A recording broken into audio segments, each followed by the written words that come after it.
The road to the Stagg Bowl has ended. Game day is here in beautiful Shell Energy Stadium in Houston, Texas. Mount Union and North Central have each survived 4 playoff games to get here, as our biggest ever and longest ever playoff bracket has gone from 40 teams to a final 2. And it's the team of the 90s and the aughts against the team bidding to become the team of the 20s. These teams have gotten the red and, yes, purple carpet rolled out for them, with the University of Houston as well as NRG Stadium, home of the NFL's Houston Texans, hosting practices, media events, and team banquets. But the time for talk is over. It's an hour to kickoff. Welcome to the D3Football.com pregame show.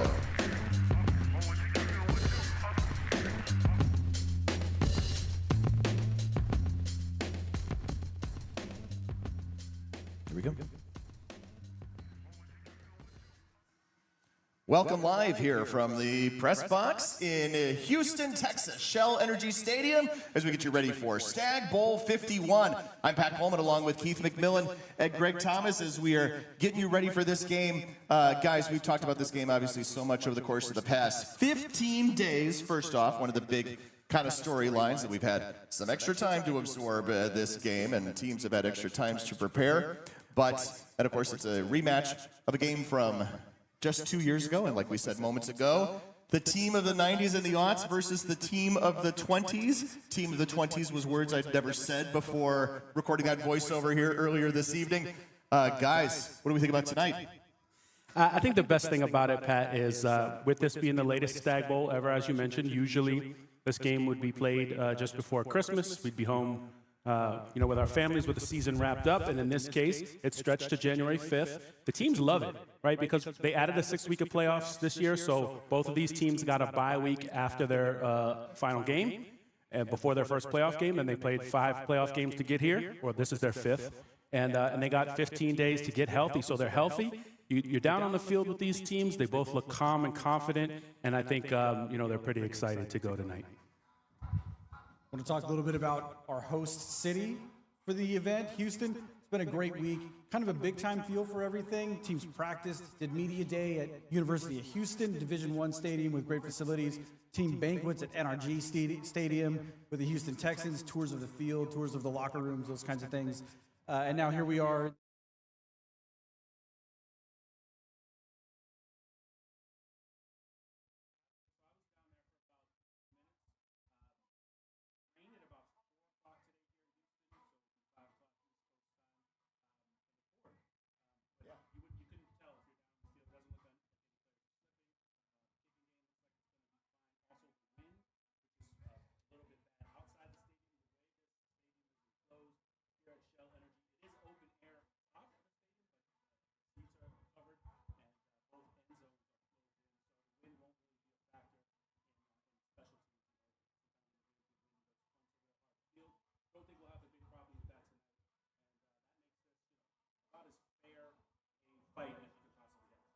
Yeah, did you, I didn't do as much digging around in the stadium as I might normally do, but I think maybe the stadium is a little bit recessed from street level also, maybe just a small amount?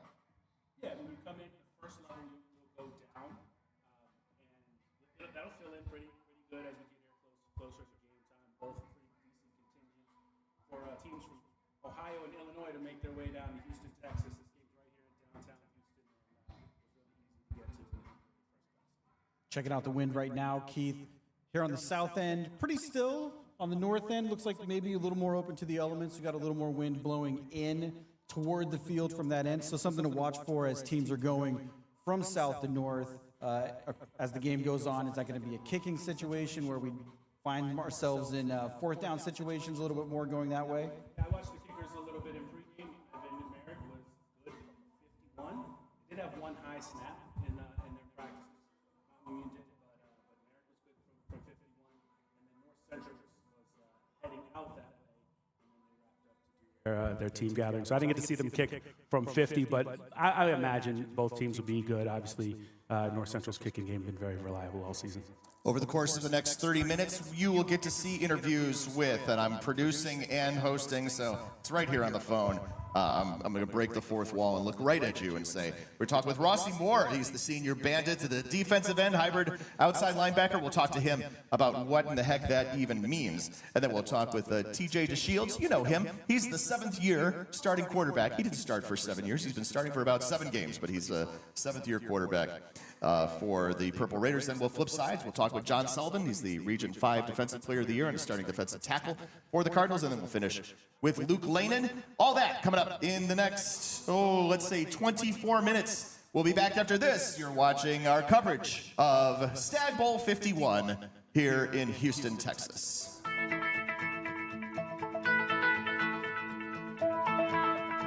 College has given me the flexibility to pursue my passions and my interests, and I've recreated my identity for myself aside from just being an athlete. My greatest personal discovery has been that I am capable of doing things that I didn't know I was capable of doing. To be able to study what I wanted to and continue to play the sport I love, all of those things came together very nicely in one package in Division III.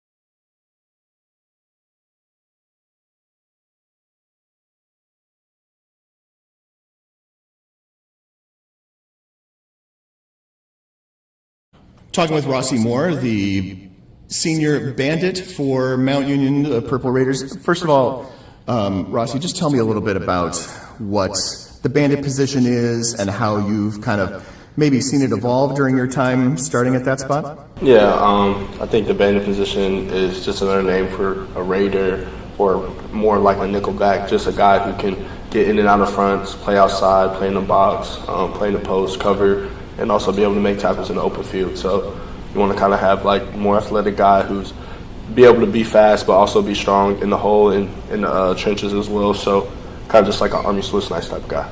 So like when I think of a nickelback, I think of a guy who's playing back more in the secondary. But you're a little more like Coach Stark decided to find it as like outside linebacker, defensive end. So your focus is a little more on the quarterback and getting in his face, right? Yeah, in our defensive scheme, yes. But also, like, you got guys in the next level, like Jamal Adams, who walk down in the box, different type of guys who, like, do those type of things as well as cover, and then also come off the edge, make plays, and things of that nature. So sometimes I felt like maybe we used to define this as stand-up defensive end. Is that still a thing people talk about? Yeah, the defensive and offensive outside linebacker, it switches up, but it's all the same thing. I guess I wanted to know if we've been naming you an All-American at the wrong position all these years. All good. Talk about, let me ask you about, you guys have, obviously, you saw Luke Lehnen up close and personal a couple years ago in the playoffs, and you guys have seen him previously. What does it take to stop that guy or slow him down? Well, first and foremost, Luke's obviously a tremendous player, but he's the motor of the team. So, the objection is to get him in the box, stop the run game, don't let him get loose on his feet. Once he's outside the pocket making plays, then we're in trouble. So trying to keep him in the pocket, tame him, get him a little bit frustrated, flustered, and then start making him throw those outside hash throws, stay in the pocket, and beat us with his arm. Guys have tried putting a spy on him. Maybe you guys even did in the Stagg Bowl a couple of years ago. Is there a guy who can do that? Yeah.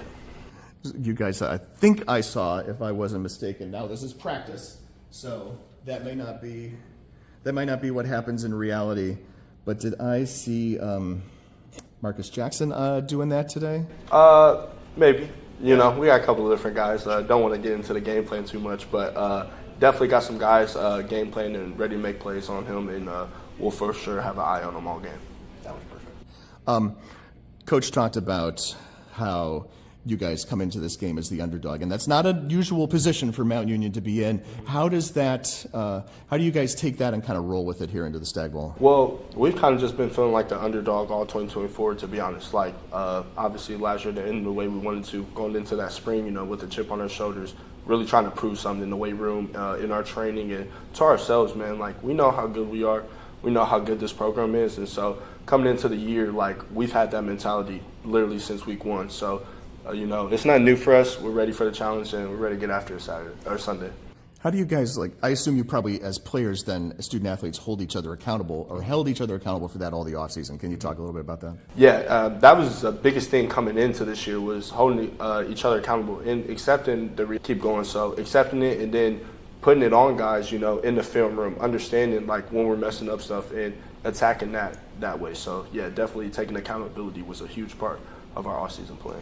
Can I take you back to the offseason a little bit? I know that's quite a long time ago compared to us being here in the first week of January, but you know, what maybe was what's your offseason routine like? How do you work out compared to with other guys, that sort of thing? Yeah, definitely different. I kind of think sometimes people tell me I work out a little bit too much, but you know, just trying to be explosive, be nimble, be light, but also put on good weight as well. You know, you want to be fast, you want to be strong, but you got to do it correctly. You got to do the right nutrition, have good sleep, and so that's a big thing in my off-season training: sleep well, eat well, and obviously train hard.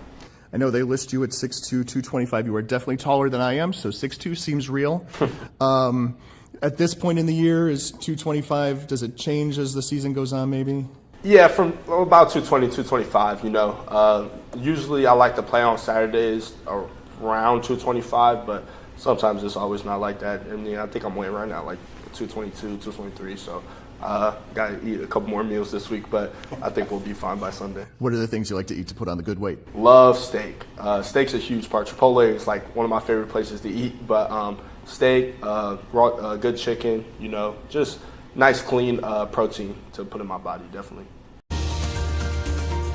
I believe sportsmanship is a mutual admiration and respect for your fellow competitors. We all go through a lot to reach the point where we compete against one another. It's important to realize that. So once we're finally on the field or on the court or on the starting block, we look at each other as fellow human beings and not just competitors. Being able to recognize the hard work that other athletes are putting in creates a more positive and inclusive environment. Here with TJ DeShields, he's the starting quarterback for the University of Mount Union as we get ready for Stagg Bowl 51. TJ has stood here very patiently while I've been unable to pronounce his name 3 times in a row, so I will own that on the recording. TJ, I wanted to talk to you about, now that you are so many weeks into this starting quarterback role, how's it going? It's going good. I think the guys have embraced it. Just being able to step in and perform for the team has been special for me. I know the guys have my back, so I'm just trying to go out there and put my best foot forward for them. As the guy who was the number 2, right, and maybe obviously you guys, any good team has a lot of opportunities for its second string offense to come in and run plays at the end of games, but you're not running the full playbook in those situations generally. And your version of the playbook is different than Noah Boudry's. So what was that transition like as they kind of retooled what the offense looks like with you at the helm? I don't think they did much tweaking. I think it was just minor tweaks. We didn't want to change schematically. We want to keep the guys, doing the same thing. We've been doing some different things on offense that fit my game and put me in a better position to succeed for the team. So it hasn't been like a full-scale change. It's just been minor tweaks. Right, so it's the same playbook, but you're just using different parts of it. Yeah. We're using different things, and we practiced all these things in camp. It wasn't like we had just started putting stuff in when I became the starting quarterback. We had practiced all that stuff in camp, and we just didn't use it early in the season. What's it been like between you and Noah over the course of the past several weeks as he works his way back to health, has taken a few snaps? Tell me about the camaraderie, I guess, in the quarterback room. I think it's just pushing each other to be better. We're always, in practice and in meetings, we're just pushing ourselves to be better individually and for the team, pushing each other to be better because, we always tell ourselves before the game when we warm up, we're the best quarterback room in the country. And that's from top to bottom. That's not just one guy. That's not 2 guys. That's from him to me to Chase to Jason and then all the freshmen that we had that helped us out this year as well. How many is that? So sometimes guys come in, right, and if there's 10 quarterbacks, 2 of them become safeties, maybe someone's a tight end, something like that. I think we had 7 or 8 quarterbacks on the roster this year. And if to people who may think that sounds outlandish, of course you have a varsity roster and then a very extensive JV roster that plays a ton of games. So all of those guys are getting reps probably somewhere. Yes. Yeah. Tell me a little bit about your receivers. We've obviously seen Tyrell Sanders break out quite a bit over the course of the season. Nick Turner, I think of him as a slot guy. Maybe that's just because of his size, but definitely a significant contributor. Jerry Cooper Jr., your tight ends, Drew Sims, Matt Kennedy, those sorts of things. Tell us a little bit about the guys you're throwing to.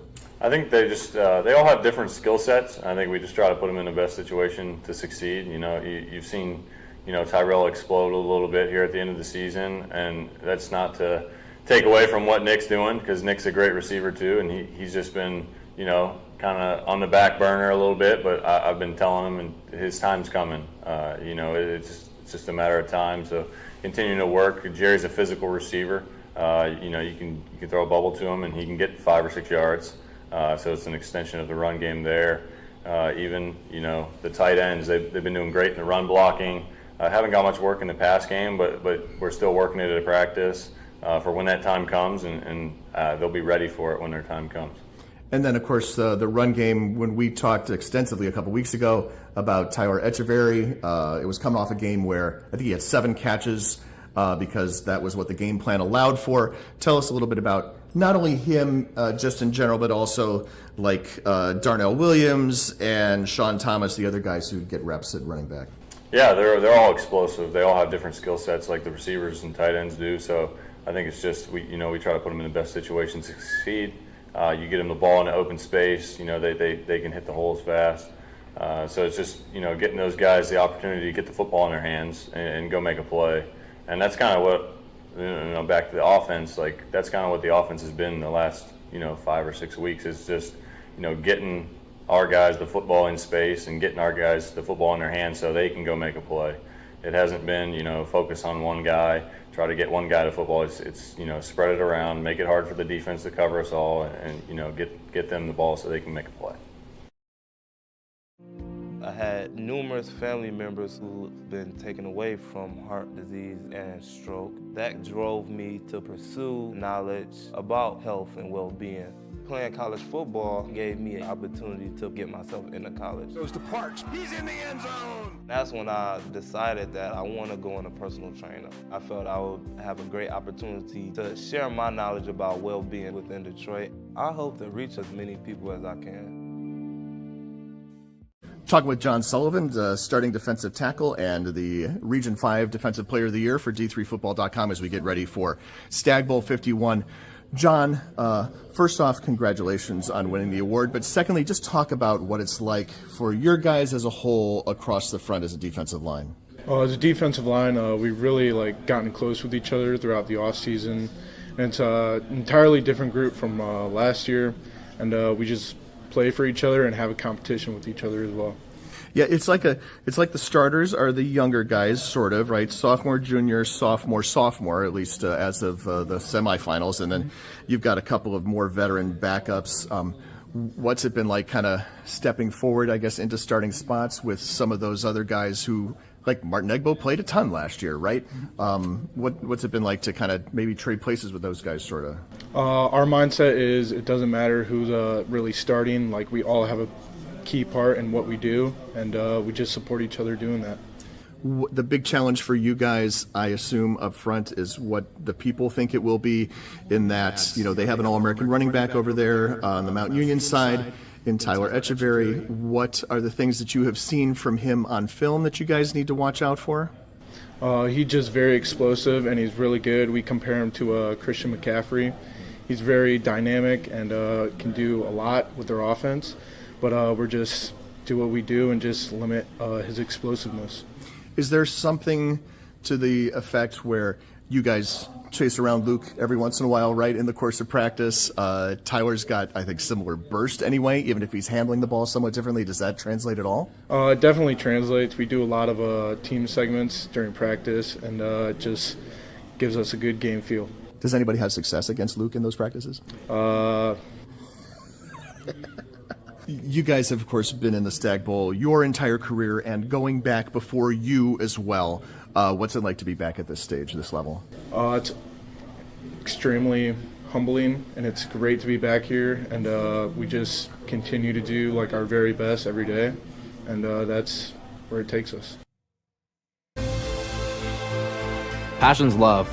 Passion is love for what you do. Because I think when you face challenges, it comes down to how much you want it and how much you love it. Passion is what keeps you going forward. Seeing so many people that were like-minded and so hardworking in their sport and academics, being surrounded by like-minded people makes you want to be more passionate. I think it pushes you to a different level that maybe you didn't think you had. And you can do the best of both worlds and love all of it.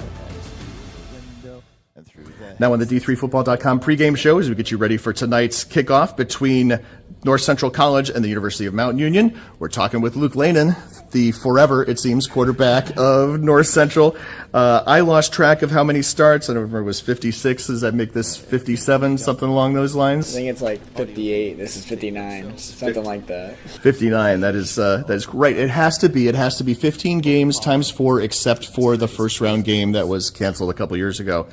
And you guys brought to media day, and then 2 offensive linemen, 2 defensive linemen. So I made the joke that it's Luke and the linemen, and this needs to be a boy band somewhere. And I just want your reaction. Could be a pretty good boy band. I don't know. I think Sam's he plays the guitar a little bit. All right. I don't even know that anybody plays instruments in boy bands. Sam's been teaching himself the guitar, so he can do that for us. But then I think Tez has to be the lead vocalist, and then JP is definitely the next guy after him. Me and Jesse will just be background guys. Nice, I love it. What's it been like over the course of this playoff, where the season is so much longer? Not only, of course, the 15 days between the semis and the Stagg Bowl, but the first round bye as well. What's it been like for you guys, kind of navigating that for the first time? Yeah, it's been really interesting, just because it's something that we've never done before, having that many bye weeks throughout the season, whether it's the first round of the playoffs, or like you mentioned, the 15 days between the semis and this game. But I think we've done a pretty good job of it. Just talking to, I think our coaches have talked to coaches at like FCS level that have had to deal with that before. Just kind of pick their brains on what they do, and we just try to follow it a little bit. But I think we've done a pretty good job of navigating the longer season. Do you get a chance to be more prepared since there's more time for you and the coaches to watch film, and maybe more reps out there too? For sure, on the more prepared with watching film, gives the coaches more time for game plans. Gives us more time as well to get familiar with our opponent. The reps, we got a few more reps. We got a few more extra practices in before this week, and then we get like a bonus day today because pushing the game back one more day. But yeah, just a few bonus reps, or time to prepare as well. The Mount Union defensive line has been pretty successful this year. They've got a lot of well-known guys. Rossi Moore has been a 3-time Regional Defensive Player of the Year. Von Factor is a guy who's big up front, and another similar guy, Caleb Brown, on the other end. And I know that means I left out a defensive tackle, but that's a lot of guys who have racked up a lot of sacks. What have you seen from them on film, and how do you guys kind of generally hope to counteract that or work against it? Yeah, we've seen that they're very physical, and they got some speed and length as well, especially the guys on the DNs, number 7 and number 1, Rossi Moore, like you mentioned. But yeah, very fast, physical guys. We're just looking to just do what we do. We don't have to really do anything. We're not going to try to do anything special or be someone that we're not on the other line. We're just going to do what we do and trust the game plan that the coaches provide for us, and hopefully that leads to success for us. We talked earlier in the playoffs to some of the guys who are wide receivers who have stepped into new roles this year. Right here, Thomas Skopna, for example, Jacob Parody, and Jack Rummel's a guy whose name we called in previous years. Just talk about those guys as a group, and then maybe some of the individual strengths of each of those receivers. Yeah, the wide receiver group as a whole, they're a great group. They come ready to learn every day. They have to run a lot at practice, so they're getting tired here and there, but they still go out there and give their full effort, whether it's a practice or on game days. But yeah, they're a special group. Just having a lot of guys with some inexperience come into the season, but just watching them grow over the year has been really cool to see. I want to shout out Jacob Parody and Jake Lynch, just being older guys in our group, being able to help those younger guys step into these bigger roles that they're now in, especially with some of them. Like Jack Rummel played a little bit last year. Thomas Skogno wasn't in the rotation at all, really, and he's stepping into a big role for us. So just our older guys have done a great job of getting those younger guys up to speed and ready to go for games, and the wide receiver group has been playing really well this entire season for us. You talked during the post-game news conference after the semis about the role that all 38 seniors have to play in kind of getting guys prepped for week in and week out, putting on the Cardinals uniform. And we, of course, spun that into a feature story that's on the website. But I wanted to talk to you a little bit more about that as well, because obviously you're a guy who handles the ball every snap, basically. There are a bunch of guys, some of whom, those 38, I assume, do not make the 58-man roster, and a bunch of others who play but don't start. Talk to me about just some of the ways that you see those guys stepping up day in and day out to kind of help the team get ready for this. I think it goes with our older guys just showing the young guys how things are done or how things should be done. Whether that's on special teams, we have a lot of older guys starting on special teams that don't start on offense or defense, and they're accepting their role and they're doing their best job at it and having great success on special teams. And then they're also helping out on scout team. Like, they're starting on scout team for us and giving us a great look on offense and on defense. And then they're also guiding those younger guys who might be a little bit slower, not up to speed with how the other team is playing. Like if we're modeling Mount Union, we might have an older guy who has had to be a scout player for Mount Union before that helps with the younger guys. But yeah, everybody just doing their role, doing their 111th, as we say, and really accepting what position they're in. Like I mentioned, either scout team, special teams, or a starter, just doing their job to the best of their ability, and then also bringing the younger guys up with them. Tell me about, since we can all see it on your shirt, tell me about generous, resolute, discipline. Yeah, generous, resolute, and discipline are our 3 core values that I'm not sure how long they've been in our program, but they've been in the program a long time. I think when John Thorne came here, that's when it first started.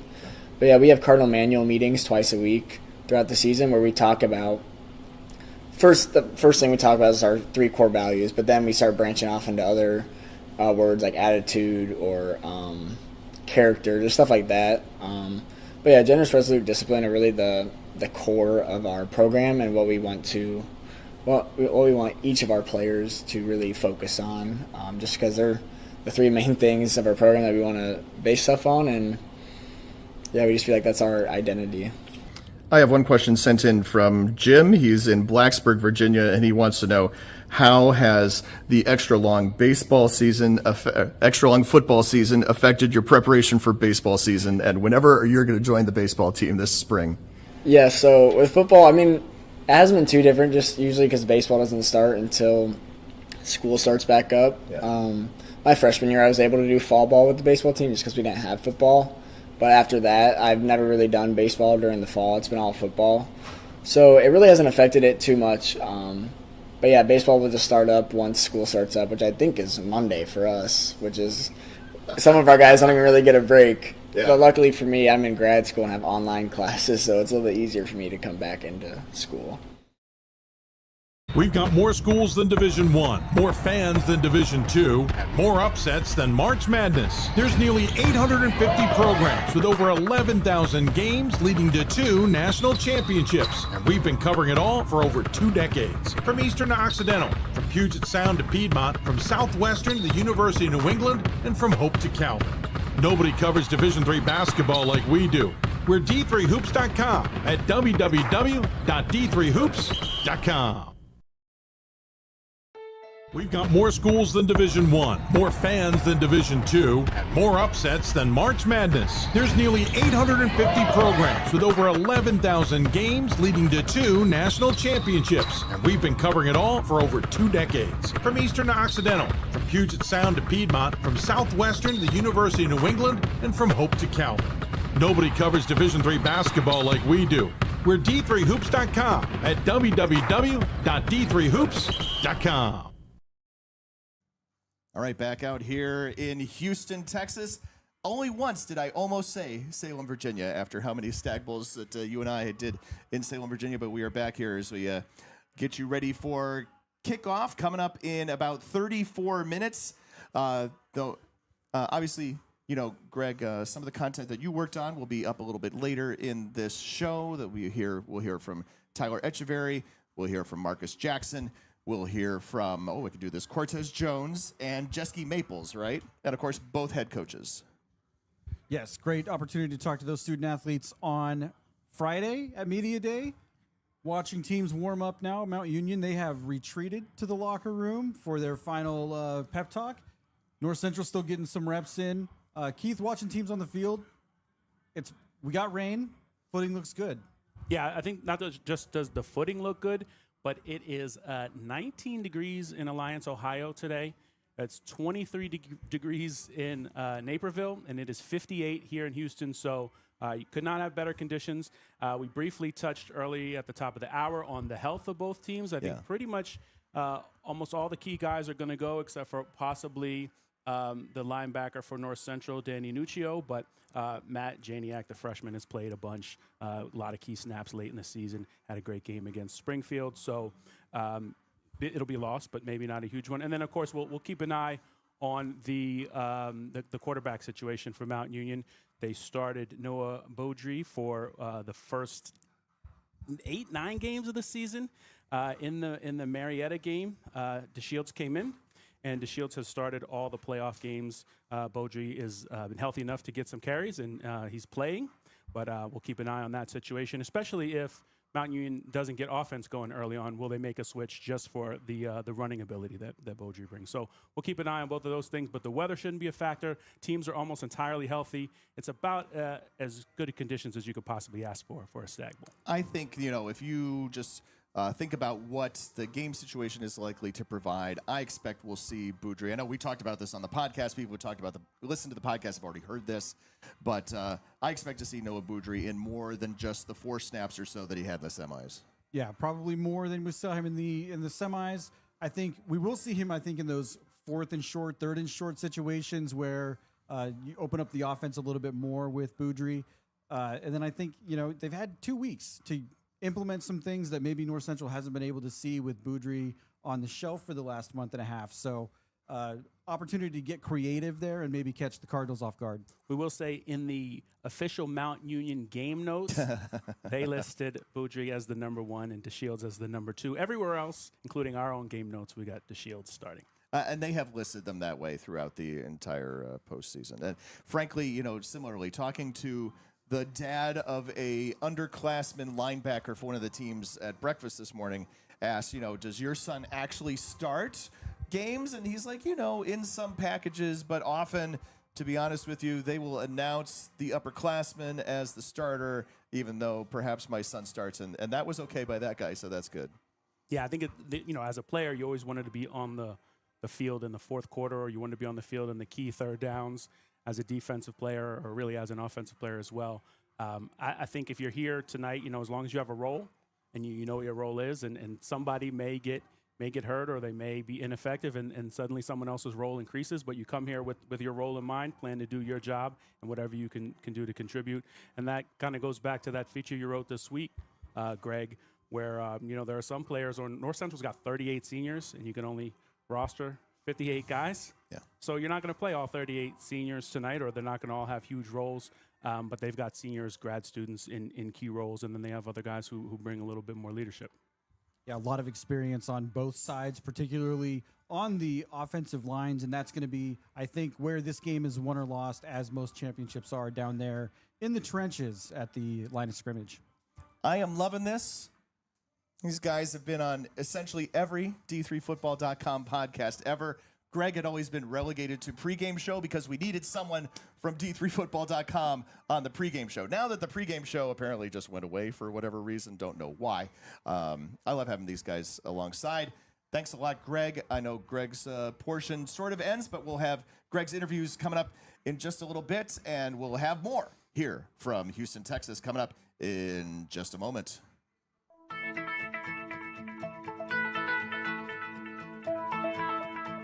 College has given me the flexibility to pursue my passions and my interests, and I've recreated my identity for myself aside from just being an athlete. My greatest personal discovery has been that I am capable of doing things that I didn't know I was capable of doing. To be able to study what I wanted to and continue to play the sport I love, all of those things came together very nicely in one package in Division III.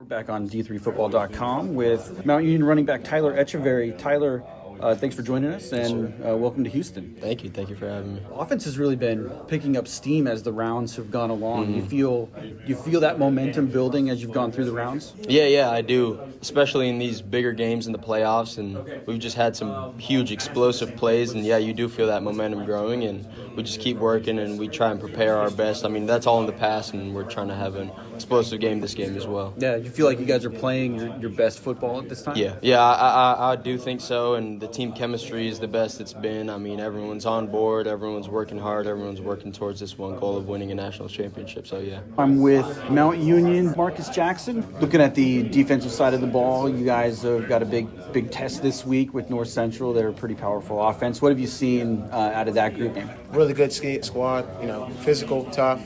They play very, very hard for each other. They got some guys that can really make some plays on the perimeter. So they're a really good football team. We're going to have to be very physical and give 100% effort every play. 2 years ago against North Central, you guys played pretty well against this offense. Limited Luke Lehnen, I think, to something like 4 of 10 passing. So have you guys been able to find things in that offense that you can slow down? Yeah, we're just going to do everything we can. Try to execute our job. Everyone's going to try to do their job. We always say 11 is 1 as a defense, right? Everybody doing their job and trusting each other and just playing hard and playing with great effort. And so, if we do that like we've been doing all week, we'll be in a really good spot to have a chance to win this game. Most years, you all only get 5 or 6 days to get ready for a national championship game. This year, you've had 15 days to get ready. How's that extra time help you all sort of get set up for Sunday? It's been great. Anytime you can get more time to prepare and as much preparation as possible, it's a really good thing. So it's been quite an adjustment, and we've dealt with some other things, but it's been good to just get those extra couple of days to rest, relax, and also continue to get better and prepare for the game on Sunday. Get a chance to spend time with family and teammates during the holidays? Yes, we did, which was also another great addition. Just to have that time to go see your family for a little bit, just kind of rest up and enjoy those times with your close friends and family. That was really cool. Marcus, thank you so much for joining us. Thank you so much. I'm here with Cortez Jones, sophomore defensive tackle from North Central. Cortez, nice to be here. Welcome to Houston for the Stagg Bowl. Thank you for having us. How's it, having been an offensive lineman, help play defensive line? It helps tremendously. It helps a lot because the techniques of offensive lineman is still instilled in my head, in the back of my head, so I kind of know how an offensive lineman thinks, so it does help. Can you find things on film where you see somebody doing like something tiny wrong that you can exploit? Absolutely. I feel like a lot of teams, a lot of offensive linemen has tails. You can see what they're about to do, when they're going to do it, and just studying film helps a lot with that as well. Yeah, I talked to Myron last week, and he told me about just how small the margin of error is on line play. Just an inch here or there can be the difference. Is that something you can find when you're watching your opponents? Absolutely. Pre-snap tails, they could be a key they could be the key in the next play. So you just looking,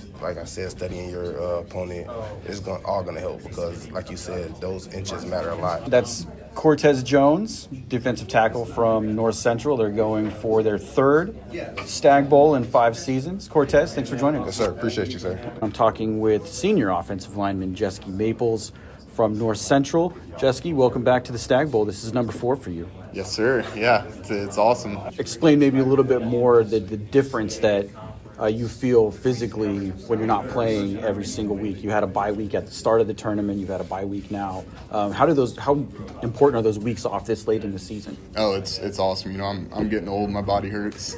But these couple weeks off have been awesome. You know, just living in the training room and, you know, trying to get everyone back to 100%. I think this time off has been huge for that.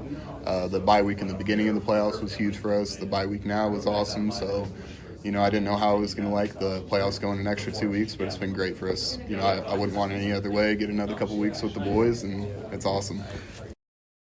My name is Jim Gallardi, and I am here as a representative of the Gallardi family, the J Club, and Stearns Bank to present Luke Lehnen, the 2000.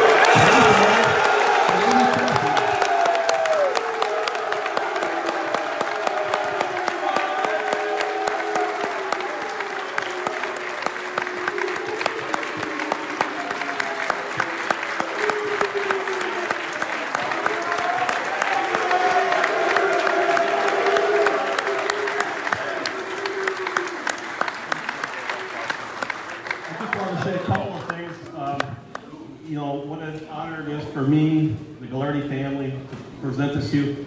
We didn't bring the award with us. You know how big that thing is? You got a whole closet now full of these awards.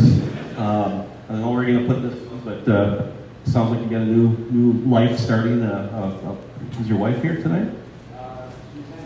Okay, all right. I heard about that. Watching, follow you. Just wanted to say a couple of things. You epitomize what the Gallardi Trophy is all about, being a great person on the field and even a better person off the field. And that's what this award is really about, the most outstanding, not just football player, but the most outstanding player in Division III. And this is who that award was all about. Congratulations, Luke.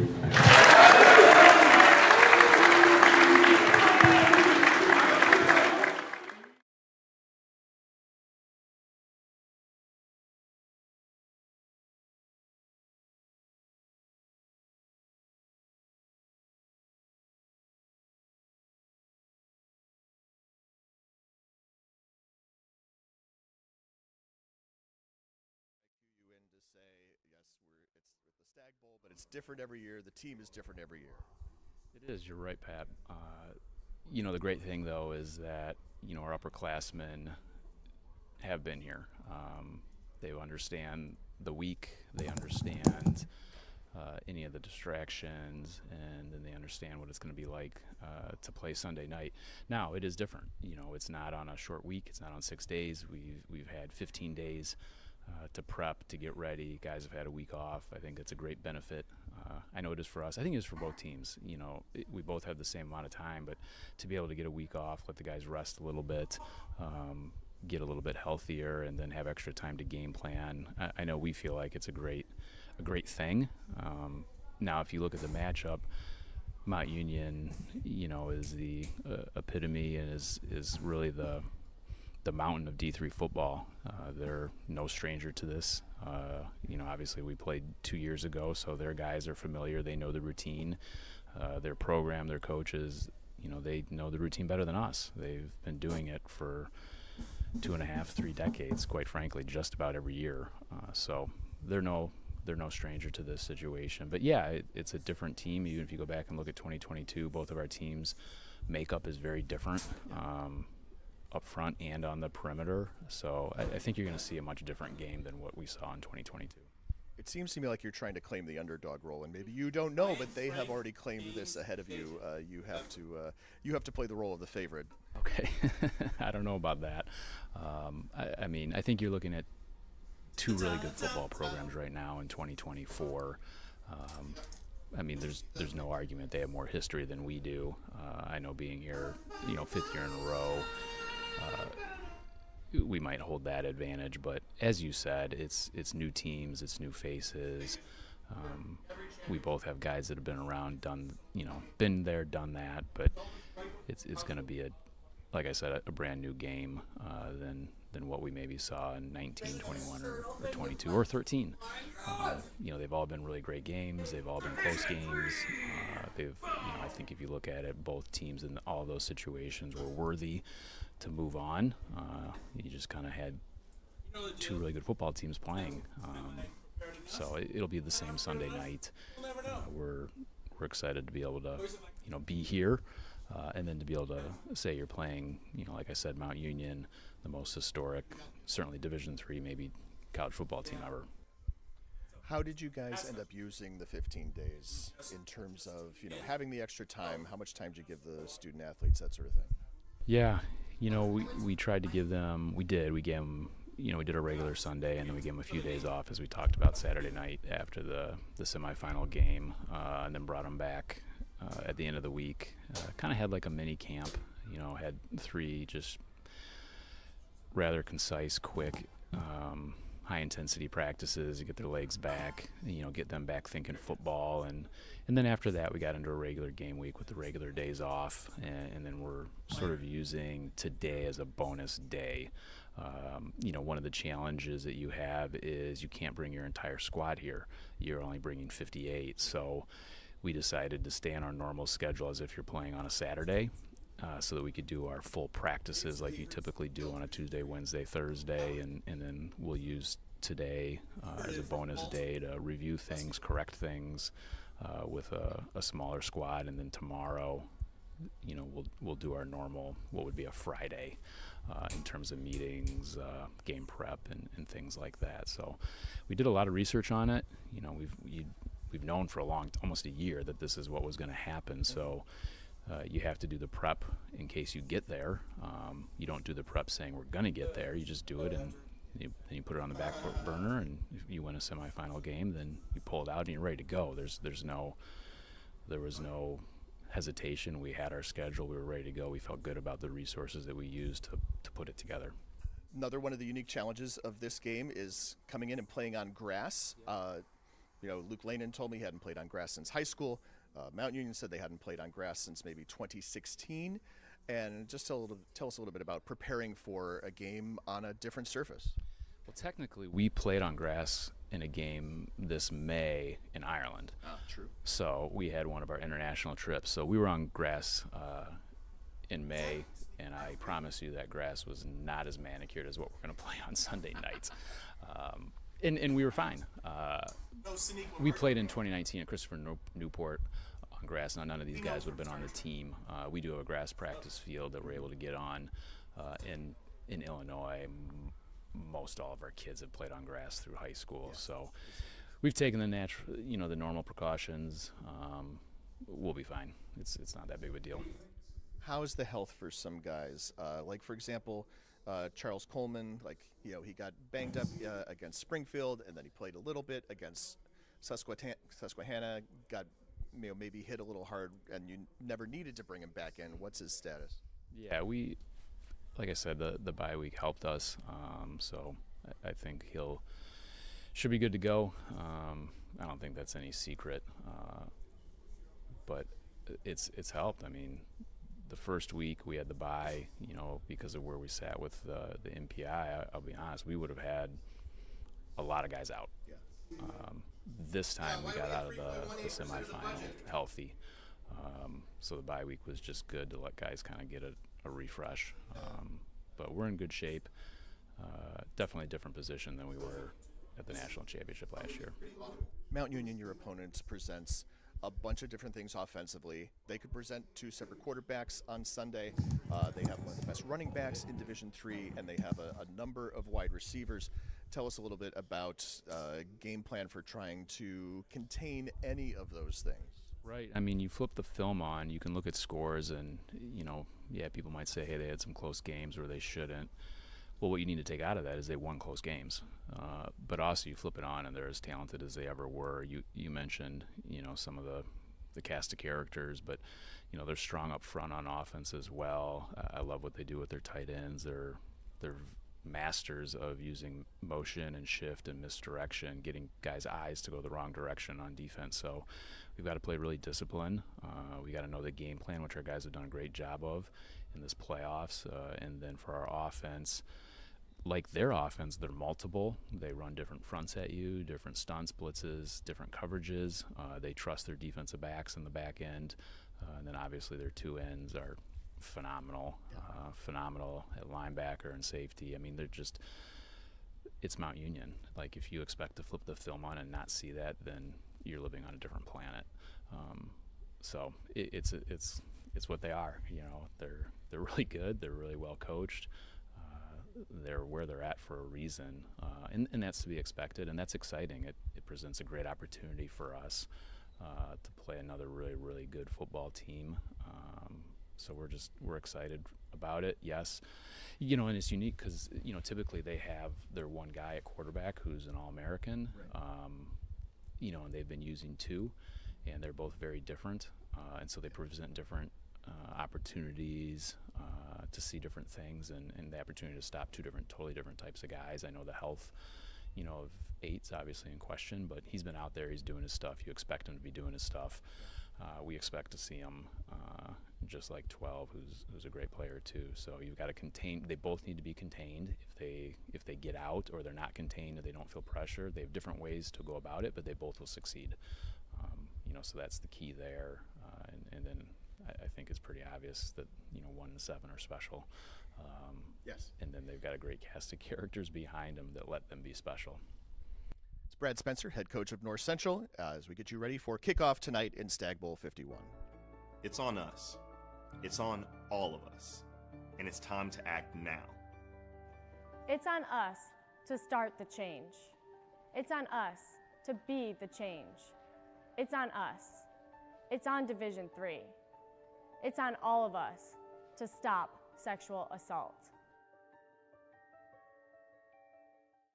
Hi, I'm Pat Coleman from D3Football.com. To get the latest news and opinions in Division III football, don't forget to subscribe to and download the D3Football.com Around the Nation podcast. We've been around since 2007, and with more than 350 episodes, our podcast isn't going anywhere. New episodes drop on Monday morning during the season and every month during the offseason as Greg Thomas and I run down the key stories from across Division III, chat with newsmakers, and bring you the latest news, not the hype or the latest so-called controversy. Find the D3Football.com Around the Nation podcast on your podcatcher of choice. Now on the D3Football.com pregame show leading up to tonight's broadcast of Stagg Bowl 51 between the University of Mount Union and the North Central College Cardinals. We're talking with Jeff Dart, the head coach of Mount Union. First of all, Coach, congratulations on getting back to this level, and what's it like to face a familiar foe here in this big game? Yeah, obviously North Central is a great team. We're excited about the opportunity to play for a national championship. Had a great week of prep. You know, and I think the 2 weeks overall, you know, allows some teams to, you know, kind of get back a little bit in terms of health, heal the bumps and bruises, and we're ready to roll. Can I ask you a little bit about that? Like, not even necessarily specifics about guys healing, but what was your kind of schedule like? How much time did you give the kids off? And then, like, how did you kind of come to make that decision about what your schedule would be like, since this is a first for anybody at the D3 level? Yeah, sure. That's a great question. So we gave them off December 22nd till December 27th. I thought it was important that they went home to see their families, obviously for Christmas. But then when we got them back, kind of just, you know, made sure everyone was back safe, sound. And then, you know, we hit the ground running on Saturday, Sunday, Monday, Tuesday, and Wednesday before we left. So had some good prep work there and had a great practice today in the Houston Stadium. And like I said before, we're excited about the opportunity. Division III schools, and really I think most colleges in general, are generally closed between that week, right, between Christmas and New Year's. So what are the sort of things that had to get done in order to house kids, feed kids, you know, just generally have permission to have people be there? Yeah, no, we worked with our administration at Mount Union. They're awesome in terms of this. So guys that lived on campus were able to still reside there. And we had a decent number of guys, you know, come back and want to practice. So I think that's something special about Mount Union. And then the local support that we had, we were able to get some dinners and get the guys fed, lunches and dinners, throughout the course of the week. So we were excited about the opportunity to get that done. And obviously like you mentioned, unique, first time going through this. But glad that we, had to figure it out and go through it. This game being played on grass, the Stagg Bowl hasn't been played on grass since you and I were talking a moment ago, since 2006. And when was the last time that Mount Union played on grass? Whew, that's a great question. I would say no. I would say the season opener in 2016 at North Carolina Wesleyan, at least to my knowledge, that would be the last time that we probably played on grass. So there's a whole lot of, equipment that needs to be acquired, I assume. Maybe, I don't know if guys have grass shoes. You guys practice on grass sometimes at home maybe? No, we don't. Our practice facility is actually turf. But, yeah, I mean, we got the guys some different cleat options, right? From what I understand, the surface here is very, very, nice, obviously, down in Houston and in the warm weather. And it's a soccer surface, so I imagine it's going to be short and it'll play fast. Yeah. I want to ask you about the two quarterback situation. You guys brought back Noah Boudry for a couple of plays in the quarters at Salisbury, and then you had looked like some maybe very specific stuff to run him in the semifinals, and now you've had 2 more weeks to prepare, and he's had 2 more weeks to heal. And, what is, as much as you want to share, I guess, about game plan there? Yeah, I think, that's difficult for a defense to know that we have 2 capable quarterbacks right now.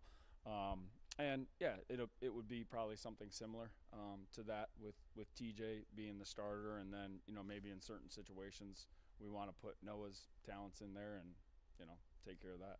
How do those guys kind of work together and, collaborate on this as the weeks have gone by? Yeah, I mean, overall, our motto at Mount Union has always been a next man up mentality. So the guys have surrounded TJ, obviously, but they've also picked up Noah. So it's a good situation. Not one of those difficult situations that maybe sometimes you get into. But our guys are mature. They handled it very well, and we're ready to roll. We talked a couple weeks ago after the Salisbury game about the aspect of trying to pick up game speed on an unfamiliar offense. And, obviously you guys have seen North Central style a little more recently than that, but nobody, I assume, generally has a guy running scout team who can do what Luke Lehnen can do. So what do you feel about what your defense ones saw in practice against your scout team, how that's going to translate to then on game day? Yeah, I mean, it's really hard to simulate anything from an offensive, defensive, special teams.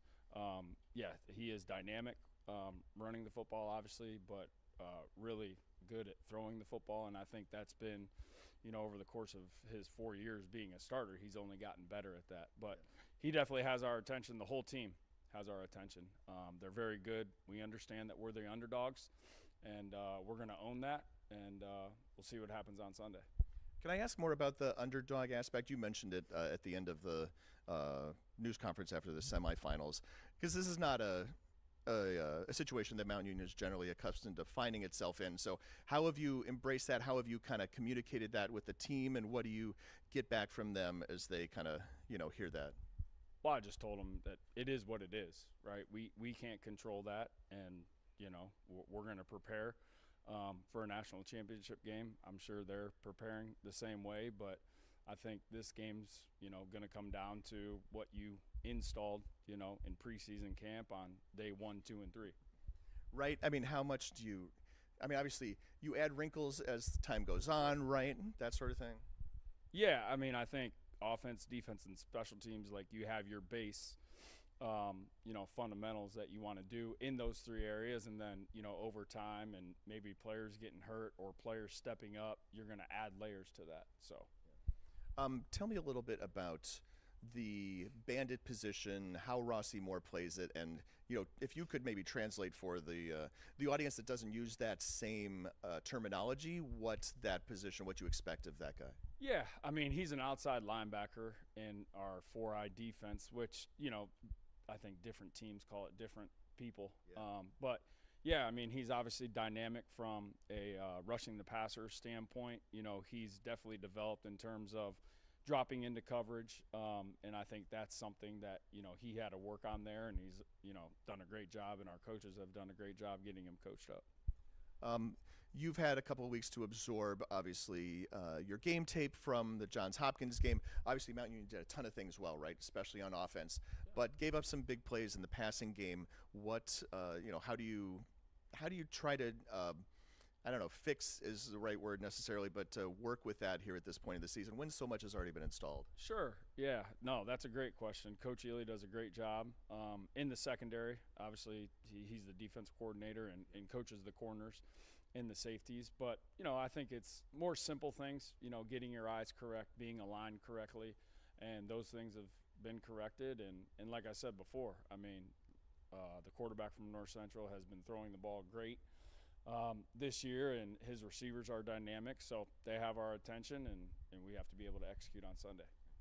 Darrell Ely's, of course, an alum, former Mount Union player. You are, of course, and so many guys on your staff are.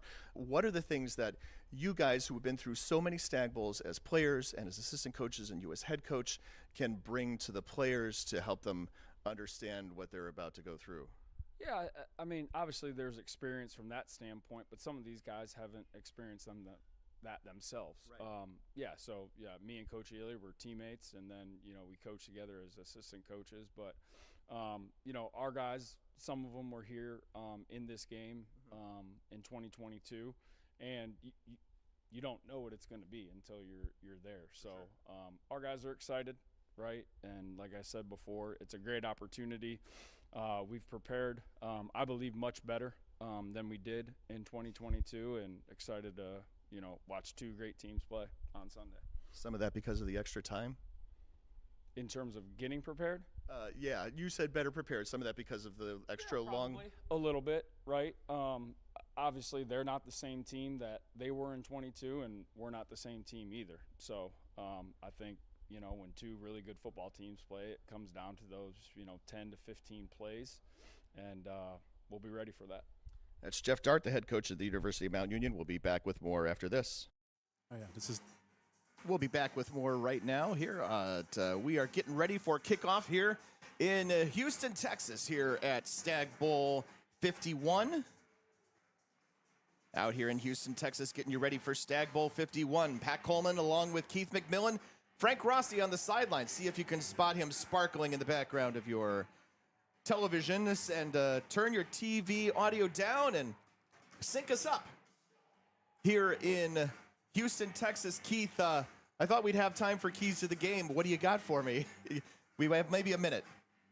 Well, I think your key for Mount Union, of course, is you have the two quarterbacks. Can you use both of them to great effect? Obviously, DeShields throws a nice deep ball, and he's been guiding your team for the past 6 weeks or so, but you got Noah Beaudry and his running ability. Can you use him? I think the big key for Mount Union is how is Mount Union and Darrell Ely going to try to bottle up Luke Lehnen? Yeah. Right? Are they going to spy? They're going to mush rush, which means that your defensive linemen get upfield, but they make sure they don't run past the quarterback and create rushing lanes for him. They're going to try to keep him boxed in.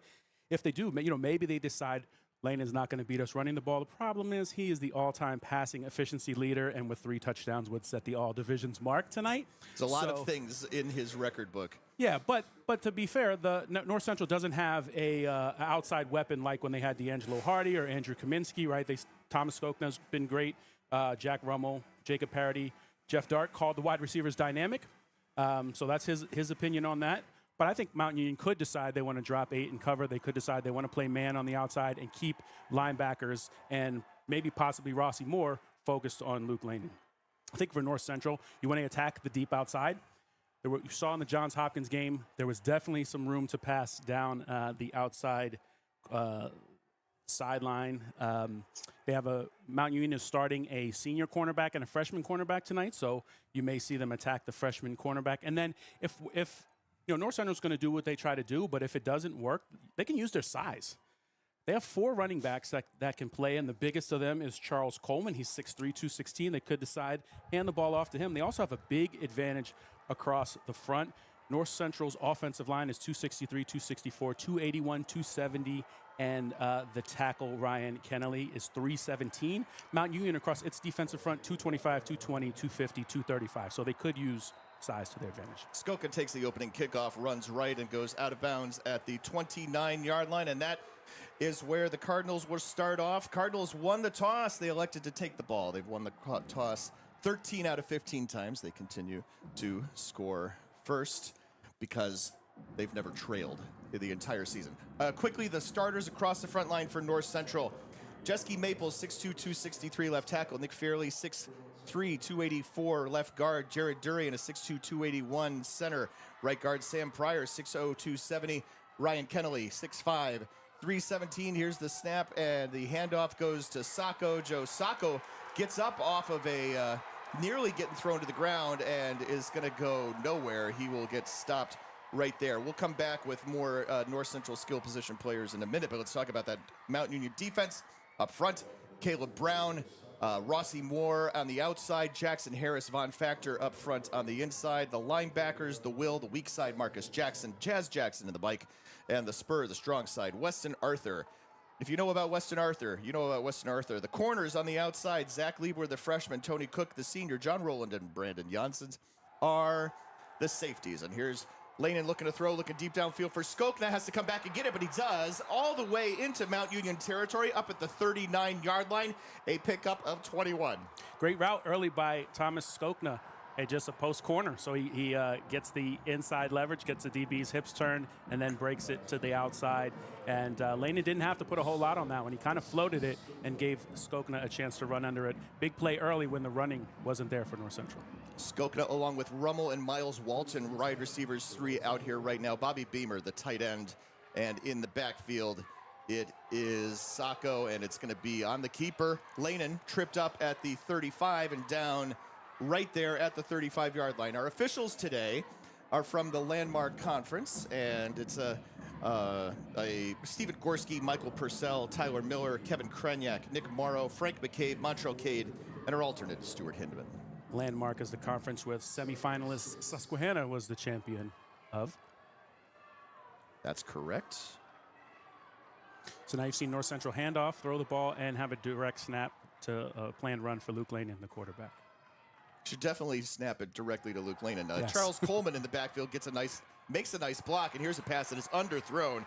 Looking for Jacob Parody out at about the second level, and he was rushed on the way to get rid of that football. Yeah, one reason why North Central is so hard to defend is because Luke Lehnen is great throwing on the run. They'll do a lot of half rollouts with him. They'll do a lot of RPOs and the plays where he has the option to run or throw. In that case, he decided very early to throw. It was just a bad throw and low at Parody's feet. 3rd down and 6. North Central going right to left across your screen here in the first quarter. Thanks for joining us here on D3Football.com. Handoff, ball's on the turf. Von Factor, make it. Caleb Brown falls on it, and 3rd down fails, and it will be Mount Union football. That's an unforced error for North Central and way for Mount Union to be there. Look, we talked about that size difference, but that Mount Union defensive line is going to have a quickness advantage. And as soon as that ball was put on the ground, I don't think it was anything that Mount Union did to get the ball put on the ground. But as soon as it was on the ground, Caleb Brown and about 3 other Purple Raiders were right there on top of it. It was Brown. It was Marcus Jackson. North Central had no chance to recover that. Mount Union offense across the front. Aiden Cange, Gio Kennedy, Mason Fortner, Jarrett Burris, and Ben Lilly, your starting offensive linemen. It is TJ Shields, the big 6'4" super senior quarterback in the backfield, along with Tyler Echeverry, the running back. 3 receivers make it 4 receivers for the Purple Raiders. Looking over the middle, and right there, hit as he catches the ball, Matt Anderson, the tight end, unable to bring it in on the first play from scrimmage. Can I get the North Central defense, if that's okay? I know we got, yes, all right, thank you for that. Danny Nuccio is on the field. That was a pregame question we talked about, along with BJ Adamczyk and Zach Orr, the linebackers. On the ends, Jacob Vincent, Bobby Medina up in the middle, John Sullivan, Cortez Jones. Corners, Jamar Daniel, Romarian Roby, Will Vernon, Braden Garrigan. Indeed, playing without the club are the safeties, and here's the keeper for DeShields. He gets across the 40 up to the 43-yard line before the safety, Will Vernon, brings him down. Thank you for letting me get those starters in, Keith. Of course.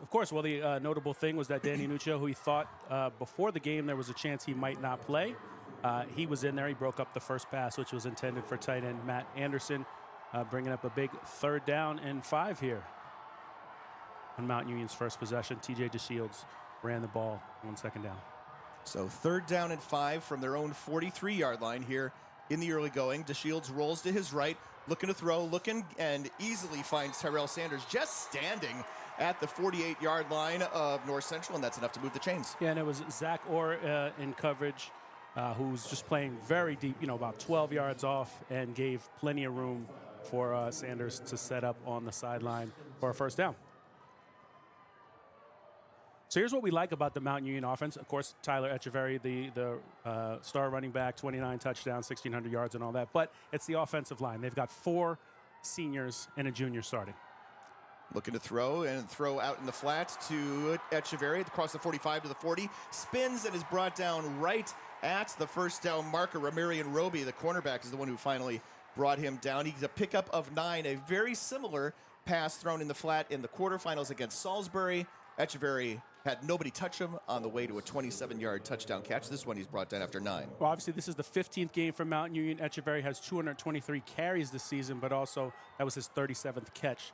They use him out of the backfield, and, of course, we'll use a couple of other backs in Sean Thomas and Darnell Williams. Double tight end set for Mount Union. Here's a little bit of a forward toss sweep to Echeverry, and he has dropped for a loss. So 2nd down and 1 turns into 3rd and 3, and the penetration, that's Ramarian Roby again.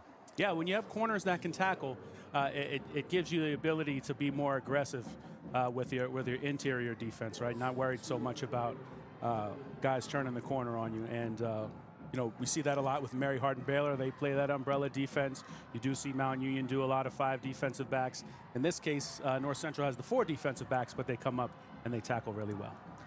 3rd down and 3. Will Vernon went to the sidelines. Here's the handoff to Echeverry, and Echeverry gets through the line, gets through the burst, and gets the first down, moving the chains down to the 37-yard line, pickup of 4. Look, a really great second effort for Tyler Echeverry. And, he's listed at 5'10", 200, and you think, all right, 5'10", not super tall, but 200 is pretty stocky. That's legit. Yeah. Yeah, and he runs tough. And Pat, you went back and watched a little bit of the 2022 Stagg Bowl and noticed a difference in Tyler Echeverry's running style. Yeah, you saw that. He played a lot in the 3rd quarter as Mount Union was just struggling with the run game. They had guys hurt. Echeverry comes in, from a little deeper in the depth chart, and he was not the same runner you see today. He was not the patient guy waiting for the hole. This year, that's what he does. DeShields is going to run. He's going to throw. That's got to be an illegal pass beyond the line of scrimmage, and it is. The pass is caught, but this is irrelevant. It will come back. Strangely, you like to see the creativeness on the run from TJ DeShields. Agreed. It's not a first down for Mount Union, but you'd love to see him have the ability to throw while he's on the move. Keith, to be honest with you, the only way I was so flippin' sure is we are standing on the 37-yard line, which happens to be the line of scrimmage, and he was beyond it. Yeah, we had a good view for that one. Waiting for the call officially from downstairs. Illegal forward pass. Number 12, So it's a loss of down, and that will be 2nd down and 15. Yeah, so that's really the big problem with an illegal forward pass is you lose the yardage and you lose the down. In this case, it's on 1st down. It's not nearly as bad as when you have it happen on 3rd down, for instance. Mount Union moving the ball a couple of first downs early after the North Central fumble. Receivers Sanders, Radford, and Jerry Cooper Jr. out there right now. Cooper in motion, 2nd down and 15. DeShields looking middle of the left side. Pass is complete to Sanders. He's right at the first down 6. Gets a couple more across the 25 down to the 24-yard line. Well, Tyrell Sanders is Mount Union's big play guy, and sometimes he runs past people, but you won't see a whole lot of that tonight with Ramarian Roby and Jamar Daniel having the speed to match him on the outside. So they're just having him run great routes. He had the comeback on the sideline. That time he came back to the interior of the field and got a first down on 1st and long. 8th play of the drive coming up right here on 1st down and 10 from the 24. Here's the handoff to Echeverry. Bounces to the right. Oh, there is nobody. 10-5 touchdown. Mount Union Purple Raiders on top. And that's certainly a wonderful block, but that's pretty much after the first block. That's all Echeverry. Him bouncing it outside. That play may have been designed to go in. There was no need. Yep. Again, waits for the hole. Sees there's not a lot of hesitation or waiting on this one, but a clear path to the end zone could not have been paved much more. And Ramarian Roby trying to break out of a block downfield just had no idea, or that's make that Jamar Daniel. And it looked like they pulled the left guard, Gio Kennedy. Ben Lilly blocked down, And so once Kennedy came around and sealed the outside, Echeverry looked inside, bounced it outside, and put Mount Union ahead early. PAT is good. It is 7-0. Our score. We'll be back in just a moment here from Houston, Texas.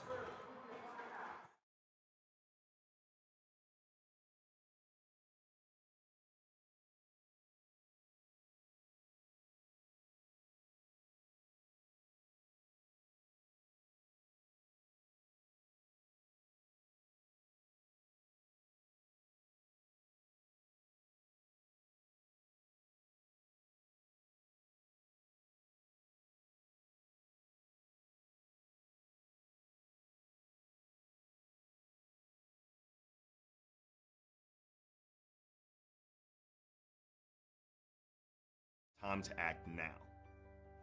It's on us to start the change. It's on us to be the change. It's on us. It's on Division III. It's on all of us to stop sexual assault. Hi, I'm Pat Coleman from D3Football.com. To get the latest news and opinions in Division III football, don't forget to subscribe to and download the D3Football.com Around the Nation podcast. We've been around since 2007, and with more than 350 episodes, our podcast isn't going anywhere. New episodes drop on Monday morning during the season and every month during the offseason as Greg Thomas and I run down the key stories from across Division III, chat with newsmakers, and bring you the latest news, not the hype or the latest so-called controversy. Find the D3Football.com Around the Nation podcast on your podcatcher of choice.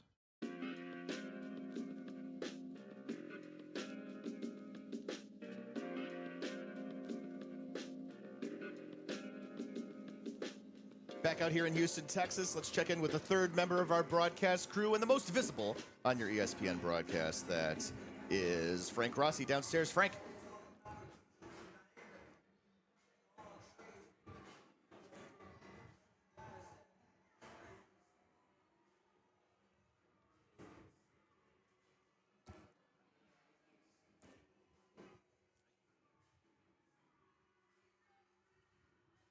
Today, it drained very well on this field. It is minor clumping going on throughout it, but it's nothing astronomical that's going to create a problem in this game. So the outside influences in this game will be minimal from what I can tell. Back up to you guys.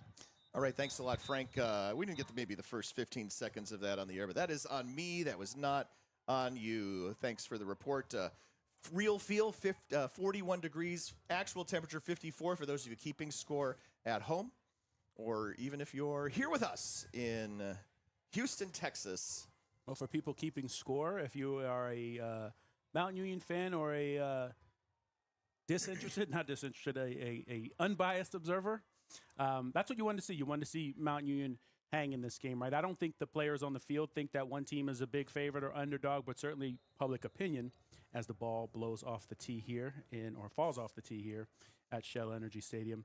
I think public opinion from interested or longtime D3 followers is that North Central's a big favorite tonight.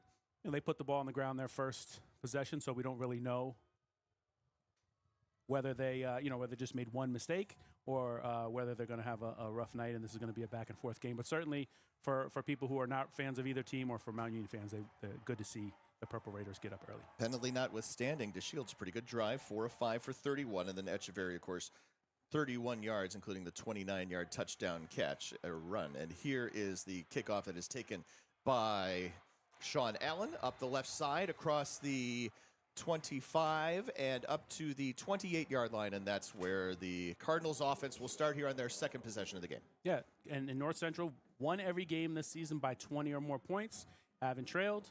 This is the first time they have faced this type of adversity, but obviously super early in the game, 8:23 left to go in the first quarter, so you want to see how they respond. The good thing from their first drive, they tried to run the ball with the running back. They ran it, design play for Lehnen, and they were also able to hit that pass to Skokna. So maybe some encouraging signs for the Cardinals.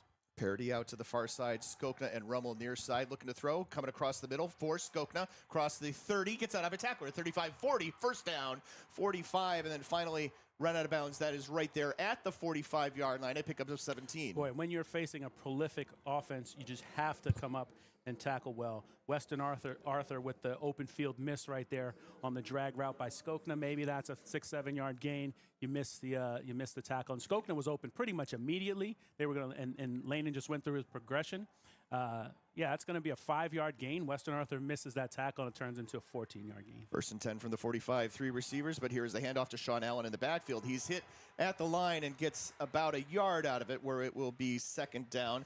You know, just clogging up the middle. All the Jacksons. Jackson's up the middle. Jackson Harris, Marcus Jackson, Jazz Jackson, none of whom are related to each other.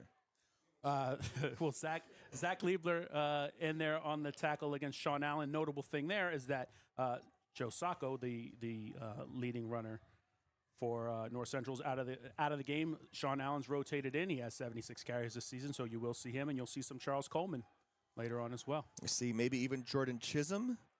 They're so deep at running back that the guy who was the CCIW Rookie of the Year can't even make the 58-man roster. And here's the keeper for Lehnen. He gets all the way up to the 49-yard line. I say all the way up, but really, in reality, that's 3 yards, and it'll make it 3rd and 6. Yeah, and I don't know if that was a designed run or not. Lehnen definitely left the pocket pretty quickly, so whether he saw a lane or whether they direct snapped it and they blocked that for him to be sort of like a quarterback counter or trap or something like that.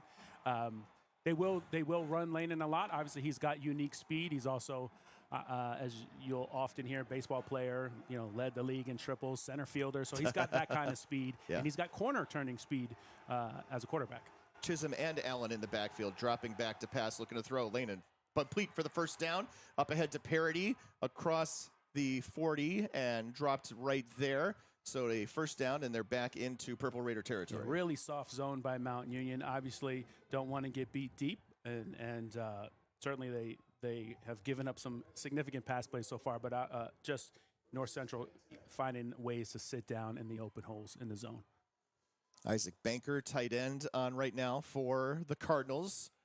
Cardinals come in at 14-0. So do the Purple Raiders. Here is a snap to the left, and it's going to be a keeper by Lehnen across the 40 and down to the 36. I don't know if it was intended to be more run-pass option with Charles Coleman, and the snap came so far to his left, or intentional snap to the left to get him running in that direction. Yeah, well, there's good news, bad news there for Mount Union's defense. John Rowland had the first shot at Luke Lehnen, missed him in the backfield, but Weston Arthur was hot in pursuit. So Arthur misses the tackle in the open field a couple plays ago, came back and cleaned up Rowland's miss on Lehnen that time. Coleman in the backfield with Lehnen, 3 receivers and a tight end, and faking the handoff to Coleman. Here's Lehnen on the run. Pass complete to Parody across the 30 to the 25, 1st down, and down to the 23-yard line. Yeah, and I'm not going to go so far as to say they put Weston Arthur in a blender right there, right? That's stealing somebody's phrase. I don't know who made that up. But they did roll Luke Lehnen out, and then Weston Arthur as the spur. You know, he's kind of got, it looked like he had flat responsibility, and then he's got to decide, does he want to come up and tackle Lehnen? And as soon as he makes that break, the receiver, in this case Parody, is open in the flat. So puts Weston Arthur in a tough spot when you get Lehnen rolling out like that. Another 1st down for North Central. Yep, they're at the 24-yard line going in, moving right to left here in the 1st. Fake the handoff to Sacco. Lehnen looking to throw, looking towards the end zone, looking, and pass complete to Miles Walton, touchdown Cardinals. Looked at him the entire time. True. No deception whatsoever. He's just going to say, he's just Miles Walton, as long as you're breaking in, I'm throwing it in. And it felt like he even kind of waited for Walton to make that break. I don't know if he had an option to go post or corner on that, but as soon as he broke, he was wide open in the middle.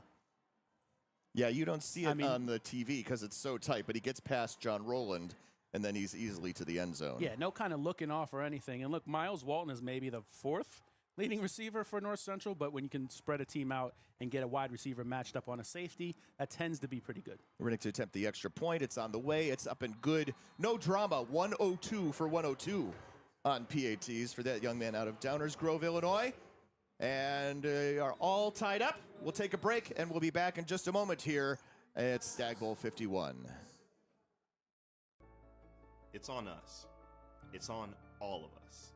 And it's time to act now. It's on us to start the change. It's on us to be the change. It's on us. It's on Division III. It's on all of us to stop sexual assault. Hi, I'm Pat Coleman from D3Football.com. To get the latest news and opinions in Division III football, don't forget to subscribe to and download the D3Football.com Around the Nation podcast. We've been around since 2007, and with more than 350 episodes, our podcast isn't going anywhere. New episodes drop on Monday morning during the season and every month during the offseason as Greg, Thomas, and I run down the key stories from across Division III, chat with newsmakers, and bring you the latest news, not the hype or the latest so-called controversy. Find the D3Football.com Around the Nation podcast on your podcatcher of choice. Back out here in Houston, Texas, all tied up, 7 apiece. Here with 4:35 left in the first quarter, let's send it downstairs for Frank Rossi.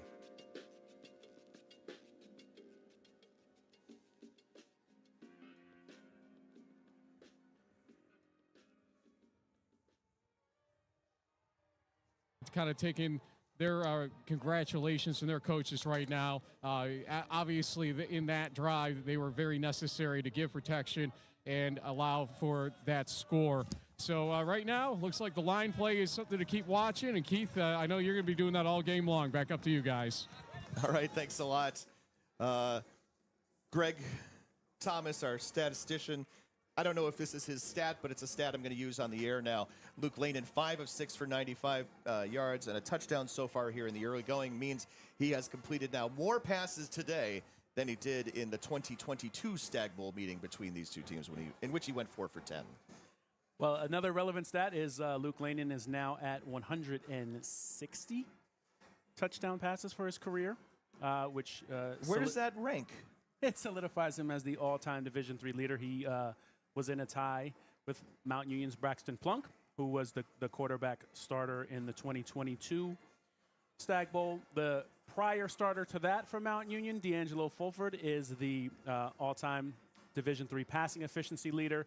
If Lehnen completes his career, he came into this game at like 211. Fulford was at 202, so it's a good chance that Lehnen's career, unless he has a terrible passing night tonight, and obviously that touchdown pass for him was a pretty good start, that he will also be the most efficient passer. Not pastor. Could be. Yeah, I mean, I don't know. We don't know what he's doing on Sundays. What are the efficiency ratings for pastors look like? I mean, he's playing on this Sunday. Generally, we play on Saturdays in college. And he also has a chance to pass John Matocha from Division II Colorado School of Mines, who has 162 touchdown passes all time. And obviously, 15 games a season will help you get there. And the wind blows the ball off the tee. While you were talking, Keith, Greg was very impressed with the silliest little bell and whistle. The only thing that I can really do on this audio broadcast is put this little static scoreboard that I can't even manage to customize with the right colors or anything. But that is your score, 7-7, here with 4:35 to go in the first. And that is nice. Well, we appreciate that. It'll help people if they're going back on YouTube, if they're going to fast forward to a certain point in the game. True. That's helpful. I agree. I like that myself. And kick goes out of bounds by Andre Casas, and it will be a penalty, and of course that will give Mount Union excellent starting field position here. So, back to a point Frank made when we threw it down to him, this game is likely to be controlled by both offensive lines. Both teams have 4 seniors and a junior starting up front, plus 2 tight ends that are both seniors, and so if they want to go 6, 7 wide, they'll have a lot of experience blocking, and those teams, both offenses look like they're controlling the game. Normally, I would cut Keith off and let the referee be heard, but unfortunately, the referee mic here is not very good, and we do not have a direct tap into it like we are able to do in some locations. So we will just we'll just talk over him as necessary.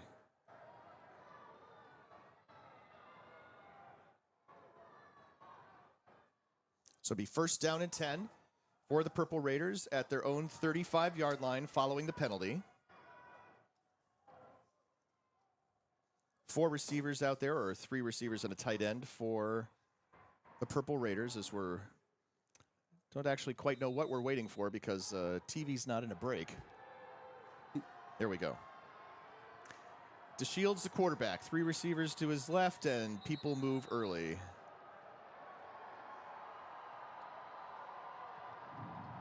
This will be a false start. Mason Fortner, when the center gets called for the false start, that means snapped early. Yeah, everybody else was waiting. So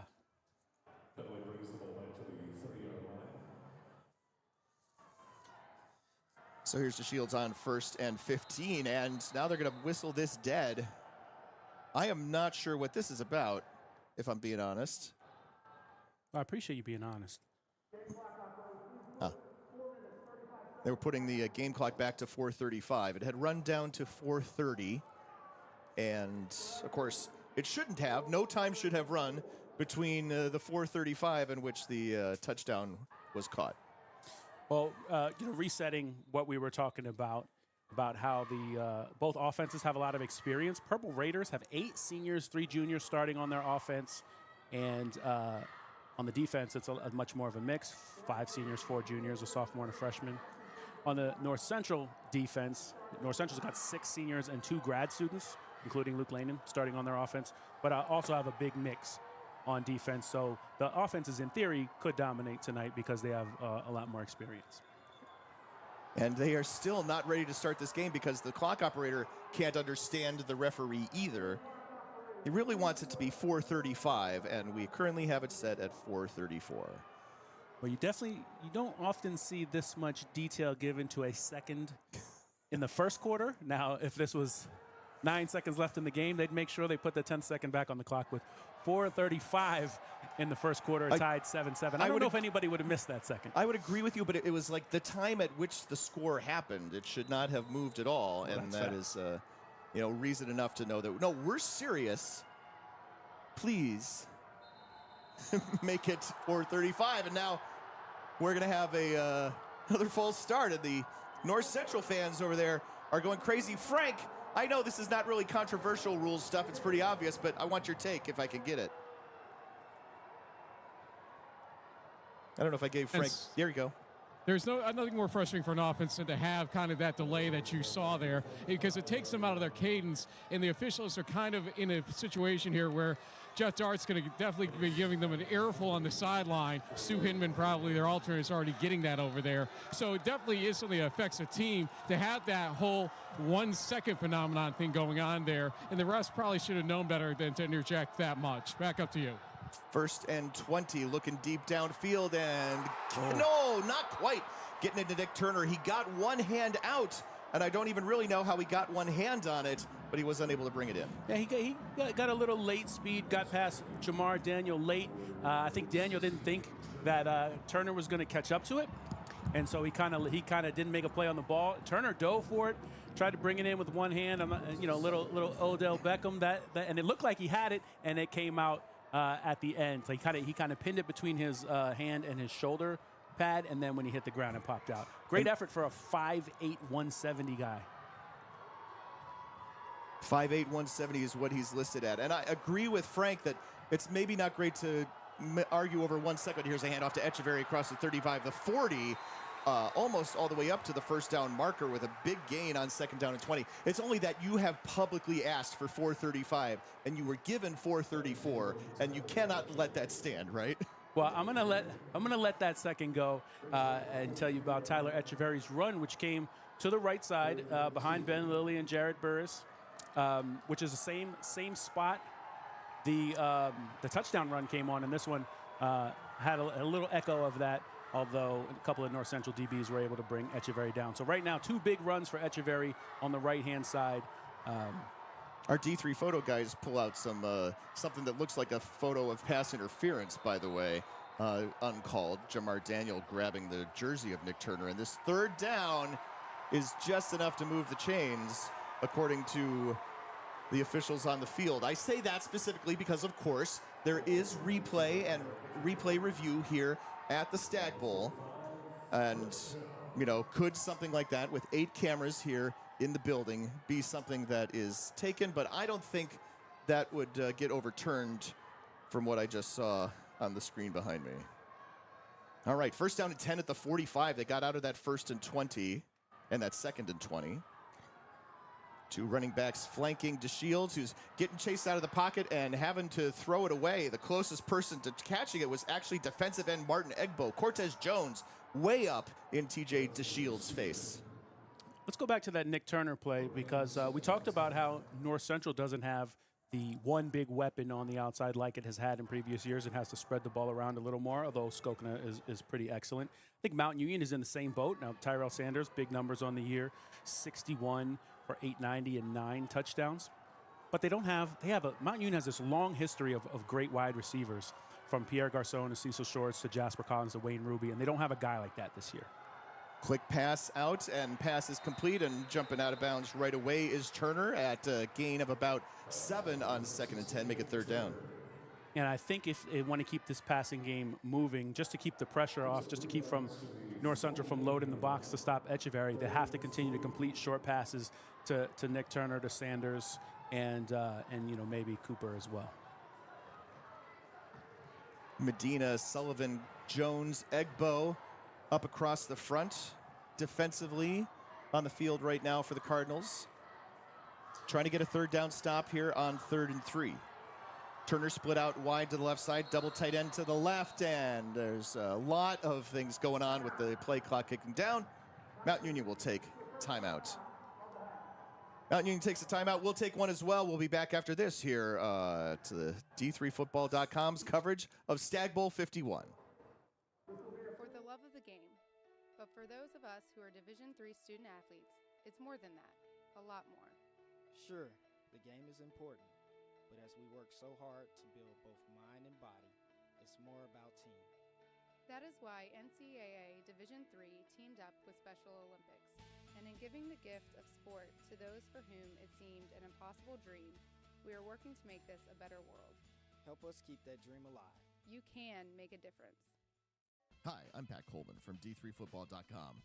To get the latest news and opinions in Division III football, don't forget to subscribe to and download the D3Football.com Around the Nation podcast. We've been around since 2007, and with more than 350 episodes, our podcast isn't going anywhere. New episodes drop on Monday morning during the season and every month during the offseason as Greg Thomas and I run down the key stories from across Division III, chat with newsmakers, and bring you the latest news, not the hype or the latest so-called controversy. Find the D3Football.com Around the Nation podcast on your podcatcher of choice.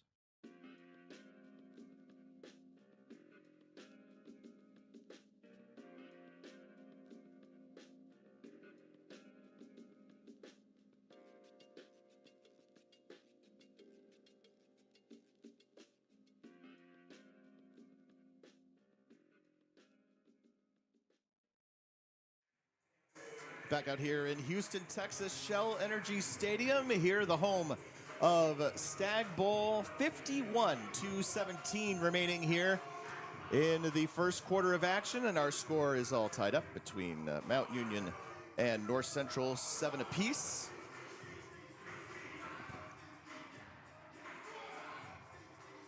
DeShields, 5 of 8 passing for 38 yards. Tyler Echeverry, 5 carries for 51. Keith almost single-handedly breaking that 2nd and 20 and converting it into a first down. Of course, the 29-yard touchdown run that put Mount Union on the scoreboard first. Yeah, and it's interesting because almost all of Echeverry's 51 yards are on his 2 good runs, and then he's been bottled up 3 times as well. And a little bit of that same thing for North Central, right? The defensive line's going to win sometimes, even with these very experienced offensive lines. But I think if Echeverry can continue to turn the corner, Mount Union can certainly keep pace or stay in the lead in this game. And it may be, we've seen games start out really slow, few points in the first half, and then they go crazy in the second half. The opposite thing could happen too. You could get a lot of scoring before the half, and then the defense is figured out at halftime as well. So right now, they're live adjusting. 3rd and 3. Here's the handoff, and this is going to be short of the first down marker for Tyler Echeverry. It would be a 4th down and short, and a Mount Union player down. It looks like one of the offensive linemen as they stop the clock for the injury. Yeah, and he's shaking his head, which is not good. It looks like that is either Gio Kennedy or Burris. I can see which is one of the guards. I can see the 2, but I can't see the 6 or the 7. Really nice. Yeah, it looks like Gio Kennedy is locked up with his man, and then the action comes along to his right, and he kind of loses his balance a little bit. And I would assume, I'm not a doctor, I say this right now, but I would assume there's a knee that did not go the way it's supposed to. That's the technical term. Yeah, I mean, again, the tackle came in on him from the side. Those offensive linemen are engaged in their blocks and they're pushing forward. They don't necessarily see. A lot of times they get rolled up on from the back. Sometimes they get rolled up on from the side. Gio was not looking great for a minute there, pounding the turf, but he is up and coming off of some help. Yeah. So, he may not be right in, and we may see Greg Rockwell, the left guard backup, come in for him. That backup is a junior. They have not taken the offense off the field, however. Greg Rockwell is indeed in at left guard. We got 4th down and 2 here for Mount Union at the 47-yard line of North Central. And let's wind the clock. 2:04 counting remaining here in the first quarter. DeShields, hard snap count. Now he looks back over the sidelines. Yeah, does this turn into a quick kick then, basically? You tried to hard snap them and you didn't get him out? I think maybe a short pass. 4th and 2.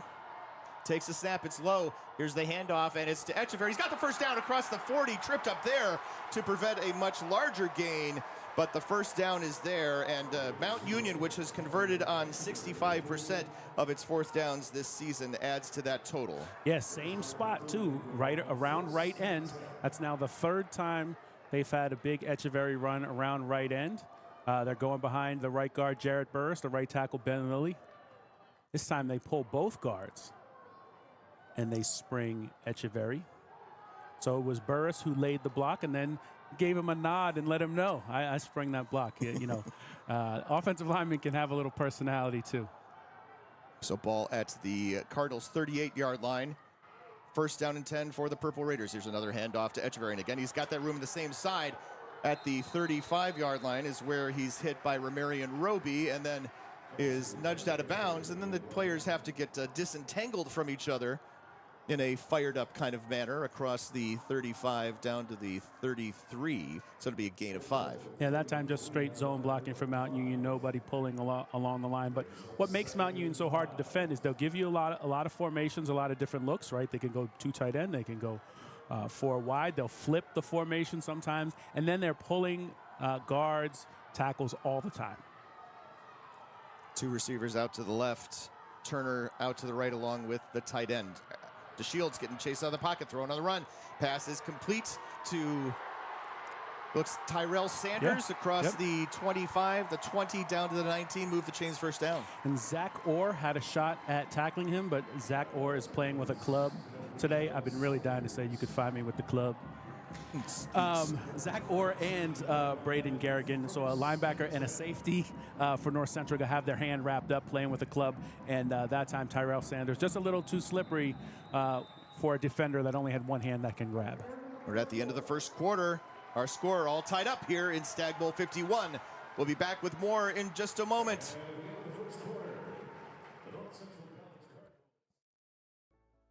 It's on us. It's on all of us. And it's time to act now. It's on us to start the change. It's on us to be the change. It's on us. It's on Division III. It's on all of us to stop sexual assault.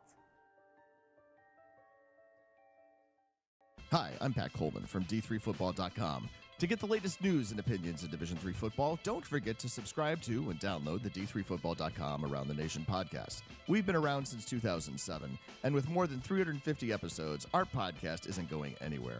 New episodes drop on Monday morning during the season and every month during the off-season as Greg Thomas and I run down the key stories from across Division III, chat with newsmakers, and bring you the latest news, not the hype or the latest so-called controversy. Find the D3Football.com Around the Nation podcast on your podcatcher of choice.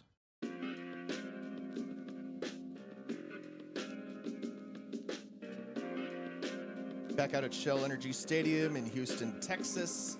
Pat Coleman along with Keith McMillan, Greg Thomas, and Damara O'Malley in production up here. And then down on the field is Frank Rossy. Frank. The wind is picking up a little bit toward the end of that first quarter, so it could influence things a little bit as we get close to the end of the first half, if a field goal becomes necessary especially. Otherwise, the field's been holding up still very well. Nothing really odd to report, but we're going to be checking on the injury from earlier and see if we're going to have an offensive lineman coming back or not for Mount Union. Back up to you guys. I'll give you more later. All right, thanks a lot, Frank. Yes, that's correct. Gio Kennedy, of course, got helped off the field. And he's still being looked at on the trainer's table here as we are between quarters. Extra long break between quarters. Get you those first quarter stats. Tyler Echeverry, 8 carries for 66 yards and a touchdown. TJ DeShields, 6 of 9, passing for 52 yards. Tyrell Sanders with 3 of those catches for 31. On the North Central side, North Central's only had the ball for 6:06 in the first quarter. Of course, they did have a turnover. Luke Lehnen, 5 of 6 passing for 95 yards and a touchdown. He's also the leading rusher with 4 carries for just 8 yards. Skokna has caught both of the passes thrown his way for 31 yards. And, of course, the touchdown for North Central as well goes to Miles Walton. Well, the most interesting thing about that first quarter for Mount Union, of course, is not just the North Central turnover, because it looked like the second North Central drive they scored relatively easily, is that Mount Union has been able to control the ball. They've been able to get first downs, when it's 3rd and short, 4th and short. And TJ DeShields has done a nice job buying himself a little bit of time on the rare occasions when there are North Central defensive linemen in the backfield. He buys a little bit of time to convert. Mount Union on the drive here, 1st and 10 from the Cardinals' 20. Looking to throw into the end zone, and the pass is overthrown. Looking for Drew Sims, the tight end. Sims caught a touchdown pass against Salisbury. That was just a little dump over the middle. This one, I don't know if he got turned around or DeShields didn't know where he was going. Too much air under it and to the wrong shoulder, or if he's, maybe Sims shouldn't have turned inside, but TJ threw kind of it's a tight end down the seam. TJ threw a little bit of a floater outside, and you really need to throw that one on a rope on the inside. Or if you're trying to avoid the defender by throwing on the inside, then Sims needs to turn to the outside. But that's a touchdown with a good throw and a tight end that's on the same page. 2nd down and 10. Cooper in motion. Here's a little toss, underhanded pitch to Echeverry going left and running out of bounds before being touched down at the 15-yard line, gain of 5. And Echeverry had the speed to outrun the senior linebacker BJ Adamczyk, but did not have the speed to outrun Braden Garrigan. And that's the kind of pursuit you need. We talked about it once with Mount Union's defense. You got to have more than one guy pursuing to the ball, because these running backs, or in North Central's case, it's a quarterback as well, have the speed to turn the corner. Echeverry that time could have turned it on one guy, but not on both. And so that brings up a big 3rd down. Still gained 4 yards. We're now 3rd and 6. Cooper and Sanders out to the far side now. That's Cooper in motion towards the left, and he goes back. Here's the handoff to Echeverry. Echeverry off the left side. Good for a couple of yards down to about the 13 before Danny Nuccio brings him down. And Nuccio, another senior linebacker for North Central. We thought he might not see a lot of action today, but he's been in the middle of the defense and also in the middle of a lot of action. This is going to bring up a 4th and 3 Mount Union offense staying on the field. Now, the Purple Raiders kicker was making them from easily on this end of the field in pregame, but in this case, probably feeling like they have to score to keep up, and you got a 4th and short. Mount Union's going to go for it. DeShields with a hard snap count. Flipping the double tight end, so now the defense has got to flip it strong side. Yep, and we're going to get a timeout here, and Mount Union's going to take the timeout. Perhaps they will reconsider and put the field goal unit out there. A couple times, obviously, they've gone out. DeShields has given some hard counts. They've maybe gotten some linebackers to flinch, but that's not what you need to have happen. Yeah, I mean, I think what you like about DeShields, obviously, Mount Union's burnt 2 timeouts in the first half, but it's generally not as big a deal in the first half, unless, of course, you need those timeouts to score right before half. But you'd rather get yourself in a good play here. I don't think they're bringing in Merrick. I think they're going to go for it. Again, it's 4th and 3, maybe a short 3. I think they're just going to try to get themselves into a good play here, and if worse comes to worse and they don't get it, North Central's got to go 87, 90 yards, whatever, to score. I think the thinking has to be for Mount Union. We're dealing with an all-time great quarterback, a prolific offense. We've done a nice job keeping them off the field, let's get 7 here, go up 14-7, rather than go up 10-7, because the thinking is probably field goals aren't going to beat North Central today. At least not when you're in this far. Now, if Merrick was making from 51 in the pregame, so if you're out here on the 30, 35, maybe you kick it, but they're on the 13-yard line. They got 3 yards to go, and they've been effective in their third and short, fourth and short package so far today. On third down, Mount Union 4 of 6. One of those that they did not convert, they then picked up on fourth down, so 5 of 6 essentially on conversions. Noah Beaudry hopping around on the sideline. We haven't seen him at all today, and I think with the way TJ DeShields is operating the offense, that's fine. I think, not to correct you, but I think that's Zach Lieber on the sidelines, and I believe Boudry's in the offensive huddle. Okay, I do hate that we allow duplicate numbers when the rosters are down to 58. I get it when you got your whole team and your 100 some odd guys, but the same thing happened to me in the pregame. I was looking at number 8, and I was like, Jack Romo's not black. That's true. That's because it was Kyler Green. Right. And I was like, it blew my mind for a second there. His brother wasn't either, oddly enough. Yes, well. So I'm looking. I'm going. Did I forget something? Am I getting old and losing my marbles? It's just 2 guys wearing number 8. Let's check in with Frank Rossi as well. The offensive lineman from Mount Union go down. He had his right ankle wrapped, it looks like, and looks like he will be coming in eventually back into this game, probably, I would guess, after this series on offense for Mount Union. So we'll look out for that later on. Back up to you guys here for fourth down. All right, thanks a lot indeed. Now, fourth down and 3 for the Purple Raiders. They are at the 13-yard line of North Central. Again, they swap those double tight ends over to the left side along with Echeverry. Waiting, there's the snap, fakes it to Echeverry. DeShields looking to throw and overthrows Tyrell Sanders. Incomplete. Sanders had enough of a step on Jamar Daniel that a good ball is a touchdown. Yeah, another ball, that's a touchdown if it's a good throw. Absolutely. Jeff Dart, give him credit for that call. So it's just a short delay. They flip the double tights, and then they give the fake handoff to Echeverry. It's probably an RPO, and he has the option to throw the slant, but you got to throw it. Again, too much air under it. You got to throw that on a rope right in the belly. Hit the guy right in the numbers instead of floating it into the end zone. Right, RPO, not really DeShields' bread and butter. When you're talking about whether DeShields will run it himself. Yeah. Slightly different, obviously, when you've got Echeverry in the backfield also. He's a good decision maker, but the balls don't come out necessarily as quickly. And I wonder if the wind has something to do with that. There's a quick pass complete to Jacob Parody as it will be a first down across the 20 up to the 25-yard line, gain of 12. I shouldn't be as much of a wind effect on such a short pass, but it's just only one other thing that's going on down there. Yeah, and it is blowing in that direction, not super hard. But he missed a ball like that in the Johns Hopkins game, the semifinal, where he had Tyrell Sanders open for a touchdown and just put too much air under it. So I think that's just not playing a whole lot.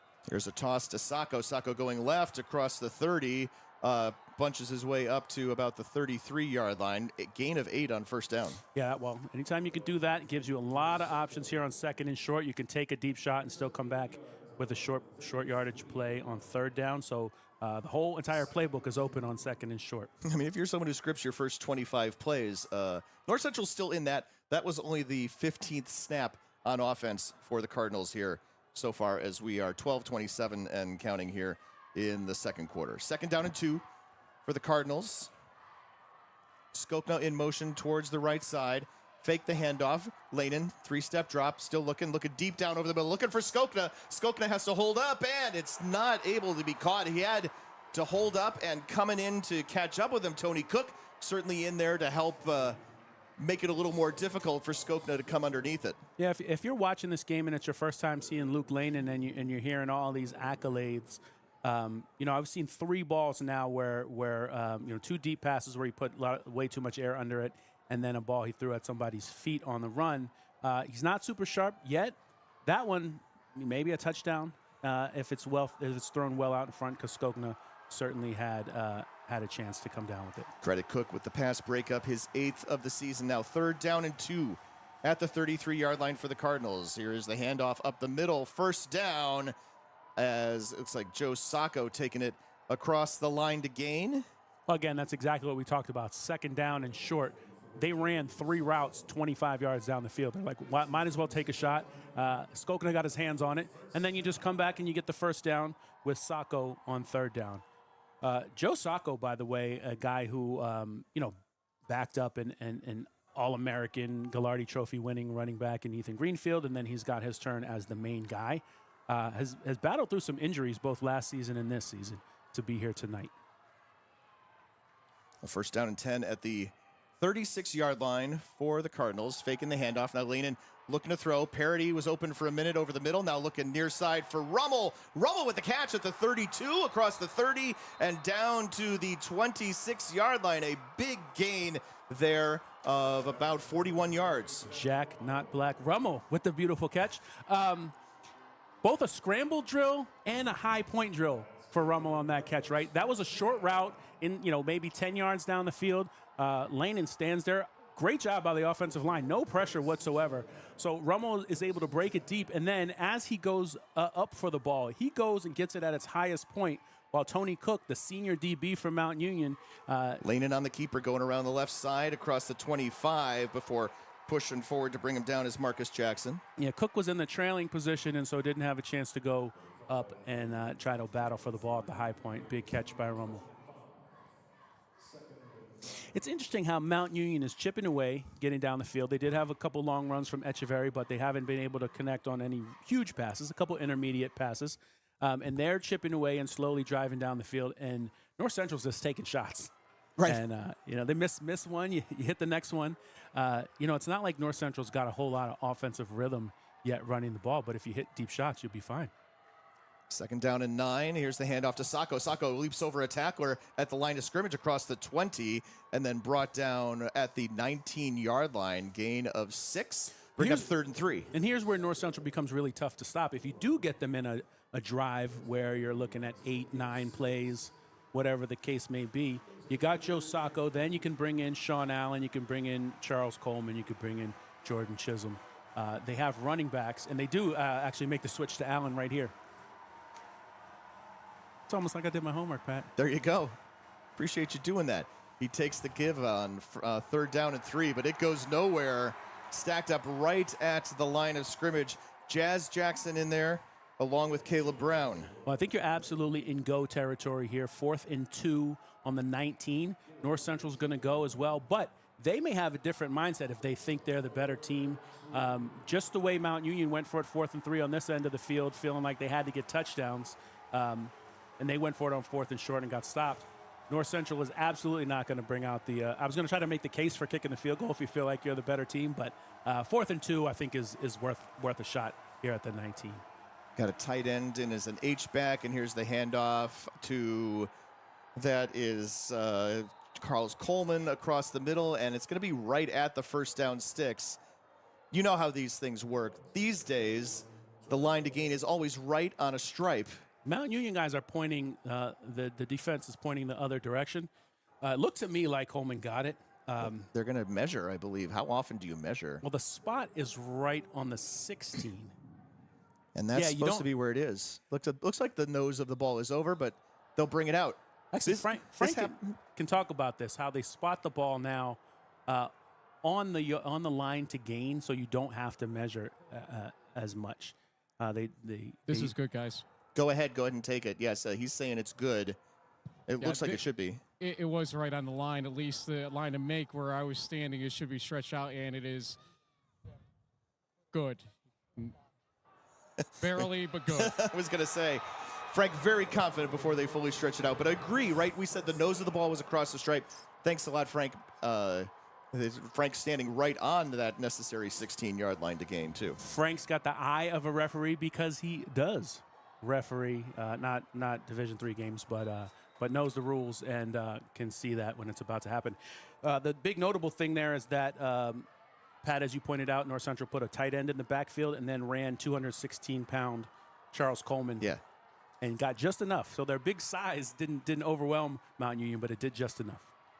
Coleman now lines up to the left of Lehnen on 1st and 10 from the 16. Lehnen looking to throw, getting chased out of the pocket by Jackson. Gets it, throws it, and knocked away. Also, I think you probably give a pass breakup to Tony Cook after Marcus Jackson chased him out of the pocket. Jack Rummel was on the 2-yard line waiting for the pass. Yeah, I think you absolutely give a breakup to Tony Cook. And as a senior cornerback, right, one of the traits of a cornerback is have a short memory. You got a ball high pointed at you earlier in the drive. Forget about it. Come back and make another play. I think one of the interesting things about Mount Union having, I'll save this for after the play, but having played Luke Lehnen before is that speed when he gets ready to turn the corner does not catch Mount Union off guard like it does a lot of teams that see him for the first time. 2nd and 10 from the 16. Here's going to be a keeper for Lehnen. He's going to cut up the middle. He's still on his feet at the 15, Wow. across the 10, the 5, and he's in. Touchdown. Touchdown, Luke Lehnen. Looking like he was going to go left. Did his best Tyler Echeverry impression. Waited for the hole to open up, and touchdown. And oh, they're showing the wrong replay. That's why. But yeah, remember, they're about like, that's 30 seconds behind us. Well, anyway, Lehnen fakes the handoff there, and then it's a design run right behind his running back. So it's almost like I formation, right, where he's got a lead blocker, and then he just picks his way through the middle of the Mount Union defense. Really, really nice run by Luke Lehnen. And that's what he gives you, right, that efficient passing, and then also the ability as a runner. And that's why the Cardinals are so hard to stop. Greg points out Jared Durian with the lead block up ahead, and the Reniak extra point is good. So our new score, with 8:09 to go here in the second quarter of action, it is 14-7 North Central. And Keith, go ahead and tell us again what we saw on that touchdown run. Well, I was looking to see if they trapped anybody or if that was a counter, and it really wasn't. It was just basic zone blocking, and then Lehnen behind his running back. So it's just like a classic ISO I formation play. Not that the ISO part was in there, but where you're following a fullback. In this case, the running back becomes the lead blocker. Lehnen becomes the tailback, and then again, once he gets through to the second level, he's just picking his spots, and he carries like an experienced running back. Carries North Central to a 14-7 lead. 8:09 to go in the second. We'll be back in just a minute. For the love of the game, but for those of us who are Division III student athletes, it's more than that, a lot more. Sure, the game is important, but as we work so hard to build both mind and body, it's more about team. That is why NCAA Division III teamed up with Special Olympics, and in giving the gift of sport to those for whom it seemed an impossible dream, we are working to make this a better world. Help us keep that dream alive. You can make a difference. Hi, I'm Pat Coleman from D3Football.com. To get the latest news and opinions in Division III football, don't forget to subscribe to and download the D3Football.com Around the Nation podcast. We've been around since 2007, and with more than 350 episodes, our podcast isn't going anywhere.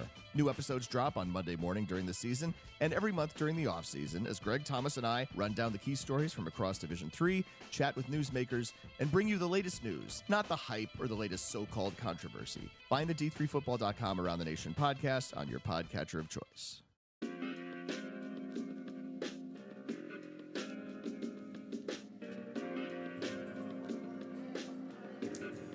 Coming back out here, 8:09 remaining in the second quarter. A little shout out to DJ Mentos, who I don't know why it took me 10 years to get his music into the game broadcast as the bumpers.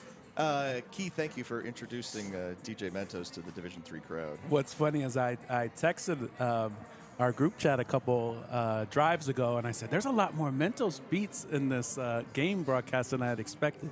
All They're of them, good stuff, man. Yeah, they got me head nodding in between plays. Let's go back to that big decision by Mount Union to go for it on 4th and 3 from the 13.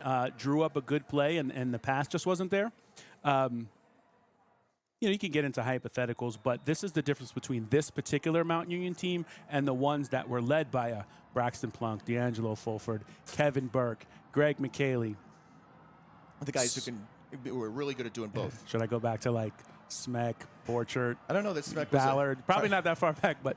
And here's the kickoff that is handled by Kennedy at the 25 and then run out of bounds at the 36. You convert. Anderson. You convert. I think it's still the right decision for Mount Union, feeling like you've got to score touchdowns to beat North Central tonight. And so they go for it on 4th and 3. They don't get it. Then North Central drives the length of the field. Also has a 4th and 2, is able to convert theirs, not with necessarily a great pass from the quarterback, right? It was they just brought in their big running back and barely got it.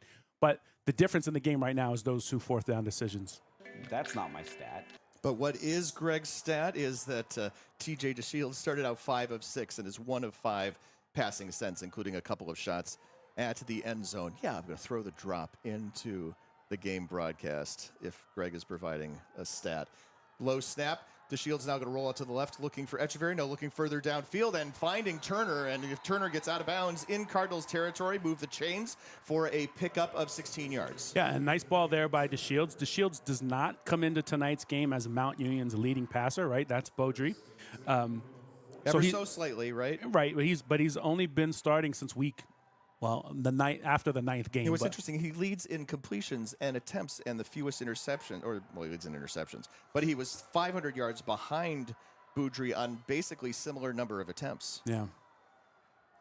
Beaudry, you would assume, that means a little more downfield arm or usage. And here is a handoff to Echeverry. Echeverry with a pickup of 3. And the thing is, of course, as DeShields became more comfortable and they acclimated him to the starting role, Echeverry all day long. Yeah, sure. And there were games where, they didn't have to throw as much because they got out in front. But they had a couple battles in the playoffs, right? Carnegie Mellon was a 24-19 game. John Carroll, they had to keep scoring.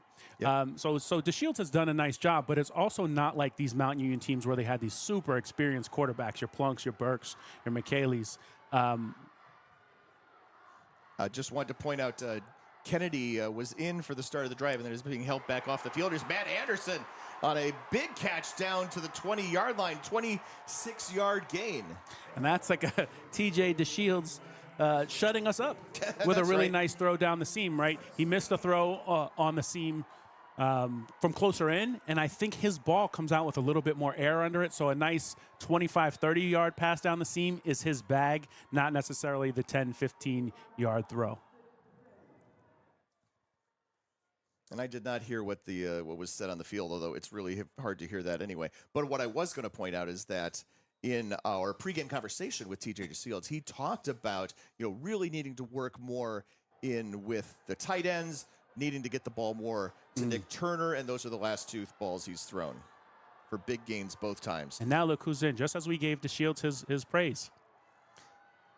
And it's going to be Beaudry on the first down on the keeper up the middle from 1st and 10 from the 18. I was going to say, yeah, I saw Darnell Williams is in. I struggled to make the connection, and then I saw who the ball was snapped to. Well, I figured he would get there eventually, and sometimes we are seamless. We've been doing these games together for 25 years or so, and sometimes we read each other's cues, and sometimes we finish each other's sandwiches, yes. Wow. First down, now 2nd down and 5, and it's back. It's still Beaudry in the game. Here's the give to Darnell Williams on first down, 2nd down up the middle for a few yards. Darnell Williams got a big burst. He's their kick return guy. He's got 528 yards and 6 touchdowns rushing as well over the course of the season. And now DeShields will come back into the game, and this package will swap out. You just take out Sean Thomas and Darnell Williams, and you bring in a tight end in Matt Anderson. You bring in Tyler Echeverry here for this 3rd down and 5. I think that's a good time. 2 snaps for those keeping track. Right, and it's a good time to use those guys right after a big play. Just give the defense something else to look at, but now you're back at 3rd down. You want DeShields, the good decision maker, back on the field. DeShields takes the snap, and here's the handoff to Echeverry. Echeverry right into the pile, and that's going to be mathematically probably a loss. It's going to be 4th down and long. Right up the middle, Cortez Jones there along with Jacob Vincent. Martin Egbo in on the tackle. He's another one that had a great story from last year. Bobby Medina in on it. So pretty much the whole North Central defensive line blew that one up. And this time, field goal. Mount Union's going to take the field goal. Yeah, for those of you who remember, Martin Egbo transferred in as a grad transfer from Concordia, Chicago, where he'd been, I think, a 3rd-team All-Region player and then became an All-American. Now he's playing more of a bench role. Now here is indeed Yvonne Merrick, who's 10 of 14 on field goals. This one from 30. Snap is good. Kick is on the way. Of course, has plenty of distance. And this one is good. So with 3:57 to go here in the 2nd, Mount Union tacks on 3, and they trail 14-10. We'll take a break. We'll be back in a bit here from Houston, Texas.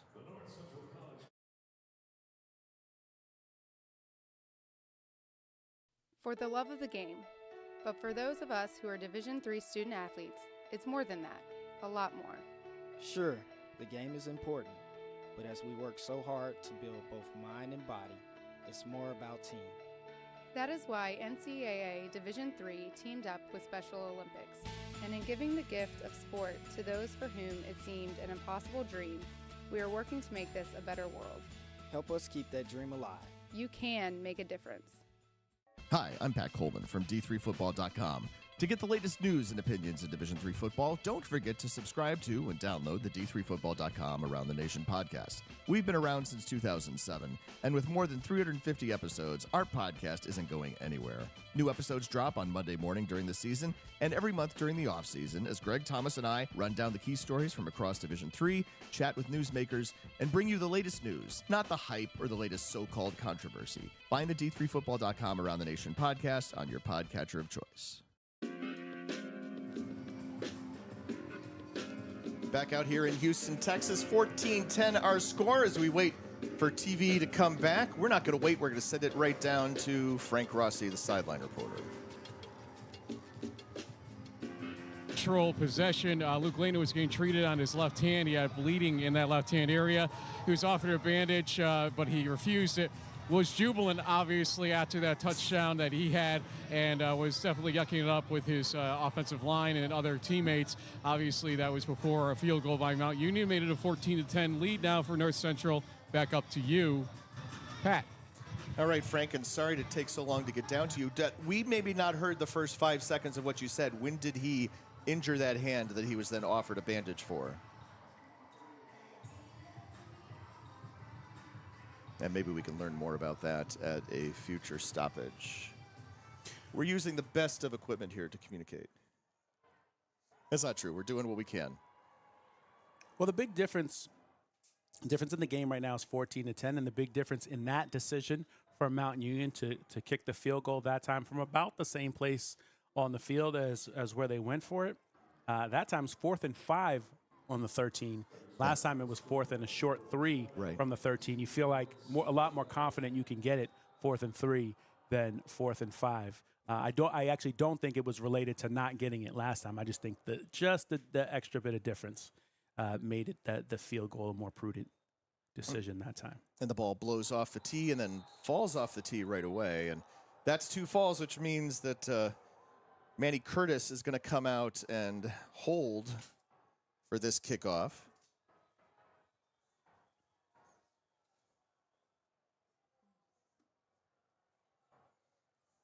So he'll work out of the hold, and you see the North Central kick returners move up 5 yards apiece.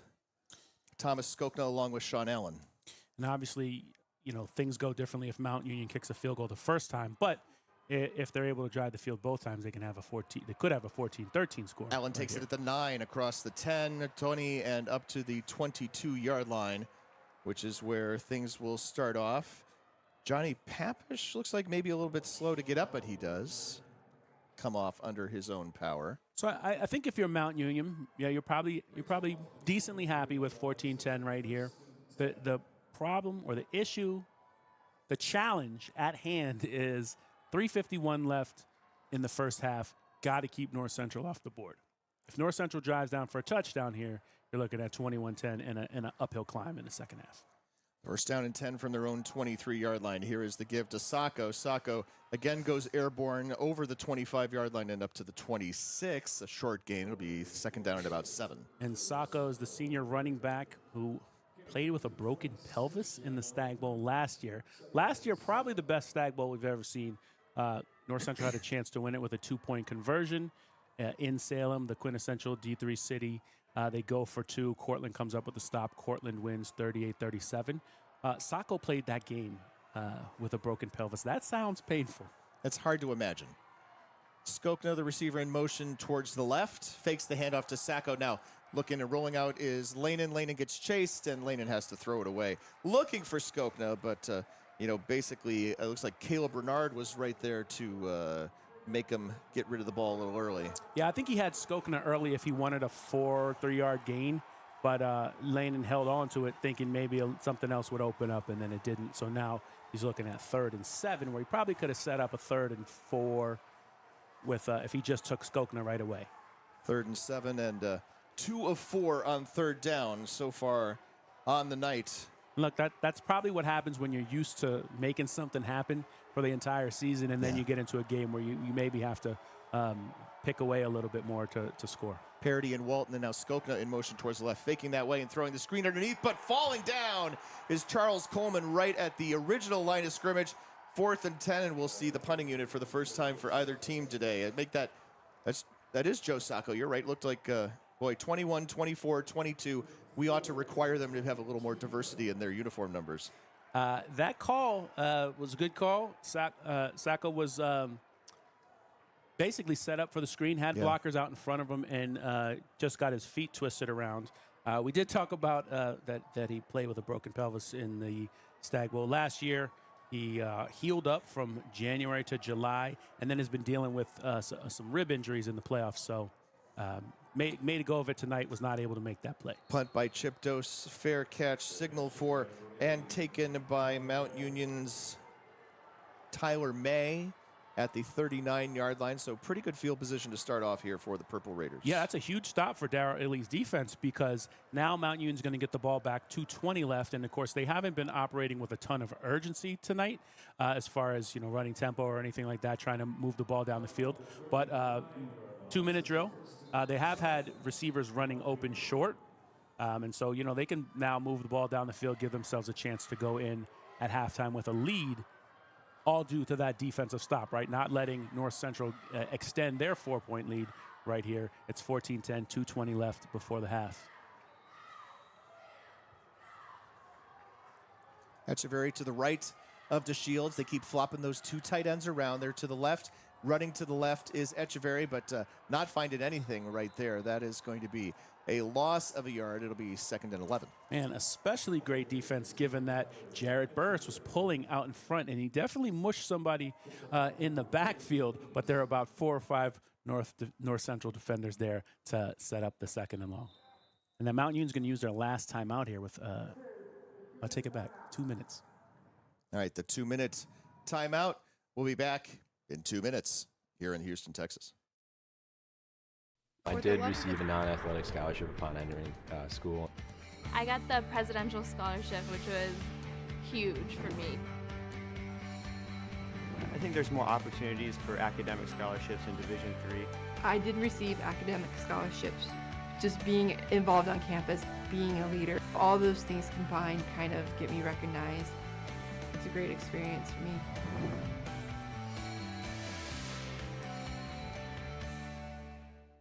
Hi, I'm Pat Coleman from D3Football.com.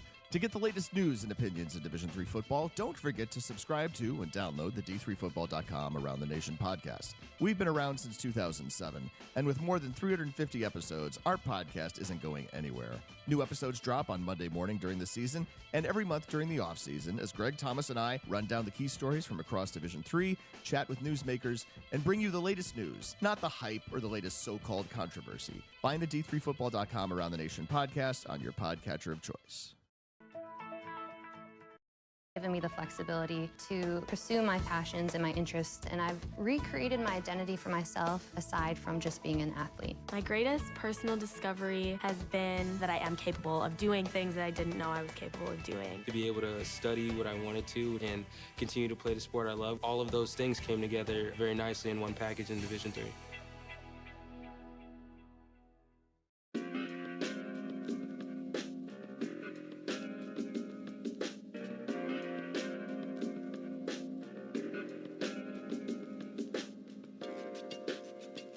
Back out here in Houston, Texas. Gio Kennedy now in crutches on the sidelines. Greg Rockwell's been playing in his place. That's, of course, an All-American at left guard who now not in the game, and you saw something from Rockwell previously as well, Keith. Yeah, Mount Union on the last play, they pulled both guards, so Jared Burris and Greg Rockwell. Rockwell in as the backup in for Kennedy, and Rockwell missed his block, and that's why North Central was able to blow it up in the backfield to set up the 2nd and 11. You know, Mount Union has an opportunity here with 2 minutes to go in the second quarter, they can come down and score here, not leave enough time for North Central to do so. Then, of course, they receive the second half kickoff. So it could be a little 2-for-1 scenario coming up for the Purple Raiders here. Gio Kennedy was injured late in the first quarter when somebody rolled up on him from the side. TV comes back. And now we're ready for play. DeShields, a quarterback, second down and 11 from the 38-yard line, their own 38-yard line. Here's a pass out, a short pass at the line of scrimmage to Jerry Cooper Jr., a pickup of 0. It'll be 3rd and 11. Yeah, I'm all for getting it out quick in the 2-minute drill and getting out of bounds. But in that case, you ran a play, cost you 3 seconds. Cost you a down. And a down, and you got no yards. So you want to let it develop a little bit more than that. We've praised DeShields' decision-making, not just tonight, but through his run here in the playoffs. But that one, he just pulled the trigger a little too quickly. 2 receivers out to the right-hand side. Echeverry flanking DeShields to the right. Echeverry running a route. DeShields rolling out, looking downfield, looking for Sanders, but overthrows him. Incomplete. The pass led him too far out of bounds, 4th and 11. And I'm pretty sure the decision is easier to make here. What do you mean, to punt? Yes, that's the decision I'm thinking about. Yeah, yes. I don't think that's much of a decision. 4th and 11 from your own 38. Was not a terrible pass from DeShields, but it was the type of pass where, if you have a 6'3" guy with the ball skills of a Wayne Ruby, maybe you go get that on the sideline. You're able to bring it in. Tyrell Sanders has the ball skills, no doubt about it, but at 5'10", he was able to go up and get it, but not get his feet down in bounds. Punt is away. Bounces into traffic, and then is going to roll out of bounds at the 25-yard line. So Mike Franklin, who averages about 40 yards a punt, rolled this one out at about 37. So the North Central Cardinals will get a opportunity here with 1:41 to play in the first half. Well, we praised Darrell Ely's defense for getting Mount Union the ball back with 2:20 left. Unfortunately, the offense burned 39 seconds, went 3 and out, and has to kick it back to North Central. So now Ely's defense has to come up with another stop. At the half, it will be the combination of D3Football.com Around the Nation podcast, and In the Huddle, we'll have, I don't want to say the sidekicks or the analysts, the color guys. I don't know. We're going to have Greg and JB, Greg Thomas, James Baker will be your halftime host. Coming up in just a moment. Short drop, now rolling out to the right side is Lehnen. Lehnen looking to throw downfield, fakes it downfield, and then runs out of bounds at the 26 for a gain of 1. Kept Lehnen in the pocket a little bit so far tonight. He has that 16-yard one, which of course is a touchdown and a big darn deal. But the rest of his night is 6 carries for 10 yards. Well, yeah, and that's not a scramble either, right? Those are design runs for Lehnen. In this case, it's a pass play where he's got 4 or 5 seconds to let routes develop deep down the field. Nobody really even getting close to him. I mean, Caleb Brown kind of eventually gets off his block and chases Lehnen a little bit, but I mean, he hasn't been under pressure hardly at all tonight. Another short drop for Lehnen here on 2nd down and 9. Has time, can't find somebody. Now Parity breaking deep and going to just throw it out of bounds. Sacco was down there deep on a sideline route as well, and actually the closest person to the ball. That was going to be 3rd and long, and right up in Lehnen's face is Jackson Harris. Yeah, but still plenty of time for Lehnen to make something happen. If he's looking for a 12, 15-yard route to develop there, he has plenty of time to hit it. And that time it was another scramble drill. Got to give a lot of credit to the Mount Union back 7. I think I would say 7 or 8. Mount Union back. I was trying to decide whether we count Rossi more. I think we count him as both front and back. He's everywhere. In any case, those guys have had to cover for a long time last 2 downs. 3rd and 9 now. Lehnen going to run left, and he can't get away from Caleb Brown. Brings him down to the backfield for a tackle for loss. 4th down, and now North Central will punt. And Mount Union's going to take its last time out here, I think. It's the second time you've said they're taking their last time out. Well, because the first one was the 2-minute. Was the 2 minutes. Sorry. Yes. And I heard the whistles, and I got excited. They're stopping the clock. That was smart. And that is I'm from the era where we didn't have the 2-minute drill or the 2-minute warning in college football. And we don't even call it the 2-minute warning in the college rule book, of course. There's nothing to warn of. They called it a 2-minute warning in the pros because the clock was generally kept on the field and not on big stadium class, because this was like the 50s, dude. And so they just call it the 2-minute timeout. It's an impressive history lesson. Well, back to tonight. This is now the 4th change of possession in the final 3 minutes, and so we keep giving these defenses praise for getting the ball back to their offense, but then the offenses don't do anything with it, and so now they've got the defense has to go back out on the field. This is North Central's second time in the final 2:20 where they're going to have to come up with a stop to avoid falling behind Mount Union at halftime. It's 14-10 North Central, 1:18 left in the second quarter. Chip Doe's on to punt. He's standing on his own 10-yard line. Gets the snap. It's a high, short kick, and Tyler May with signals for the fair catch at the 45, bobbles it, keeps it, and then is leveled. And there's going to be a late hit call against North Central. Did I get to 22? Jordan Chisholm? Oh, it was 26. 26 was what I saw. Also, Theo Millis out of Belleville, Illinois. And Theo was just running a little bit out of control. Maybe was blocked into him the way he kind of came in so recklessly. No, I don't think so. May not know that. He makes the, I don't know what he's thinking there. Yeah, well, that's going to give Mount Union the ball across midfield now. The fair catch was called for at the 45. It's going to put it on the 40. And Here's the official.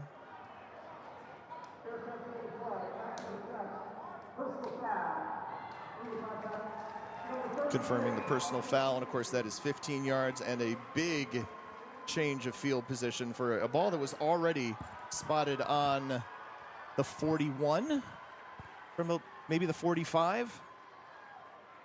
So here's what's interesting.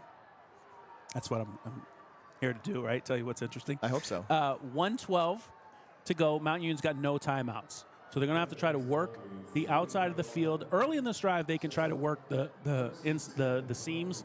They have thrown the ball to the tight ends a couple times, although it looks like they're coming out with 4 wide trips left. You can work the middle of the field with 1:12 left, get up and spike it, or you can get up and run another play with 1:12. But as time starts rolling later in this drive, they're going to have to work the sidelines and try to preserve clock. 1:12 to go, 40 yards. Sanders, Trey Radford, and Jerry Cooper Jr. are the receivers out to the near side. Looks like Nick Turner out on the far side. DeShields, plenty of room up the middle. He's going to run it across the 45. Looked like he wanted to slide and then had to avoid a hit. Takes it all the way down to the 31. Pickup of 9 on first down. And that's a really smart play by DeShields, because you see North Central dropping into 7 guys into coverage, 4 guys rushing, so there's nobody in that intermediate, and once the rush goes past him, he's got 9-10 yards before he even gets touched. 2nd and 1. DeShields takes a low snap. Looking deep down the right side. I don't know who he was looking for, but... Don't love it. I'm going to be honest with you. It's the flag that comes out is what everybody in here is reacting to. Tyrell Sanders is the closest anybody was even close to receiving that. So what North Central did was show the soft zone, and they rolled 2 guys up to play press man at the last second. So 3, Jamar Daniel is playing press man on Tyrell Sanders, which I think is smart. You want to get him, not let him have a free release. Defensive holding. However, they got Daniels for the defensive holding. That ball was out quickly. Sanders was not able to make a break in his route, and so they got Daniel there. But felt to me like it was just a regular press man jam off the line. Now puts him well Sanders within. Wasn't able to get off it. That puts him well within Yvonne Merrick's field goal range here with at the 21-yard line. There's wind obviously blowing into the face of the offense right now. But Merrick is good from as long as 51 earlier this season and in warm-ups today. And I think right now you're going to take shots to the end zone. Only thing you can't really do is complete one short of the end zone in the middle of the field. 41 seconds to play, 21-yard line. DeShields looking into the end zone, looking in traffic, and unable to connect with Trey Radford. So it'll be 2nd down. Hey, we talk about a short memory for a cornerback. Jamar Daniel that time just gave up the defensive holding penalty. They went right back at him that time. He just went up and made the pass breakup. It's like 1-on-4 in there. Somebody should have been open somewhere else. Well, I think the ball should probably come out a little sooner, right? It's fine to take a shot into the end zone, but the ball should be in the air before your receiver gets to the end zone. In that case, Turner was running all the way to the back of the end zone by the time the ball arrived. 4 receivers, and Echeverry kind of lined up as a flanker. 2nd down and 10 from the 21.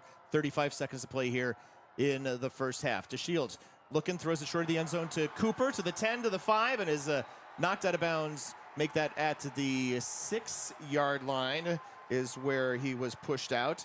So the clock stops with 29 to play. Yeah, I think either a linebacker lost their assignment and let the wide receiver break to the outside untouched, unbothered, or deep safety had the responsibility and was just too far off the line to ever come back in. But Mount Union's got a chance to again get a touchdown, 29 seconds left, and go into the half with a lead. First and goal from the 6.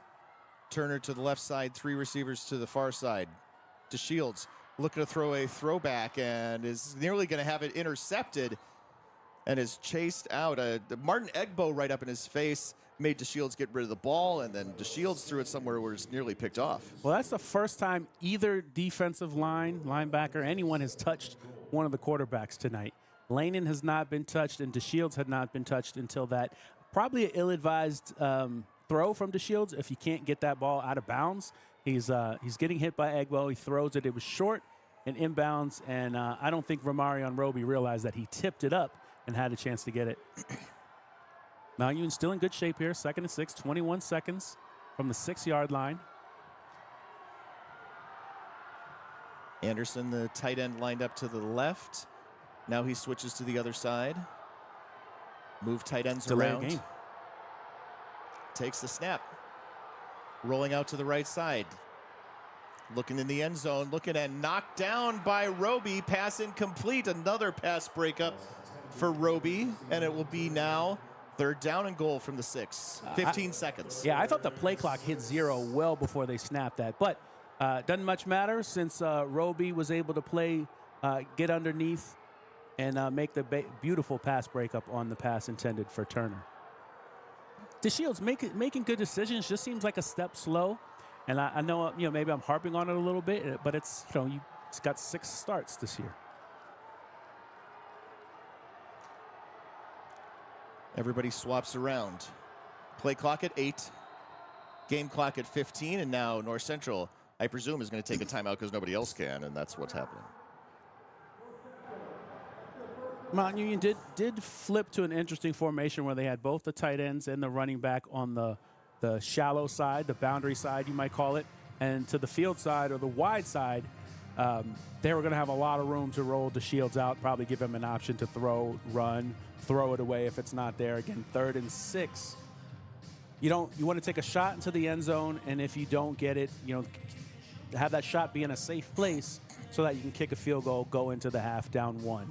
Worst case scenario. Best case, obviously, you score a touchdown. Mount Union is leading this thing at halftime. So you can't take the timeouts with you. North Central has 3 of them. Might as well burn one on defense now that you've seen the formation. DeShields on this drive, 1 of 4 passing for 15 yards. 5 plays, 34 yards in this drive, which, of course, started after the end of a 15-yard penalty and then a defensive hold in this drive as well. And I don't think it much matters that it's third and 6 here, but if it weren't, you might be able to squeeze an extra play into 15 seconds. So really, Mount Union's got 1 shot here. They don't have a timeout, so they can't run Echeverry, which is probably their best play, right? They're still in the 2-minute drill. They're looking to score from 6 yards out. You're going to run perhaps the tight end, but probably run one of your 3 receivers into the end zone, give them a shot. If you miss it, again, DeShields has to be safe with it because you have a field goal attempt and a chance to go in down 1 if this play doesn't work out. This play is 3rd down and goal from the 6, 15 seconds ago. DeShields, keeper, maybe an option pitch. Nope, the keeper, and he is wrapped up short of the end zone. Now clock ticking at 9. Run the field goal team onto the field. 6 seconds. Running the field goal team on, counting down to 3, 2. They can't possibly get 11 people doesn't set. get there. They do not. Yep, it was at the end. It was Drew Sims, the tight end, who had to come all the way across the field and try to line up on the right-hand side. And boy, North Central celebrating as they at least get 1 tackle and run out the clock here to end the half. Jeff Dart shaking his head because clearly they talked about this in the timeout. They planned for it, and 10 of the guys got the message. The 11th guy didn't get on the field in time. So even though 15 seconds is enough time to run a running play, run your field goal team on, if everybody's not sharp, you don't get a chance And I think if you're Mount Union right now, you're frustrated you don't get any points out of that. You also had another time where you're stopped on 4th and 3 from the 13. You could be leading this game at halftime. You're only down 14-10, but you've had the ball, it felt like, for quite a bit. So they got to be frustrated going in, and that's not great for momentum. But you know, you can wipe that slate pretty clean early in the third quarter. Mount Union will get the ball to start the third quarter, but right now we are at the half in Stagg Bowl 51, the national championship game of Division III football. In case someone tuned into the stream and didn't know what the Stagg Bowl was, now I told you. North Central with the lead, 14-10. We'll be back out in just a couple of minutes. At the half, Greg Thomas, James Baker. Back in a minute. Not in a minute, well more than a minute.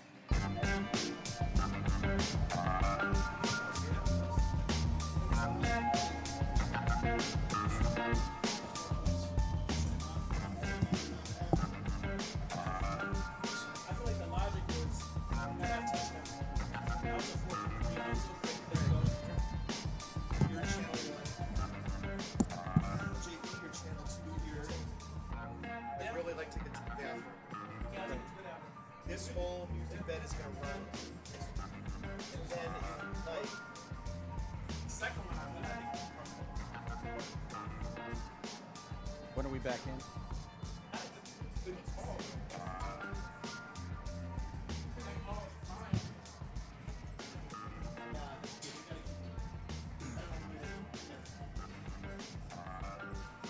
Who's not cooking during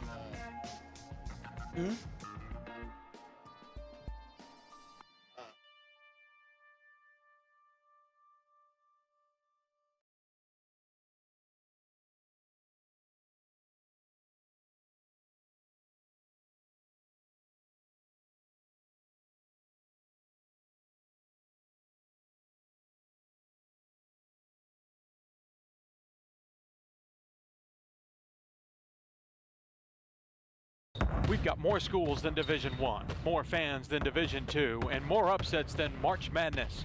There's 800 programs with over 11,000 games leading to 2 national championships. And we've been covering it all for over a decade. From Eastern to Occidental, from Puget Sound to Piedmont, from Southwestern to the University of New England, and from Hope to Calvin. Nobody covers Division III basketball like we do. We're at d3hoops.com at www.d3hoops.com.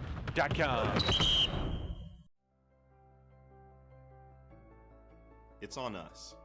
It's on all of us. And it's time to act now. It's on us to start the change. It's on us to be the change. It's on us. It's on Division III. It's on all of us to stop sexual assault. Hi, I'm Pat Coleman from D3Football.com. To get the latest news and opinions in Division III football, don't forget to subscribe to and download the D3Football.com Around the Nation podcast. We've been around since 2007, and with more than 350 episodes, our podcast isn't going anywhere. New episodes drop on Monday morning during the season and every month during the offseason as Greg Thomas and I run down the key stories from across Division III, chat with newsmakers, and bring you the latest news, not the hype or the latest so-called controversy. Find the D3Football.com Around the Nation podcast on your podcatcher of choice.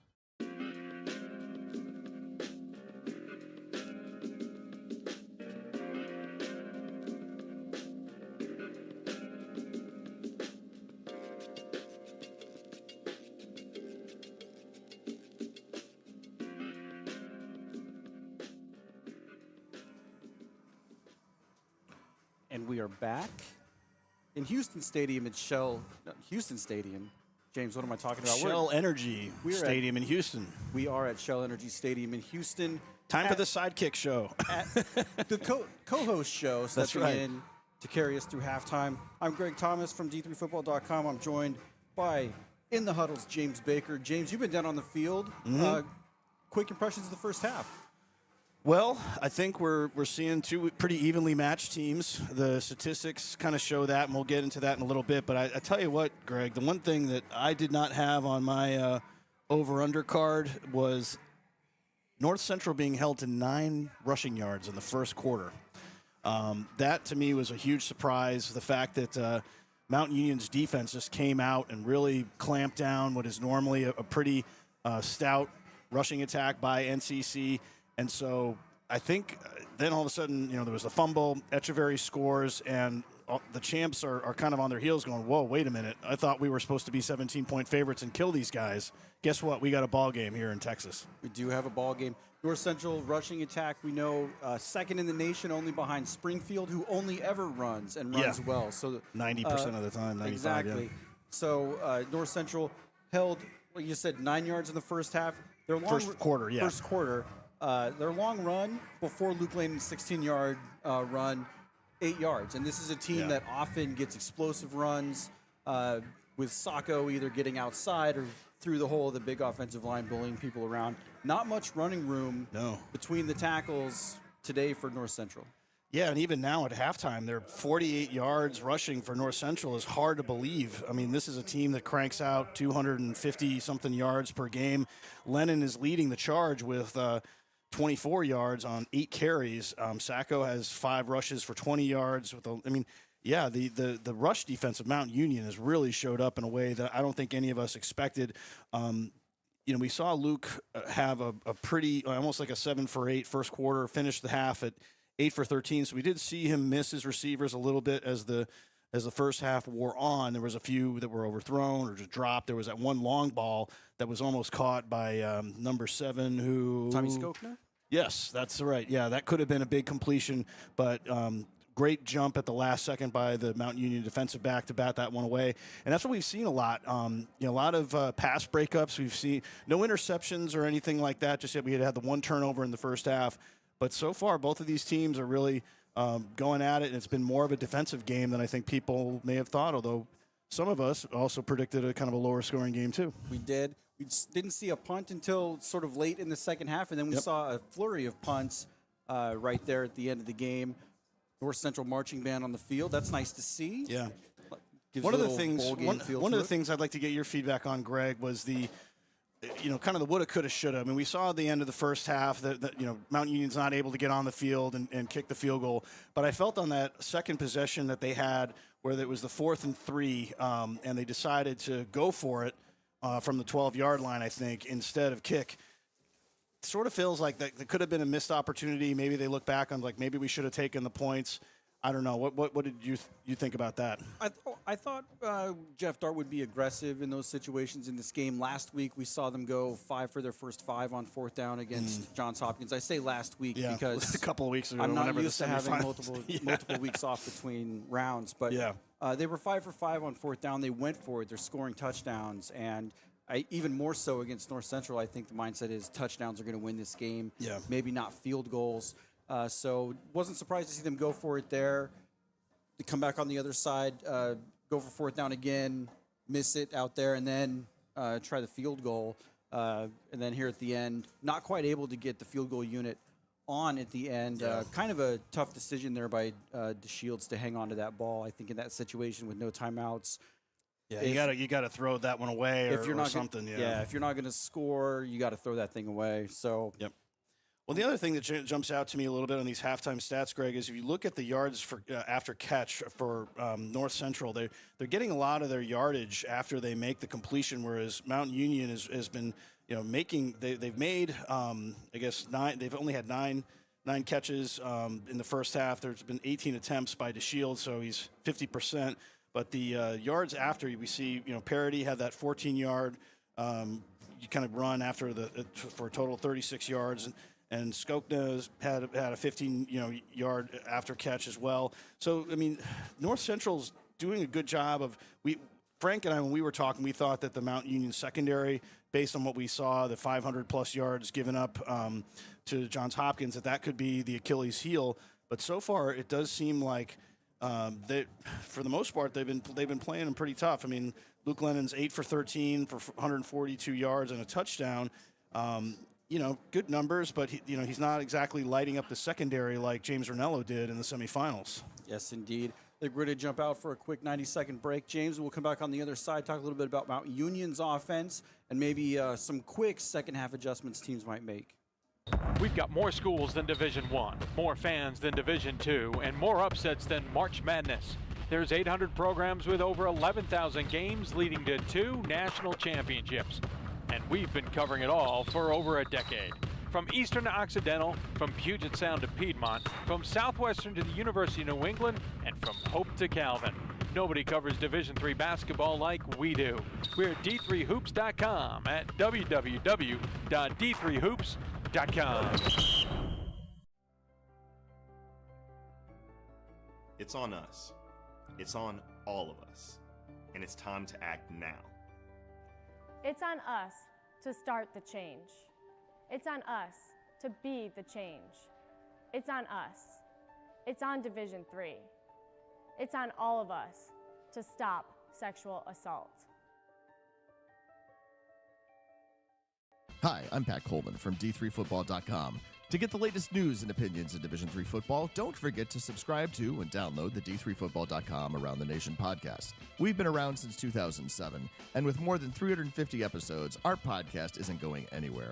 New episodes drop on Monday morning during the season and every month during the offseason as Greg Thomas and I run down the key stories from across Division III, chat with newsmakers, and bring you the latest news, not the hype or the latest so-called controversy. Find the D3Football.com Around the Nation podcast on your podcatcher of choice.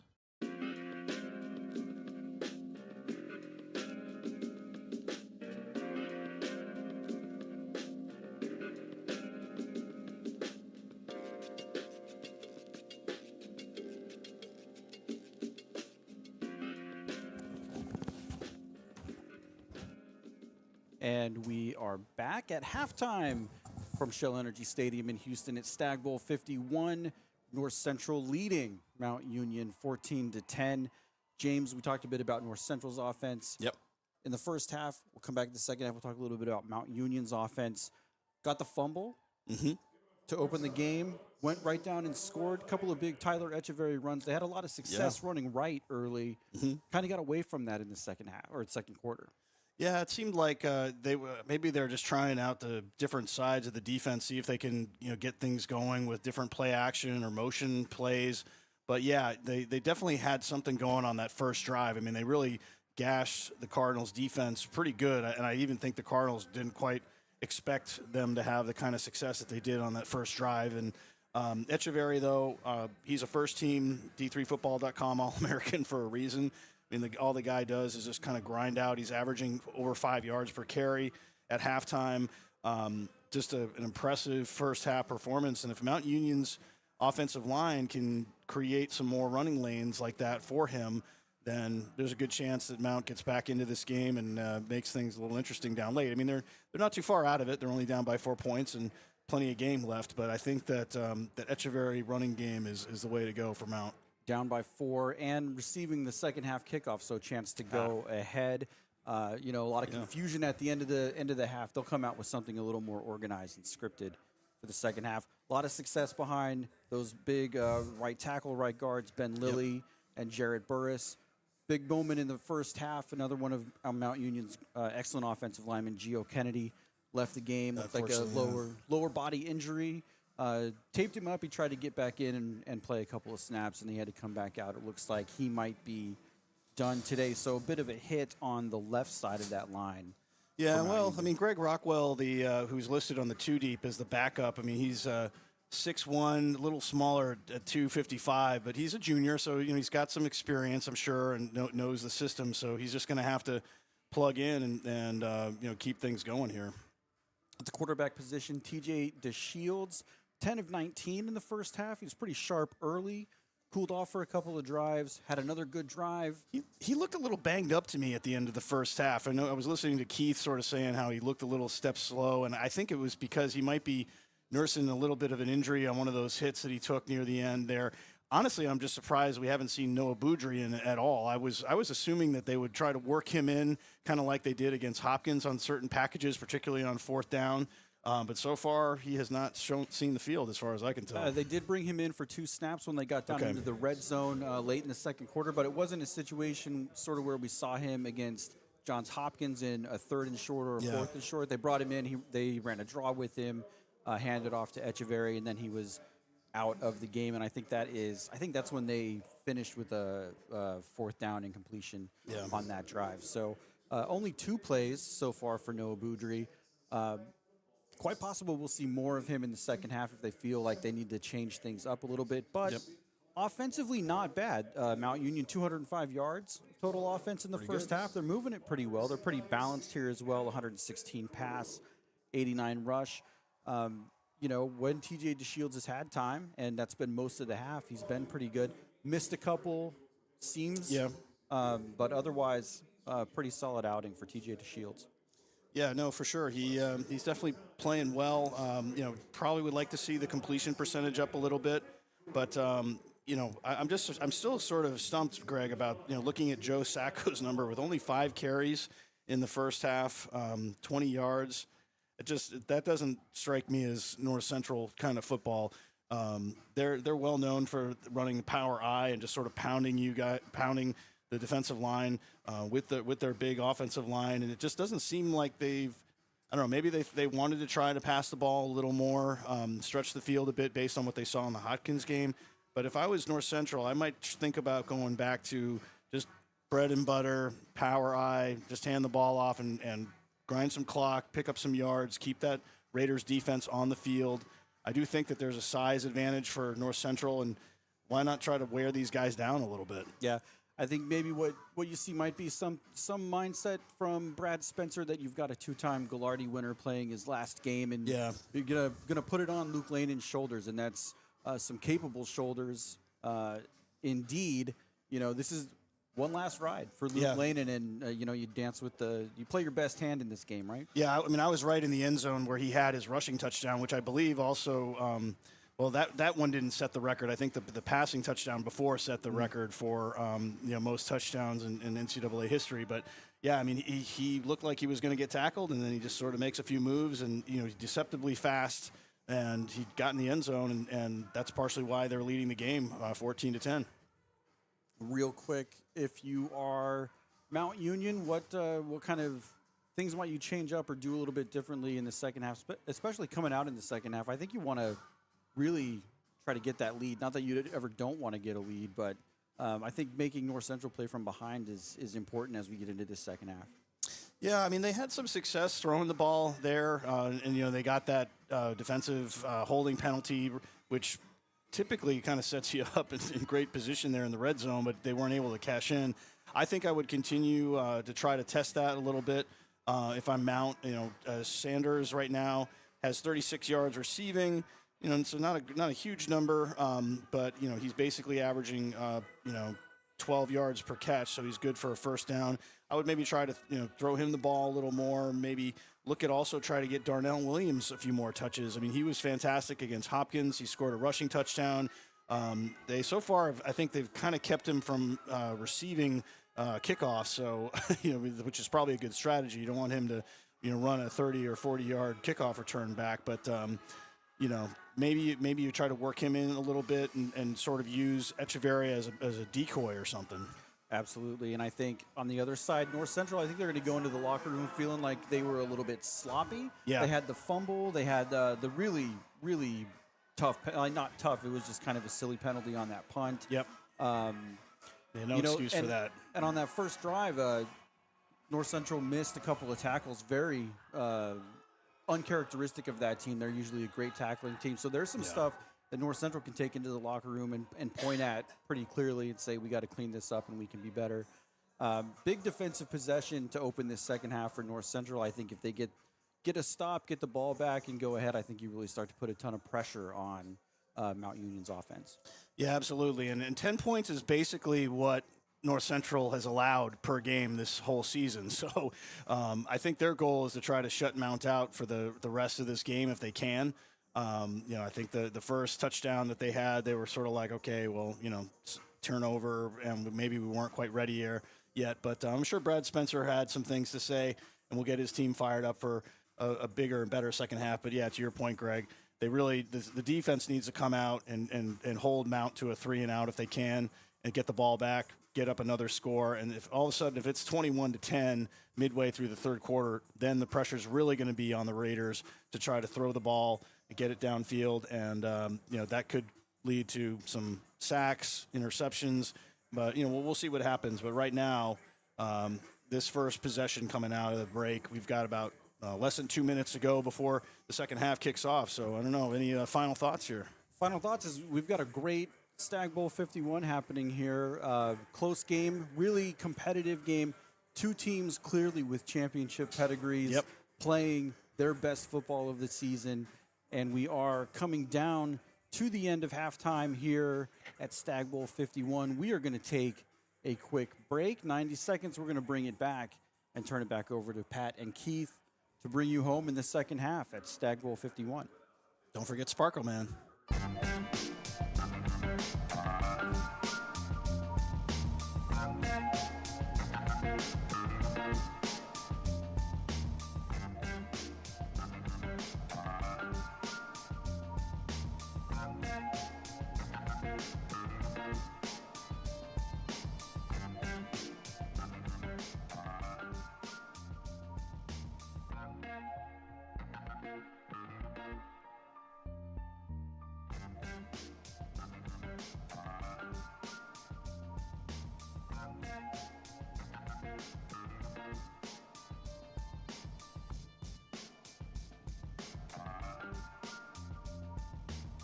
All right, back out here at Shell Energy Stadium in Houston, Texas. Thanks a lot to Greg Thomas and James Baker, Greg and JB, getting us through halftime, getting their analysis. We'll spare you the analysis and just spin forward to second half just a little bit. Of course, Keith, Mount Union gets the ball first, and they need it after how that end of that second quarter went, if you ask me.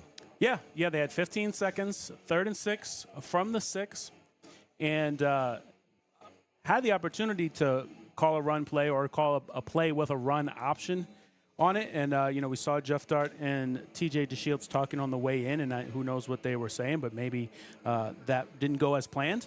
Yeah. And Jeff Dart's going to take the bullet for that publicly, but maybe that wasn't how it was supposed to end. But anyway, TJ DeShields gets tackled inbounds, which is pretty much the one thing you can't do in that situation. But you got 15 seconds. It's plenty of time to run your field goal team on. It's been 17 weeks of practice. Right? Not 15, 14, 10, whatever. You do that every special team session. You do it a couple times. 17 times. Yeah. So, I mean, the team should be able to pull that off. You got a guy getting on the field late, and the coach is going to take the blame for that. But I think you put that one on the player. I think they made the right decision. Going forward on 4th and 3 from the 13, they did not get that one. They did later have a 4th and 5 from the 13. They kicked the field goal. I think they certainly are disappointed to not be either ahead at halftime or down by just 1 instead of 4, because they haven't let North Central get rolling. No. And somehow they're still behind. Kick is away. The second half kickoff will be taken by Darnell Williams at the 2-yard line, coming to the left-hand side, across the 15 to the 20, 25, and then is going to get wrapped up right there at, let's make it to the 27-yard line. Quickly to refresh the Mount Union offense. Aiden Cange now, Greg Rockwell in at left guard. It's been Gio Kennedy on crutches. Mason Fortner, Jarrett Burris, and Ben Lilly across the front. Tyrell Sanders, Nick Turner, Jerry Cooper, the wide receivers, Matt Anderson and often Drew Sims, the tight ends. Tyler Echeverry, the running back. TJ DeShields, the quarterback. And there's a discussion between or among our landmark conference officials. Making the trip here from Pennsylvania, Maryland, maybe Washington, D.C. Penalty marker is on the field. Well, if they made the trip from D.C., they may not be going back. A tripping call against the kicking team, so that will add 15 yards. And once again, a mistake, a penalty on special teams for North Central gives Mount Union really good field position coming out of an opening kick. Yeah, well, that's how they got in that situation at the end of the half. They started that drive at the 40-yard line with North Central running into the punt returner on a fair catch and gave him 15 free yards. TJ DeShields ran for 10 really quickly, and so they had a chance with a lot of time left in the half to get some points on the board. Coming away with 0 is tough, but they have a chance to rectify all that and still take the lead or kick a field goal here on this drive. Ball up now at the 42-yard line. First down and 10 for the Purple Raiders. There's the handoff to Echeverry. Got plenty of room on the left side and is finally chased out of bounds, maybe ever so gently pushed out of bounds by Braden Garrigan. Braden Garrigan along with Will Vernon, they're the safeties. Romarian Roby and Jamar Daniel, the cornerbacks. The linebackers, Zach Orr, Danny Nuccio, B.J. Adamczyk on the ends up front. Bobby Medina and Jacob Vincent. John Sullivan and Cortez Jones are the middle. The defensive tackles. Martin Egbo got a lot of playing time in the first half and is out here right now on defense for North Central as well here as we come up on 2nd down and 4. Purple Raiders in the white with the purple numerals, purple helmets, black pants. Working right to left here on your screen in quarter number 3. And there's a pass that's complete to Turner for the first down into and across the 40 down for a big gain and make it at the 38. I just want to, remind you that these games can change a lot at halftime. Stagg Bowl last year, we remember it as one of the greats of all time, 38-37 Cortland win over North Central. That game was 7-3. 7-3, at halftime. 2021, Mary Hardin Baylor wins that game 57-24 over North Central. That game was 19-17 at halftime. Snap, DeShields, quick drop now rolling out to the right-hand side. Nobody in that general area to throw to, and he ends up just throwing it out of bounds as being chased down by Martin Egbo. Egbo coming all the way across the field to chase him and get him out. It would be his 4th quarterback hurry of the season, assuming they credit that. And even in that 2022 Stagg Bowl, when these same two teams met, Mount Union and North Central took a 21-0 lead into the 4th quarter in that game, and it ended up being 28-21. Mount Union scored 3 touchdowns in the final quarter. So as these great coaching staffs figure things out, these games can take a turn. So right now we got a great, close one. Who knows what we'll get the rest of the way. We got a 2nd down and 10 at the Cardinals' 38-yard line for Mount Union. Here's the handoff and a bit of a counter play to Echeverry. Gets a couple yards out of it down to the 36, where it will now be 3rd down and 8. Echeverry in the first half, in terms of his running game, of course, with the touchdown, 13 carries for 69 yards and a score. I think if you're Mount Union, you really, really want to get points here, not just because you're trailing, but because North Central hadn't had the ball for a while, and you gotta imagine they're going to break something at some point. You don't want to have those 2 consecutive possessions that come up empty both times. Here's DeShields looking to throw on 3rd and 8, looking middle of the field, and complete to Sanders. Sanders hit down immediately, but got the first down at the 21-yard line. A gain of quite a bit, and a whistle as the player is still slow to get up. Yeah, Sanders took a shot to the ribs from Romarian Roby.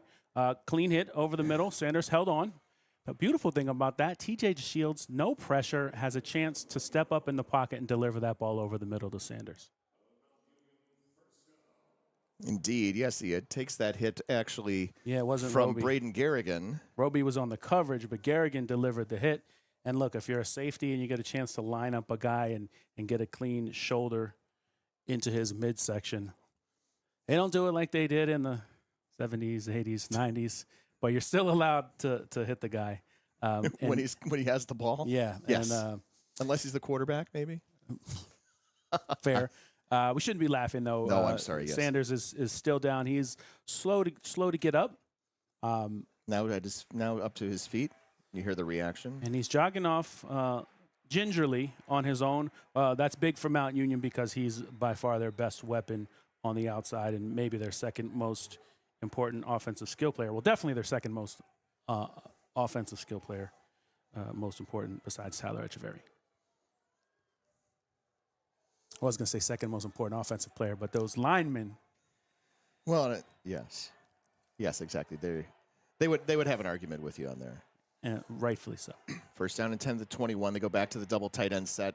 1 receiver out to each side, and in the pistol, it's given to Echeverry. He's got plenty of room on the right-hand side. Oh, that's not true.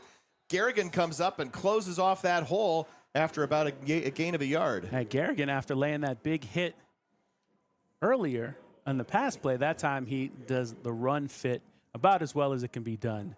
Because it looked like Echeverry was going to turn the corner, maybe stretching it a little too wide there instead of finding a way to get vertical because he gave Garrigan time to come up and make that tackle. Also, we had Garrigan as the one wearing the club earlier. He did in the semi. Yeah, that's he does why. not seem to have it on today. No. We talked about Orr having the club today. Orr definitely has it on. Or with a black club for matching the uniforms. Here's the handoff to Echeverry, and Echeverry is going to get stopped right at the line of scrimmage. Stop for no gain, 3rd and 9. Guess who? Braden Garrigan. Once again. I win. You hit the daily triple. All CCIW first team defense was what they were showing on the. Yeah, thank you. No, I've never listened to the applause drop in this. I'm not going to use that again. Oh, we should get focused here because we got a 3rd and 9. Mount Union again on the cusp of the red zone. They're on the 20 right here. 3rd down and 9. DeShields waiting for the snap. Takes another low snap, and this is going to be whistled off before it starts. There's a false start. It's going to go a procedure penalty against Mount Union. So instead of 3rd and 9, 3rd and 14. Well, haven't seen a ton of pressure from North Central, and maybe that's one of their halftime adjustments is instead of just rushing 4, that they're going to blitz. It looked like they're bringing 6, maybe 7 that time. And that may be what caused the false start, right? The offensive lineman trying to shift responsibilities in real time. Honestly, it didn't look like anybody on the offensive line moved. No, it looks like as if the flag were flown or dropped at the feet of the left flanker receiver. There you go. So now 3rd down and even longer. Was the flag flown or thrown? Yeah, that's why it didn't go well. Here's a pass underneath to Turner, and Turner's going to get a bunch of those yards back up to the 20 and set up at least a better field goal shot here as the ball will be at the 20, and that will bring a 37-yard or so field goal attempt for Ivan Marek into just the slightest of wins here in the left-hand side. And I watched him all pregame. He was money from this distance. They did have one high snap. And that's Jared Pasco is the long snapper. And it was wet in the afternoon, but it's pretty dried out on the field. So working out of the hold of Mike Franklin. This will make this a 36-yard attempt. Kick is on the way, has the distance, but I got no good wide left. And then the crowd understands that is true as well. And so 2 times in a row, Mount Union has had the ball in the red zone. Mount Union had the ball at the 6, could not get a field goal attempt off. Then they start here the 3rd quarter, and they miss a field goal attempt from a very makeable 36 yards. Well, and if we know Brad Spencer like we know him, he's going to take a shot in one of these first 2 plays probably. Because you've survived a bunch of body blows from Mount Union. Now you want to just go ahead and, if you can, knock them out.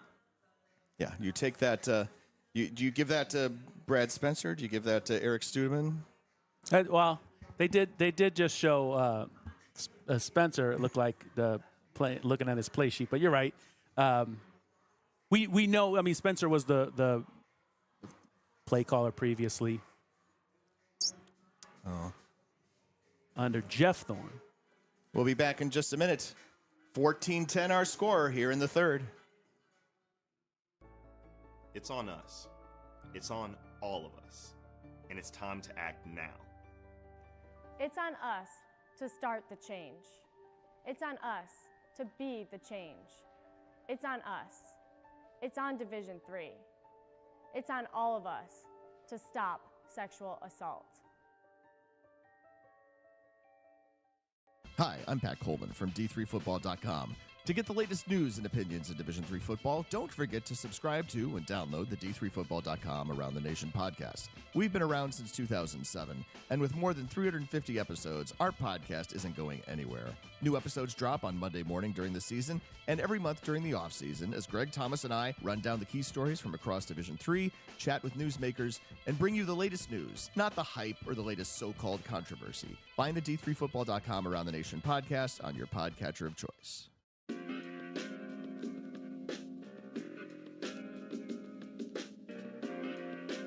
Back out in Houston, Texas, our score 14-10. Quickly checking in with Frank Rossi down on the sidelines.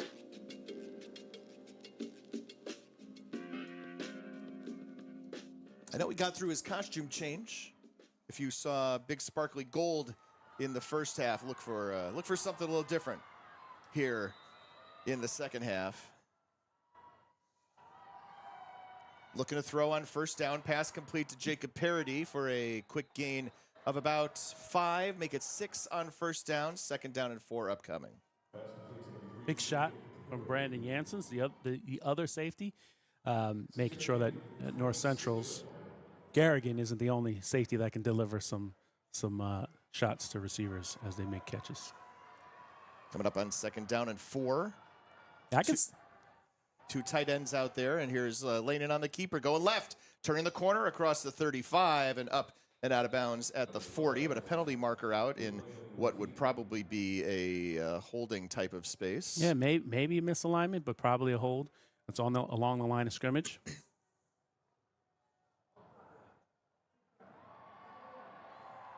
All right, it was offsides defense. That penalty is declined. And the result of that play is first down. So it was the Luke Lehnen run counted. It looked like everybody kind of let up a little bit once they saw the flag come out because it seemed like it was going to be a hold. Obviously, you play the whole thing through. I'm going to be honest, Pat, Frank is not hard to spot right now. He's given like green shimmery. That's right. Here's Charles Coleman on the kind of end around up the left-hand side across the 45 and down to right there. Will bring up second down and 2. Yep, shotgun snap to Lehnen, then a forward pitch to Coleman. We see North Central pull that out from time to time. They ran it against Springfield, and during that game, Grant Sable, I believe, was saying that's been in the North Central playbook for years, and they pull it out every now and again just to keep defenses honest. Greg Thomas, I think, trying to read a QR code on Frank's outfit. I'm not sure that there's a secret message there. Here's the give up the middle, first down yardage into Purple Raider territory, pushing the pile forward for a 6-yard gain on the second and 2. And Joe Sacco, not a huge guy, 5'10", 186, but has always been a tough runner like that, a guy who's going to push for extra yards. And again, given that he played last Stagg Bowl with a broken pelvis, was out for most of the first half of 2024. And then has dealt with some rib injuries, I believe, in the playoffs for North Central. Good to see him back to his old running style. First down and 10 at the Purple Raider 47-yard line. Skokna in motion. Lehnen looking to throw, looking for Skokna down the middle of the field. A post route, and it's caught! And he's down at the 1-yard line. A huge gain of 46 yards. First and goal.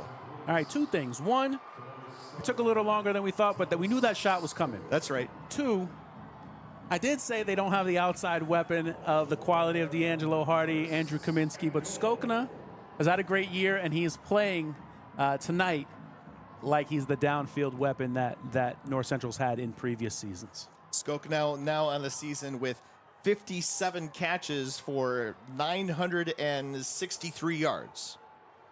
And it's first down and goal for the Cardinals. Mount Union rushing Zach Lieber, the cornerback, off the field, and here's a penalty marker out. The play clock was at 4. Some procedure penalty. Illegal substitution against North Central, so that will knock them back 5 yards. Just give them a little more room for Luke Lehnen to roll out and throw. They like to, or roll out and run, right? Yeah, I shouldn't joke for people that haven't watched a lot of North Central football, but around this part of the field, you're going to get Luke Lehnen half rollout, design runs, those sort of things. It's the luxury that North Central has of having a fast quarterback who makes good decisions and doesn't turn the ball over in these situations. They're going to put it in his hands, probably down here in the end zone. Now, if they're on the 1, they might just give it to Allen or Coleman, but now they're back on the 6. You're going to see probably half rollout from Lehnen or designed run to Lehnen. And Allen is in the backfield along with Lehnen, and he gets the give, and he goes right, and he cuts back left, and he's across the 3 down to the 2, make it about 1.5 yards from the end zone, or set up second and goal. And this is that tough spot for Mount Union's defense where they've done a really nice job tonight, taking advantage of their speed along the defensive line, their quickness, really not speed. But they're Rossi Moore's 225, and then their down linemen are 220, 250, 235. Everybody on North Central 263 or larger, and then you got some big backs in Allen and Coleman that can come into the game. North Central will go double tight in this situation as well. Again, with Allen in the backfield, 2nd down and short, 2nd and goal. Rolling left, throwing, completing, Great touchdown route for Jacob Parody, and it is 20-10, North Central in front. Sorry to talk over your call, but it was a great route from Jacob Parody. Got the inside leverage, the lean inside, and then just broke it outside early front of the end zone where Luke Lehnen, as long as that's a good throw, and you throw it to the front corner, it wasn't really even on the front pylon, it was just kind of the front third of the end zone. It's an easy throw for a quarterback, and especially a quarterback that's rolling. Mount Union only has 10 players on the field here at this point defending this extra point. Rinnick's kick is on the way, and it is good. So 104 of 104 on PATs on the season. North Central, 5:57 to go in the third. They lead 21-10. We'll be back out in 60 seconds. It's on us. It's on all of us. And it's time to act now. It's on us to start the change. It's on us to be the change. It's on us. It's on Division III. It's on all of us to stop sexual assault. Hi, I'm Pat Coleman from D3Football.com. To get the latest news and opinions in Division III football, don't forget to subscribe to and download the D3Football.com Around the Nation podcast. We've been around since 2007, and with more than 350 episodes, our podcast isn't going anywhere. New episodes drop on Monday morning during the season and every month during the offseason as Greg Thomas and I run down the key stories from across Division III, chat with newsmakers, and bring you the latest news, not the hype or the latest so-called controversy. Find the D3Football.com Around the Nation podcast on your podcatcher of choice.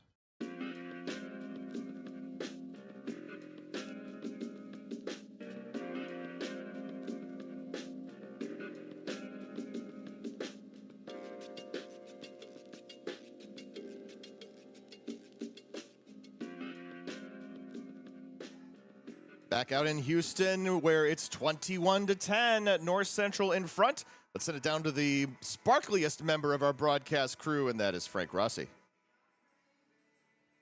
Spencer asked the head referee to tell him about why the illegal substitution push the was button all the way called. up. And the reason was that a player after the 11th player was already on the field came out to the numbers before retreating back to the sideline. By rule, that is a substitute, and it constituted a 12th man on the field at that point in time. That's why the illegal substitution was called, and Coach Spencer walked away satisfied with the explanation. Back up to you guys. All right, thanks a lot. Yeah, like Keith suggested earlier in the weekend, Frank is well used as our rules interpreter and also being the guy on the sidelines who's there to hear the conversation, to get the explanation from the landmark official's horse's mouth. It's got to be hard, though, for Frank to sneak in and, like, eavesdrop with like, right now, he's got a white jacket with, it's got some, I don't know what you call that, flare tassels maybe. All right, and it's giving, from up here, it's giving us shimmery green fish scales. Like, I can see the lights in the Shell Energy Stadium glistening off Frank's jacket. I don't know if he could just sneak up behind. Frank, who are you wearing today? Something from the Amazon collection. We'll put it that way. And you know what? I saw it, and it just jumped right out at me, literally. All right. Well, good to know. In a future break, remind us who you're raising money for, because we are doing the same thing tonight. Actually, you got 12 seconds now. Quarterbacks versus Cancer, which is Carter St. John's not-for-profit that he started over the last year and has gotten plenty of D3 quarterbacks to join with them. Go to GoFundMe.com/Sparkle2024 with a capital S to donate. Thank you, and back up to you. All right. Thanks a lot, Frank. In addition, so yes, contribute to that fundraiser. That's a great organization. Quarterbacks versus Cancer. D3Football.com also donating $3 for every point scored in this Stagg Bowl to Quarterbacks versus Cancer. We're doing okay so far. We're on the hook for $93, and here's a kickoff that goes out the back of the end zone. It will be Mount Union ball at its own 25. Carter St. John's, I might add. Carter St. John. Dude, you know what's weird? In my head, I said St. John's, and then the S just came out. It's like when people say John Hopkins. Yes, we're fully aware of that in D3 lately. John's Carroll. St. John. Multiple Johns. Carter St. John is the reason that Mount Union was not in the Stagg Bowl last year. Led Alma to the 24-20 victory in the second round in Alliance. A huge win for a program in a conference that hasn't had a chance to beat Mount Union. Skip forward very often. 30 seconds if you're a Mount Union fan on that one. There's a pass over the middle for Trey Radford that is out of his reach, incomplete. So I'm looking, and I am seeing receivers on the field, but I am not seeing one of them wearing a number 3 at the moment. So I'm not seeing Tyrell Sanders on the field. Yeah, he's right here on the sideline behind the coach. One hand on the hip, helmet down by his other knee. Reading body language. Doesn't look great, but also doesn't look out for the game. Nope. Pads are still on, for example. Someone just patted him on the shoulder. Second down and 10 at their own 25-yard line. Mount Union going right to left here in the third. Looking and passes. Complete diving catch by Nick Turner all the way up at the 40-yard line. Gain of 15, move the chains. And this is a big response drive for Mount Union.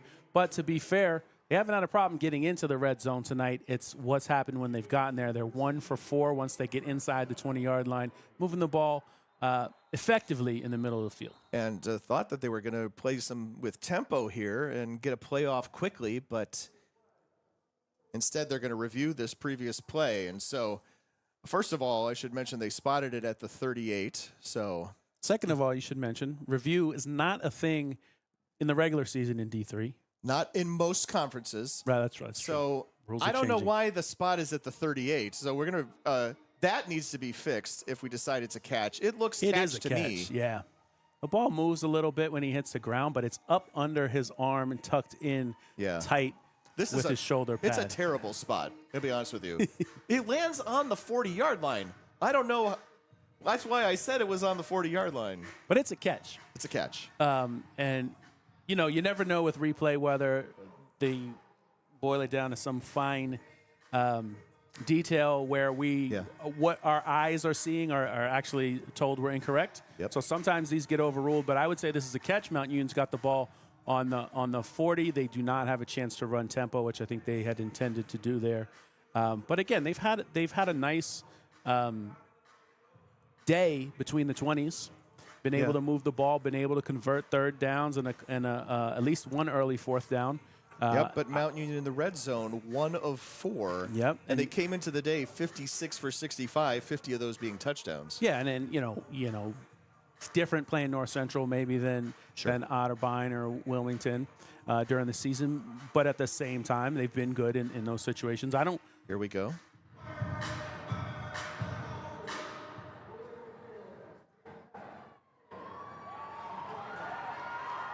Ruling on the field is a catch. I couldn't hear much beyond that. Yeah, do you want us to move the ball forward? Yes. I was going to say we could do dramatic reenactments of the. Boy, we are not putting the ball on the 40. I thought that's the ruling on the field is the pass complete to the 38-yard line. Yeah, they were looking at whether it was a catch, but they certainly weren't looking at where it was spotted. So Mount Union gets shorted 2 yards here. I don't understand why this is not more readily understood to be missed. Here's the fake give to Echeverry and a pass complete to the slot man, Nick Turner, up ahead into North Central territory across the 50 down to the 45. So a gain of, I've lost track of numbers, 17 yards. All of those yards real. Tyrell Sanders out of the game, and Nick Turner is taking advantage of his opportunities. That time, great fake to the left to Echeverry, and then Turner was open on the slant to the right. 7 catches for 78 yards here on the evening, and they are into North Central territory once again. His DeShields looking out, and pass is complete. That's to Trey Radford. Radford was expecting the ball in a slightly different place, kind of fell on his back, but made the catch. Obviously no yards after the catch, and now they're pushing tempo. They're moving North players Central, up the field. Yeah, North Central seems happy dropping into coverage, either playing soft zone, maybe some two-man, or 5, which is 5 under in zones, and then 2 deep halves over the top. For Trey Radford, that's only his 6th reception of the season. I'm sorry, 5 man-to-man under, and then 2 deep over the top. But it looks like they're sitting in a lot of soft zone. Here's a toss to Echeverry. Echeverry gets down to the 31. So a gain of 3 or make it 2nd and 7. Wow, textbook job by cornerback Jamar Daniel to get off his block and make a tackle in the backfield. Keep that Echeverry toss to a 3-yard gain instead of a much larger gain. Just saw Frank, his jacket on the big screen here in the in the Shell Energy Stadium. I know he's well known by people in Division III. It's true, and it's. I was in the elevator on the way up during halftime, and the ESPN guys, who are not necessarily super familiar with D3, were impressed and asking about the history of Sparkle Man. Sean Thomas to the right, and there's Darnell Williams, but instead it's going to be a throw, and well faked everybody. Touchdown, Purple Raiders. Nick Turner, after the fake handoff, a little bit of play action. Turner breaks wide open for 6. And the safety, Will Vernon, is holding his hands out like somebody missed something. It may have been Will Vernon who missed it. BJ Adamczyk, the linebacker, also kind of back there, lost in coverage. That was a time where TJ DeShields' soft toss actually came in handy. That was the right amount of touch to put on it. There were a couple throws he missed earlier in this game where he needed to put some more zip on it. But that time, the softness was perfect. Snap is high but handled. Kick on the way, and Merrick's kick is good. So with 3:17 to go here in the 3rd quarter, Mount Union cuts into that lead. They now trail 21-17. We'll be back with more after this. It's on us. It's on all of us. And it's time to act now. It's on us to start the change. It's on us to be the change. It's on us. It's on Division III. It's on all of us to stop sexual assault. Hi, I'm Pat Coleman from D3Football.com. To get the latest news and opinions in Division III football, don't forget to subscribe to and download the D3Football.com Around the Nation podcast. We've been around since 2007, and with more than 350 episodes, our podcast isn't going anywhere. New episodes drop on Monday morning during the season, and every month during the off-season, as Greg Thomas and I run down the key stories from across Division III, chat with newsmakers, and bring you the latest news, not the hype or the latest so-called controversy. Find the D3Football.com Around the Nation podcast on your podcatcher of choice.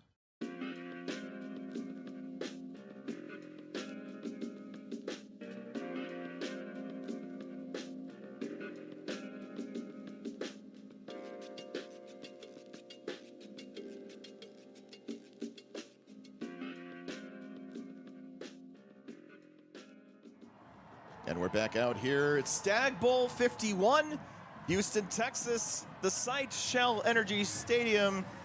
21-17 is the score. 3:17 to go here in the 3rd quarter of action. Glad you joined us. Pat Coleman along with Keith McMillan. Frank Rossi down on the sidelines. Greg Thomas, statistician. Damara O'Malley making sure that we're audible on our own audio live stream. And we thank everybody who's tuned in listening to us. I agree with Len Ferraccio in the chat, who says that is a catch, terrible spot, turned out not to be an issue as Mount Union took it the rest of the way. And yes, Len, we are here on site. If the day comes where we have to call the Stagg Bowl remotely, I don't know that we'll do that. Maybe we would have done it in 2020. Hey, Pat, I would have loved to have had a Stagg Bowl in 2020. Tell people where they can comment. We have a...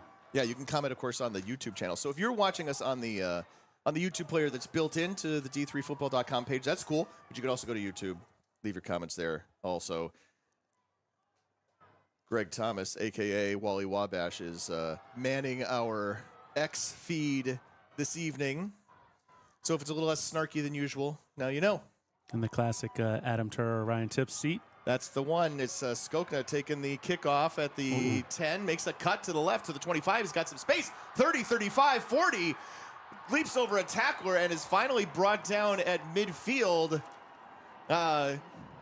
Jeff Dart is looking like he wants, one of the assistant coaches is looking like he wants a foot out of bounds or something like that. I did not see that. Well, the biggest problem is Ethan Rylak.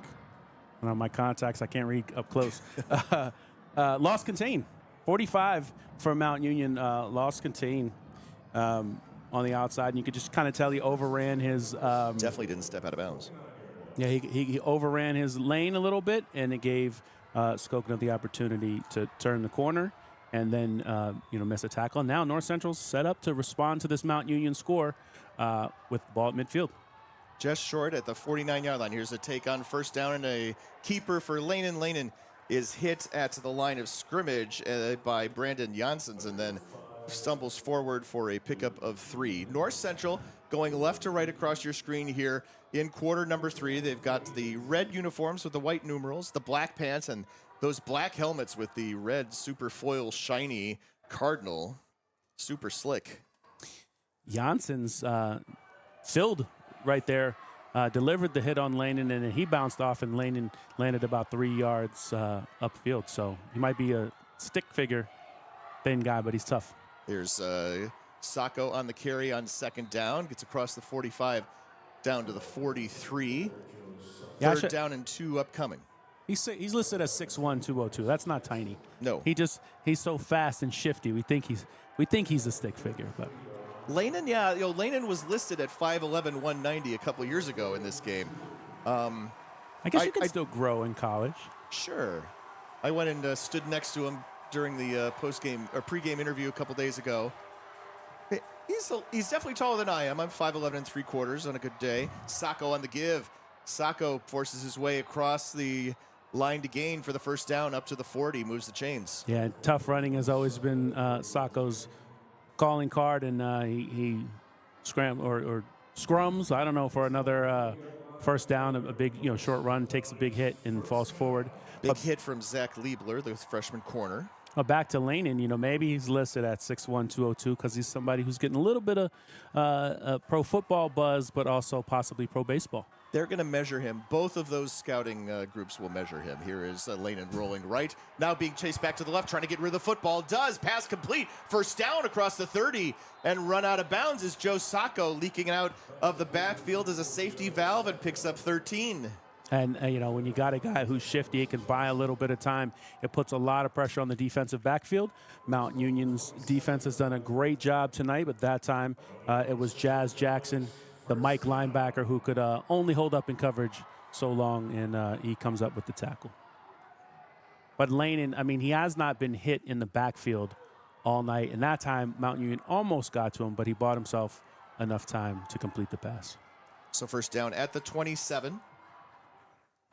Here's the fake the handoff to Allen. Lehnen looking to throw. Lehnen finding his man complete at the 18 at the first down sticks and down to the 10-yard line. A Rummel with the catch and moving the chains. Interesting play design, too, because North Central runs a wide receiver deep down the seam or down the numbers to draw the coverage off, and then Rummel was just kind of hanging in the hole in the zone there about 8 yards off the line of scrimmage. 10 seconds left in this third quarter. They do bring it up to the line of scrimmage. They don't have to take a snap, but it looks like they'll try to do so. And Lehnen's got his arms out. Yeah, you're right. Chill. So that'll do it. End of the third quarter. And it ends with North Central on the march. We'll have first and goal from the 10 when we return. Coming back after this for quarter number 4 in Stagg Bowl 51 from Houston, Texas. We've got more schools than Division I, more fans than Division II, and more upsets than March Madness. There's 800 programs with over 11,000 games leading to 2 national championships. And we've been covering it all for over a decade. From Eastern to Occidental, from Puget Sound to Piedmont, from Southwestern to the University of New England, and from Hope to Calvin. Nobody covers Division III basketball like we do. We're at d3hoops.com at www.d3hoops.com. It's on us. It's on all of us. And it's time to act now. It's on us to start the change. It's on us to be the change. It's on us. It's on Division III. It's on all of us to stop sexual assault. Hi, I'm Pat Coleman from D3Football.com. To get the latest news and opinions in Division III football, don't forget to subscribe to and download the D3Football.com Around the Nation podcast. We've been around since 2007, and with more than 350 episodes, our podcast isn't going anywhere.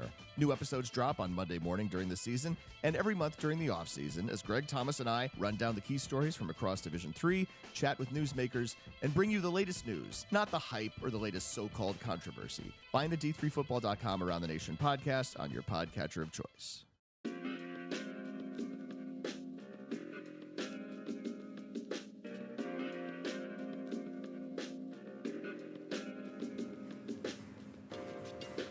Welcome back to Houston, Texas. Shell Energy Stadium, the home of the Houston Dynamo women's professional soccer team, also the Division I FCS football home of Texas Southern University. Seats about 22,000, of which a good 19 to 20,000 not in use this evening, but people here having a good time, and it's been a good football game. It has, and maybe better even than some people expected. The total yards is 404 North Central to 354 Mount Union. Doesn't feel like it's been that offensive of a game, but the teams have had a lot of possessions, and Mount Union certainly been going up and down the field. 18 first downs to North Central's 15. North Central driving here ahead 21-17 heading into the fourth quarter. And given the way that Mount Union has moved the ball, I think North Central would love to come away with 7 and extend that lead. This is not high-level analysis here. They'd rather be up by 11 than by 7, but they're holding 4 here, or 4 is also an option. I suppose they could throw a pick 6 and be down by 3. I don't know. But you did your best Dan Fouts there. What is it when it's a Dan Fouts? It's like whoever scores the most points is going to win the game. Oh, for sure. So first and goal here as we start quarter number 4 now. North Central working right to left. And I do want to seriously give you stakes here in a minute for North Central. Here's the handoff to Sacco. Sacco going left, now cutting inside, shakes off a tackler, and gets down to about the 6. Good gain on first down. The official attendance tonight, 1,938. Remember, North Central comes into last year's Stagg Bowl at heavily favored. Yep. Cortland had a high-powered offense. A couple guys ended up as wide receivers in the NFL. Turned out they were pretty good. They had a great quarterback as well. But North Central had a chance to win that game at the end, missed 2-point conversion. Snap. Lehnen looking to throw, looking for Waited a guy. forever Oh my gosh, for it to so develop, open. and it was there. So open, Jack Rummel. Crossing pass, crossing pattern in the end zone. Skokna going from right to left. He was well covered. Rummel going from left to right. Turned out, nope, that didn't work so well. All right, I got to be honest with you. I didn't know what the heck Luke Lehnen was looking at. He's staring in the right corner of the end zone, and there's nobody in the end zone. Right. He was waiting for Jack Rummel to come free as they were crossing off the line, right? So and Rummel was by himself. The closest Mount Union defender is Tony Cook. Not sure if that was Cook's responsibility or not, or he just happened to be the closest person. But Rummel, clearly, one of those ones where you block down. Rinnick's extra point is good. One of those ones where you block down and then you make it seem like the defender gets off the block and then you just run your route. Lane is looking over in the ION in the Mount Union part of the end zone, staring at nothing. And then you see the play develop, and all of a sudden Jack Rummel runs into the area where Luke Lehnen has just thrown the ball. Let's send it downstairs where it's Frank Rossi. National Committee Chair is with me, Pat. John, been a very unique playoff situation this year. How's it gone for you guys, do you feel? We've enjoyed every second of it, Frank, and there's been some great games. Obviously tonight I think is a great game so far, and hopefully it'll continue to get maybe a little closer and have a great finish to this game. How did it feel with the 40 teams this year as opposed to the 32 for your crew that you work with in the committee? It was obviously a lot different. The bracketing was much more challenging than years past, with obviously having 8 more teams and trying to figure out all the travel and hosting. It was a much bigger challenge bracketing this year. We'll come back down in a second. Squib kick is taken up across the 25 to the 42-yard line. Kickoff returned by Ryden Iden, the senior running back, and we can go back down to Frank. Any changes that you foresee after this first year, John? Not at this point. I mean, I think obviously the MPI has to stay as it is with the dials for 2 years. And I think we'll evaluate to see what things could be better. And but in terms of major changes, Frank, I really don't think so. John, thanks for all you do. Congratulations, you guys. Thank you. Stagger those kickoff times in playoff games. Get that note over to him.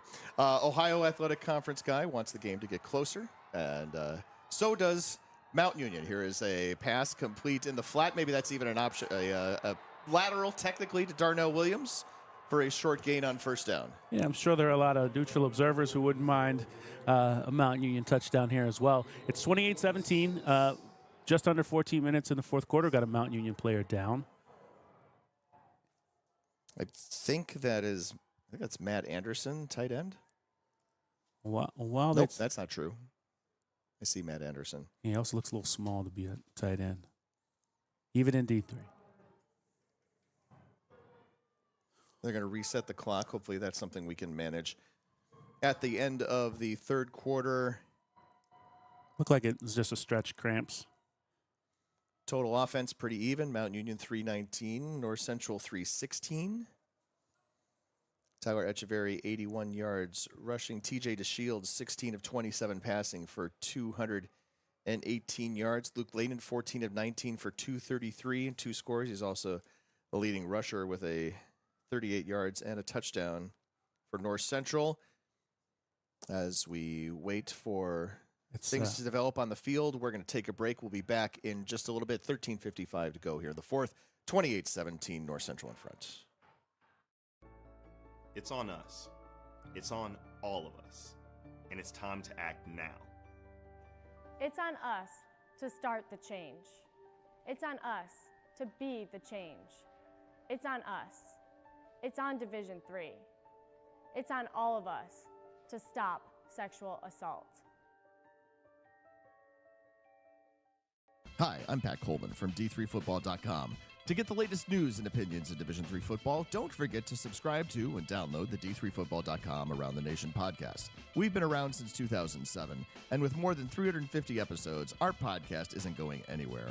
New episodes drop on Monday morning during the season and every month during the offseason as Greg Thomas and I run down the key stories from across Division III, chat with newsmakers, and bring you the latest news, not the hype or the latest so-called controversy. Find the D3Football.com Around the Nation podcast on your podcatcher of choice.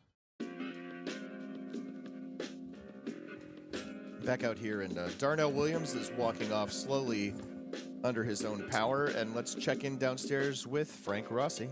Not sure if you guys stated it earlier, but just a reminder that the passing touchdown by Luke Lehnen to Jack Rummel was his 161st. The record across all divisions is 162, and so he is 1 away from tying that and 2 away from owning it himself if we are able to see 2 more touchdowns in this fourth quarter. 13:55 left. Back up to you guys. All right, good point, Frank. We had not brought that up. It had been a hot minute since Luke Lehnen had thrown a touchdown, but 15 of 20 now for 239 yards and 3 scores here as we're early in the fourth quarter. And that all divisions record is held by a D2 quarterback from the Colorado School of Mines, John Matocha. Colorado School of Mines, pretty good. They're good. They're good at the D2 thing. Yeah, they're not, maybe no Grand Valley State, but up there. Who among us is? Mount Union's dealing with a couple of injuries on offense now. They lost Gio Kennedy, the left guard, in the first quarter. Tyrell Sanders has not put his helmet back on and gone back into the game since a third quarter hit. And now Matt Anderson kind of running wide receiver routes. Here's DeShields hit as he throws way wide open. Jerry Cooper. And it's past the defender at the 10 as shakes out of a tackle at the 4 and touchdown. Touchdown Mount Union. TJ DeShields, you talk about all the weapons that were missing. How about your Jerry Cooper Jr., 47 catches entering the day, and he turned that into a huge touchdown. Well, and what you have when you both of these teams really, but certainly with Mount Union, guys who just don't get a ton of touches. Jerry Cooper did have 47 catches for 620 yards, 2 touchdowns during the season. But over 15 games. Going for 2. Takes the snap to DeShields, rolling to the right, throwing to the tight end over the middle. And it's Drew Sims with the 2-point conversion. And we have a 3-point ball game, 28-25. Can't do math. Hey, what a response by Mount Union. I mean, I started that playoff listing all the people who were missing, including Tyrell Sanders, right, the star wide receiver. And Nick Turner has a great drive in the third quarter where he makes a bunch of the catches in the touchdown catch. And then Jerry Cooper, that time. I think the weakness right now of the North Central defense is they're just losing some people on the back end. Yeah. When they're not playing a safe zone defense, and maybe that's why they were playing so much safe zone, is when they're in man-to-man, they just somebody's losing track of somebody. I don't know if it's linebackers not covering. They're not in nickel, and that's part of it too. Maybe Mount Union's just saying, all right, if we're going to get if you're going to keep 3 linebackers on the field, we're going to get wide receivers and tight ends matched up on linebackers. Both of the last 2 touchdown passes have been somebody from Mount Union breaking free and kind of running across, uncovered deep in the North Central secondary. Now, you can't do that without great offensive line protection, just like Luke Lehnen's touchdown pass down here, where he's waiting and waiting and waiting for it to develop. You can't do that without great protection up front. Both teams, as we noted, starting 4 seniors on the offensive line tonight, plus senior tight ends. Looking at that replay, Braden Garrigan both had a shot in coverage as the kickoff goes into the end zone and will be a touchback. And then also had a shot to tackle him at the 10-yard line after he got turned around, ran all the way back to get into the play. It was a nice job by Cooper to take advantage of Garrigan overplaying, right, overcommitting, and make a nice simple cut and get into the end zone. All right, so Luke Lehnen. Here's a chance he's going to need touchdown passes probably. Yeah, and look, if you're all-time passing efficiency leader, 2-time Gallardi Trophy winner, now's the time you got to show it, right? Your team's up 3, so you don't need to necessarily drive for a score. But look, if you're one of the greatest players in Division III history, right, now's the time to put it on display. 13:37 to play, 28-25. North Central with the lead and the ball, and Lehnen with the ball, and Lehnen just slides after a gain of, I thought 9. They mark, I don't know what they're marking, frankly. Who knows anymore? It's a good fake, though. I thought Sean Allen had it. Same. I was like, why did he stop running in the middle of the play? Because Luke Lehnen has it over here on the left side of the field, not Allen going to the right. From the Mount Union point of view, look, the defense has had an 28's not great, but they're keeping you in the game. Mount Union's got experience in close games this year. They've played 5 close games for a 14-0 team. That's a lot of experience in close games. Some of them unexpected, like beating Otterbein 21-0. Here's Lehnen looking to throw and then ends up throwing it away. He is chased out and looking towards-ish Miles Walton and intentionally throwing it way over his head. Well, that's not even one of the games I was counting. 2 Otterbein mentions tonight on the broadcast. But usually they blow someone like that out a lot more. But look, they had 2 close games in the playoffs, 24-19 Carnegie Mellon, 45-37 in the semifinals last round against Johns Hopkins, and then 3 close games during the season. 3rd down and 1, double tight end set here for the Cardinals at their own 34-yard line. Here is the give, and Coleman bursts through 40, midfield, 40, 30. He is gone, 10-5, touchdown, all the way, 66 yards for Charles Coleman, his 11th touchdown run of the season. And you bring in Charles Coleman, you don't bring him in for speed, right? You bring him in because he's 6'3", 216. Power, yeah. And he just breaks through right up the middle, one little pull, nice block from Sam Pryor, I believe, the All-American, and he outraces a corner. Hey, Charles Coleman untouched. You also have to mention, and Charles Coleman scores and then points to that ring finger. Now remember, North Central, favored in this game last year, had a 2-point attempt.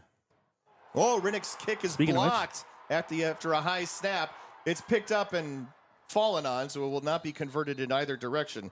A not great snap by Sean Rinnick, and there you go. It was 104 for 104. It took 3 mentions to jinx the sophomore kicker, but that's the first PAT that he has missed this season. That was blocked. He didn't that's miss true. it. That he hasn't converted. How about that? Looked like 99 from Mount Union got his hands on it. That's Garrett Kramer, the big guy up the middle, 6'0", 280. Yeah, really the only big guy in the middle for Mount Union. Otherwise, they focus on quick defensive linemen. All right, so we got 34-25, a new score with 12:41 to play. We'll be back in a minute here in Stagg Bowl 51. Game. But for those of us who are Division III student athletes, it's more than that, a lot more. Sure, the game is important, but as we work so hard to build both mind and body, it's more about team. That is why NCAA Division III teamed up with Special Olympics, and in giving the gift of sport to those for whom it seemed an impossible dream, we are working to make this a better world. Help us keep that dream alive. You can make a difference. Hi, I'm Pat Coleman from D3Football.com. To get the latest news and opinions in Division III football, don't forget to subscribe to and download the D3Football.com Around the Nation podcast. We've been around since 2007, and with more than 350 episodes, our podcast isn't going anywhere. New episodes drop on Monday morning during the season and every month during the offseason as Greg Thomas and I run down the key stories from across Division III, chat with newsmakers, and bring you the latest news, not the hype or the latest so-called controversy. Find the D3Football.com Around the Nation podcast on your podcatcher of choice.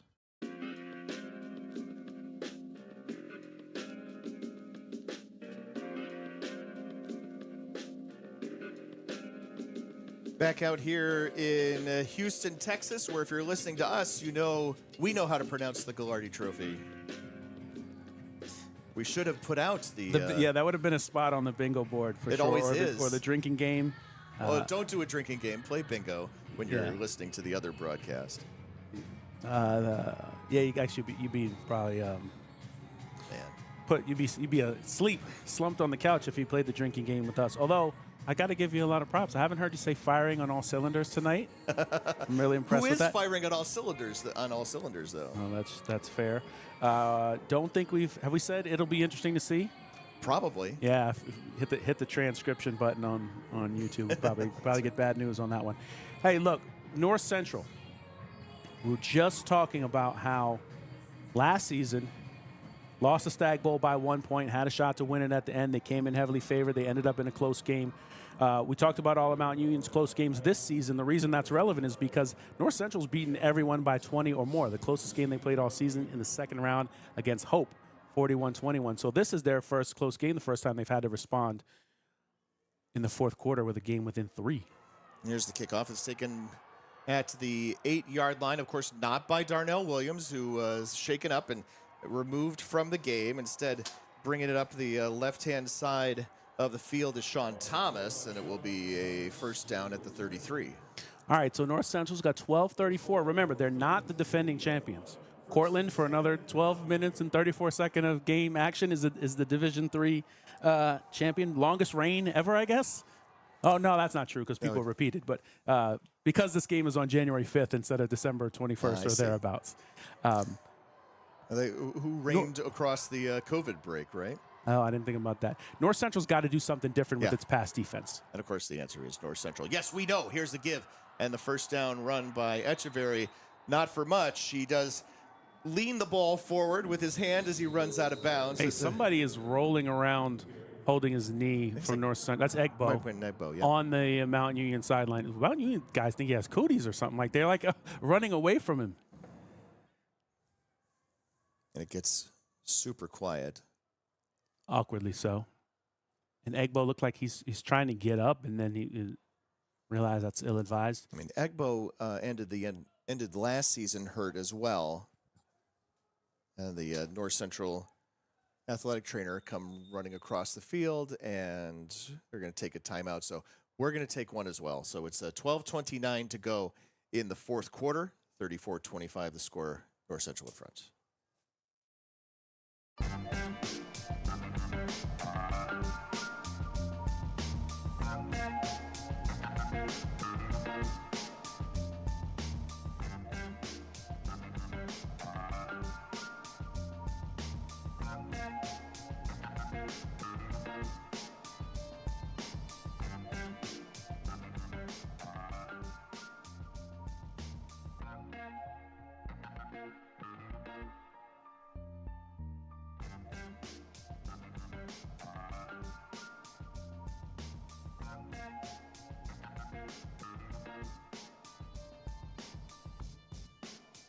Back out here in Houston, Texas at Stagg Bowl 51. Brad Spencer, the North Central head coach, over the course of the week talked about putting the game in Luke Lehnen's hands in a way he'd never had before, and that he would make sure that he needed to stock up on his ibuprofen coming out of this game. But it's lots of other guys who are taking big hits and getting helped off the field. This time, Martin Egbo, as Keith mentioned, the super senior defensive end, last year's regional defensive player of the year. He got some help off the field. Of course, we talked about already on the Mount Union side, they lost their All-American left guard, Gio Kennedy. Darnell Williams, a standout kick returner and running back out of the game. Tyrell Sanders, wide receiver, took a hit and has not returned. Yep, still doesn't have his helmet on. He's on the sideline. In fact, he doesn't even have his helmet in his hand, so he's not going back in. It's a Mount Union here as 2nd down and 9 at their own 33-yard line. They trail by 9 with 12:25 and counting remaining in the fourth quarter. DeShields looking to throw. DeShields runs out of the pocket being pursued and finally slides down after a short gain up to the 37-yard line. Chasing him out, John Sullivan, Cortez Jones getting him on the run. Yeah, DeShields probably should have been sacked there, but he, nobody really wrapped him up. They sort of just got to him, and he reversed out and turned that into a 4-yard gain, bringing up a 3rd and 6, a much more manageable than probably 3rd and 14 if he gets sacked there. If we'd had a studio host, it would be Dave McHugh, and he just chimed in to say that the Mount Union medical professionals on the sidelines was holding his leg until his own team's trainers got here, and it was very clear from, of course, the television broadcast how much pain Martin Egbo was in. We hope everybody we've mentioned so far is all right. Here's a pass. It's complete out of the backfield to Echeverry. First down across the 40 up to the 45-yard line as they move the chains. Yeah, and that's another time they catch B.J. Adamczyk in coverage. They're really trying to isolate guys on the linebackers because North Central basically plays 4-3. They don't bring in nickel a whole lot. They like having their 3 linebackers or Nuccio and Adamczyk on the field. In fact, we haven't really seen Angelo Cusimano, who was a starter last year. We haven't seen much Matt Janiak. They've stuck with the same defensive personnel all year, all game. Echeverry, just his 2nd catch. He has 17 receiving yards. There's a pass complete to Matt Anderson, the tight end. Turns it upfield. Across the 50, shakes out of a tackle. Bowls over the safety, Braden Garrigan, and finally gets to the first down sticks. I think what happened was Garrigan got spun around by someone else and got blocked backwards into him, and so he made the tackle backwards. Not like Saquon Barkley leaping over someone backwards, but he did make a tackle with his back numbers pointed toward the person with the ball. And Matt Anderson, who came into the day with only 11 catches. I mean, these are the guys you need to have catch the ball. Him, Jerry Cooper Jr., Trey Radford, Nick Turner, of course, now the leading receiver in the game after Sanders out. Now here's 1st and 10 in North Central territory. DeShields loading it up, looking for Nick Turner, but well out of bounds. Nick Turner listed at 5'8" and would have to be more like 8'5" in order to come up with that catch. I think he also jumped a little early, right? Nick Turner has had a great game. Really had a great drive early in the 3rd quarter, but that time I think he was going to leap to try to catch it and get his feet in bounds, and then realized he was about half a second early. It'll be 2nd down and 10. But if you're a Mount Union backer, you're down 34-25 here, right? So you need 2 scores. You like to see them taking a shot from midfield. And now they're in 2nd and 10. Turner wide to the left, Radford slot left, and here is the handoff up the middle. And not getting much out of it on 2nd and 10 is Tyler Echeverry. It's been the kind of half, or the kind of game, well, the kind of half. Let's talk about that for a second. At halftime, of course, the Tyler Echeverry numbers were 13 carries for 69 yards. It's 7 carries for 12 yards here in the 3rd and now beginning of the 4th quarter. We did talk about the Egbo injury. He technically is not even listed as a starter. Bobby Medina and Jacob Vincent are the defensive ends. So that's who's on the field now. So in terms of impact for North Central, maybe limited. Rolling out to the right, looking to throw DeShields, and DeShields again overthrows Turner incomplete. Right, we saw Vincent at the beginning of the game. He didn't stay in very long. Egbo came in and he played a bunch. Like he played basically the entirety of the 2nd quarter, the entirety of the 3rd quarter, and pretty effectively too. We called his name a couple of times. And, you know, even though it's one tackle on the day, but a couple of quarterback hurries in key spots. We got 4th down, and the punting unit's going to come on the field here, down by 9 with 9:33 to play. This goes back to my earlier annoyance, but they've got a number 12 blocking on the punt team, but not the quarterback. Franklin does indeed punt the ball away. A fair catch is signaled for at the 8, and Jacob Parody settles under it there. So Mount Union counting on getting 2 defensive stops here and coming back and scoring twice in the final 9:26. Yeah, and 9:26, 3 timeouts is plenty of time to do that. But they've got it. You know, they don't have a lot of room for error. That blocked extra point helped a little bit, but and so did going for 2. But it's still they got them. They're down 9, and so now if you're North Central, you know, maybe you just want to get first downs, burn clock. They're going to probably try to run, probably put the ball in Lehnen's hands, and you know, be a little safe with it. And here's the keeper by Lehnen up the middle, got a little bit of room, and then finally defender comes over and knocks him down. That is Brandon Janssens, the safety, making the stop. Gain up to the 14-yard line. Good gain of 6 on first down. Yeah, Pat, I'd call that a lot of bit of room because Sacco went through the hole on the fake. And looked like he had a big hole to run through. And then Lehnen realized, oh, that's where the hole was. I'm going to go back over where Sacco is and run there. But they just drove their blocks down the line. It was Nick Fairley especially who made that. Well, these guys, and you know, Jesky Maples, All-American at left tackle, Sam Pryor, right guard, All-American, and, you know, probably other guys could easily as well. And there's the give to Sacco on first down. He's going to end up a yard short of the first down marker, bring up 3rd down. Well, on the last drive, the 66-yard touchdown run by Charles Coleman, it was Sam Pryor pulling. It was Jesky Maples driving his man about 10, 12 yards downfield before he does one of those let go before I get in trouble, because obviously my guy's going to score. And so, yeah, you know, you're going to put it in Lehnen's hands, but you're also going to get behind your offensive linemen with All-Americans, especially Maples and Pryor, who've been in Stagg Bowls before, who've been doing this for a long time. And now you got a 3rd and 1, and you're probably going to get behind that O-line. And there's going to be a timeout here. Play clock not in danger, but North Central decides it wants to take a timeout with 8:06 to go here in the 4th quarter. I guess you could burn a timeout with 8 minutes left and a 9-point lead, especially in a big 3rd and 1. Yeah, right? yeah. You want to be in the right call in this and not necessarily rush it. But again, you have 4 seniors and a junior on the offensive line, plus the tight ends are both in. So you essentially have 6 seniors who are blocking, plus a senior quarterback, plus Sacco's senior running back. You're going to probably look for a run here. I'm going to look for Frank Rossi on the sidelines as well. Here whether or not the punt was a good call by Mount Union, but what I will tell you for sure is that the wind has picked up here now in the 4th quarter.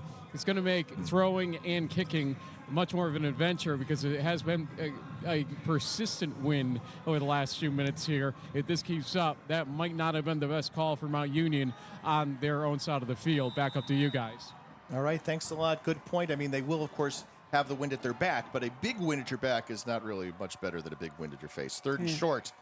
Sacco takes the handoff, gets across the 21st down, and is going to get forward progress out to about the 23. Yeah, so that's a first down at the 8-minute mark. This is going to cost you probably another 90 seconds, 2 minutes at least for Mount Union's defense. Look, that call that where Mount Union punted, it was a 4th and 8 from the North Central 43. And we're 7:40 and counting. Yeah, and I think if you don't, you can question it because you're down 9, 2 scores, and you don't know if you have enough time to get 2 possessions. You're putting a lot of pressure on your defense to get 2 stops. But 4th and 8 is not easy to convert. You don't get it. North Central has the ball on the 43. They're almost likely going to add more points. Now, granted, you're already down 2 scores, so they add a field goal. It doesn't really hurt you.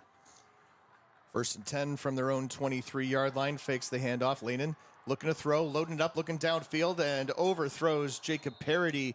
Incomplete. Parody has about a half a step on that freshman cornerback, Zach Liebler, but that ball overthrew him by a couple. That's a good outcome for Mount Union, not just the incomplete pass, but the clock stopping with 7:14. Again, they're down 9. They need the ball twice more Plus, they got to get it back from North Central. Yeah, interesting to take the deep shot there, right? I don't know, 3.5 yards and literally now a cloud of dust, right? Not rubber pellets for the first time in years. Here's a handoff to Sacco. Sacco goes right. Sacco's still on his feet across the 25 up to the 29. The push gets him up to the 30, and it'll be 3rd down and 3.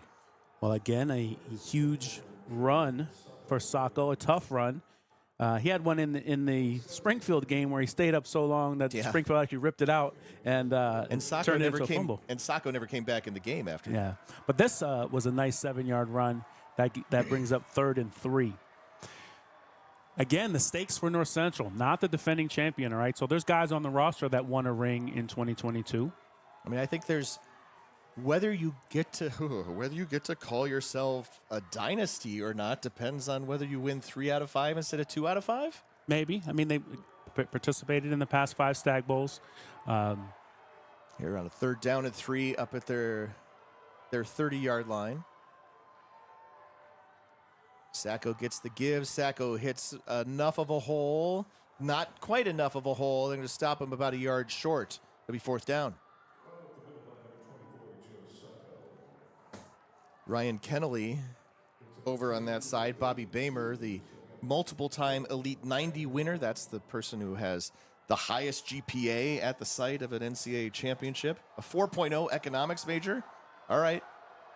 That's the side they ran on, and still waiting to see if they go for it here. The offense still on the field with 15 on the play clock.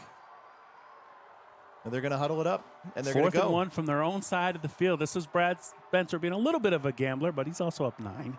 Does Luke Lehnen have the hard count? Yeah, finally, yes. Here we go. North Central is going to take a timeout as the play clock ticks down to 3. Again, burning timeouts with, I guess 5:34, a lot of time left, but maybe could have made that decision without costing yourself a timeout, but can't second guess the idea of thinking it over, making sure you make these very important go, no-go decisions. Make sure you are on board with the call and the decision. I'd like to thank everybody who's listening to today's broadcast of the Amos Alonzo Stagg Bowl. We've been doing this every year since 1999. Obviously not always on YouTube, but always on an audio stream in some way, shape, or form. And this broadcast of Division III football on d3football.com is a property of d3sports.com and intended solely for the private, personal use of our audience. Any other broadcast, rebroadcast, or the use of the descriptions and accounts of this game without the express written consent of d3sports.com and the NCAA is strictly prohibited. 4th down and 1. The offense comes back out onto the field here for North Central. They're on their own 32-yard line with 5:34 to play. This time has ticked down, and Sacco gets the 1st down all the way up to the 35-yard line. He needed 1. He got 5 yards. Well, you get behind that big offensive line full of seniors who, again, did not win a championship last year, won one 2 years ago, eager to get their ring back. And look, if you can't get a yard, do you deserve to be champions? Now, that was a little risky. You probably don't do that with a 1-score lead. No.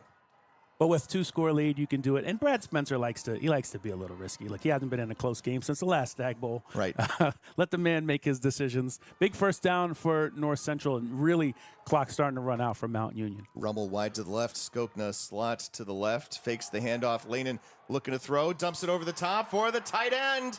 And that is Isaac Banker with the catch into Mount Union territory at the 45. Really well-timed call for North Central to just do a simple run fake and then hit the tight end, right? Everyone thinks the tight end's blocking. And they don't throw to their tight ends very often at all. And to be honest with you, not a great throw by Lehnen. No. Lehnen leads him a little bit, and that is the all divisions touchdown record tire. Touchdown? Oh, the person, you mean? Yeah, if Lehnen throws a touchdown pass right there, sure, then he has 162 for his saying. career. I gotcha. He's still on 161, and they don't need a touchdown pass.